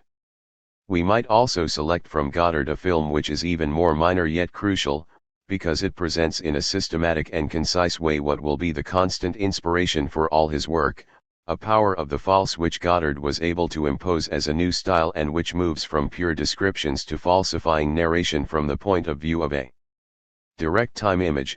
We mean Le Grand Escroc, a free interpretation of an episode in Herman Melville's great novel. The Man Who Lies and Stavisky would also be like Le Grand Escroc. They would together form the simplified, overblown, provocative, badly received, badly viewed and reviewed manifesto of the new cinema. Truthful narration is developed organically, according to legal connectons in space and chronological relations in time. Of course, the elsewhere may be close to the here, and the former to the present, but this variability of places and moments does not call the relations and connections into question. They rather determine its terms or elements, so that narration implies an inquiry or testimonies which connect it to the true. The investigator and witnesses may even take on an autonomous and explicit shape, as in literally judicial J films. But, whether explicitly or not, narration always refers to a system of judgment, even when acquittal takes place due to the benefit of the doubt, or when the guilty is so only because of fate. Falsifying narration, by contrast, frees itself from this system. It shatters the system of judgment because the power of the false, not error or doubt, affects the investigator and the witness as much as the person presumed guilty. In Stavisky the testimonies come from the very living of the character who refutes them. Then, within these testimonies, other witnesses appear, who are already talking about a dead man. The point is that the elements themselves are constantly changing with the relations of time into which they enter, and the terms with their connections. Narration is constantly being completely modified, in each of its episodes, not according to subject variations, but as a consequence of disconnected places and dechronologized moments. There is a fundamental reason for this new situation, contrary to the form of the true which is unifying and tends to the identification of a character, his discovery or simply his coherence. The power of the false cannot be separated from an irreducible multiplicity. I is another jes un autre has replaced ego equals ego. The power of the false exists only from the perspective of a series of powers, always referring to each other and passing into one another. So that investigators, witnesses, and innocent or guilty heroes will participate in the same power of the false, the degrees of which they will embody, at each stage of the narration. Even the truthful man ends up realizing that he has never stopped lying, as Nietzsche said. The forger will thus be inseparable from a chain of forgers into whom he metamorphoses. There is no unique forger, and, if the forger reveals something, it is the existence behind him of another forger, if only the state, as in the financial operations in Stavisky or in Le Grand Escroc. The truthful man will form part of the chain, at one end like the artist, at the other end, the nth power of the false. And the only content of narration will be the presentation of these forgers, their sliding from one to the other, their metamorphoses into each other. In literature and philosophy, the two greatest texts to have developed such chains of forgers or such series of powers are The Last Book of Zarathustra in Nietzsche and Melville's novel, The Confidence Man. The former presents the multiple cry of the higher man who passes through the divine, the two kings, the man with the leeches, the sorcerer, the last pope, the ugliest man, the voluntary beggar and the shadow. They are all forgers. The latter presents a series of forgers which includes a dumb albino, a legless negro, a man in mourning, a man in grey, a man in a cap, a man with an account book, a herbal doctor, up to the cosmopolitan with the colorful clothes, the great hypnotist, the metaphysical scoundrel, each metamorphosing into the other, all confronting truthful men who are no less false than they are. Goddard outlines a similar series whose characters will be the representatives of cinema verite, the policeman, the confidence man himself, and finally the author, the portrait of the artist in a fez. Last year in Morenbad only connected the hypnotized woman, the truthful woman, to the hypnotist, provided that it revealed, behind, yet another hypnotist. Or the series in Muriel, all forgers in some respect. Rob Grillet's series develop in the style of Trans-Europe Express. Elias, the man of the false, connects with Eva, the double agent, from the perspective of the gangster Frank, who presupposes an organization, itself connecting with Jean and Mark, the author and his critic, who pass over into Commissioner Lawrence. Such a construction seems common to some very different films and very independent authors. We might mention Hugo Santiago's film The Others, in which Borges and Casares collaborated. After the death of his son, the bookseller metamorphoses into a series of forgers: the magician, the man with the wand, the man in the mirror, and the son himself, who constitute the whole narration, whilst the camera jumps from point to carry out pure descriptions, the empty observatory. Everywhere it is the metamorphoses of the false which replace the form of the true. This is the essential point: how the new regime of the image, the direct time image, works with pure crystalline optical and sound descriptions, and falsifying, purely chronic narrations. Description stops presupposing a reality and narration stops referring to a form of the true at one and the same time, hence Agnes Varda's documentaire, where the documentary describes situations which are now only optical and of sound: walls, the city, for a story which now invokes only the abolition of the true, following the disconnected gestures of the heroine. Undoubtedly each great author has his own way of conceiving description, narration, and their relationships. The visual and the spoken also enter into new relations each time. For, as we shall see, a third element now intervenes, which is the story, distinct from description and narration. But, to remain with these two instances, we must propose that they form the framework which, after the new wave, is indispensable. The neorealist resolution still retained a reference to a form of the true, although it profoundly renewed it, and certain authors were freed from it in their development, Fellini, and even Visconti. But the new wave deliberately broke with the form of the true to replace it by the powers of life, cinematographic powers considered to be more profound. If we look for the inheritance of the new wave or the influence of Goddard in certain recent films, we immediately see characteristics which are sufficient to define its most obvious aspect. Bergola and Limousin's Favx Fuyance tells the story of a man in a car who accidentally runs over another man and makes off, then makes inquiries and enters into closer and closer relation with the daughter of his victim without us knowing what he wants. But the narration does not develop organically. It is rather as if the offense of making off was sliding along a chain, metamorphosing each time, following the characters like so many forgers, each of whom comes up with an excuse au pair un faux fuyant for his own purposes. We can count 8 in all, until the offense is reversed, and the original witness in turn becomes the offender whom a final offense of flight will leave to die in the snow, whilst the circuit is completed by a telephone call, which reports this death to the first character. Now, such a falsifying narration appears to be intercut with strange scenes whose sole function is pure description. The man telephones the girl, who is babysitting, simply for her to describe the flat where she is, then he asks the girl to come and watch him, for no reason, when there is strictly nothing to see, when he is preparing to go into the cinema with a girlfriend, and the girl will repay him this politeness, asking him to be there, when she in turn is simply out walking with a girlfriend. Doyle's La Pirate proceeds quite differently, but on the same basis. The film presents us with a passion between 3 characters who want to be judged, but who simply fall under the purely descriptive gaze of a lit girl, and into the plot of a detective who wonders which story he will be able to draw from it. Passion becomes the essential element of the cinema because, as against action, it ties falsifying narration to pure descriptions.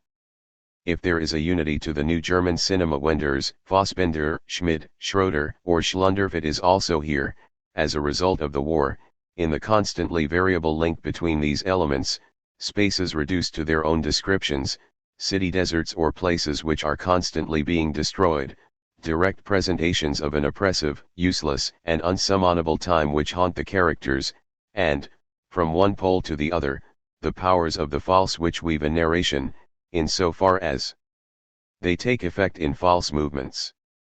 The German passion has become fear, but fear is also man's final reason, his nobility announcing something new, the creation which comes from fear as a noble passion. If we were looking for an example not to sum up all the others, but among others, it would be precisely Schlundorff's circle of deceit in a devastated and divided Beirut, a man from a different past, caught in a chain of forgers, blankly watching the movement of a windscreen wiper. Semiology of a linguistic inspiration, semiocritique, has addressed the problem of falsifying narrations as part of rich and complex studies of the disnarrative. But, since it identified the cinematographic image with an utterance, and every sequence with a narration in general, the differences between narrations could come only from language processes which constituted an intellectual structure underlying the images.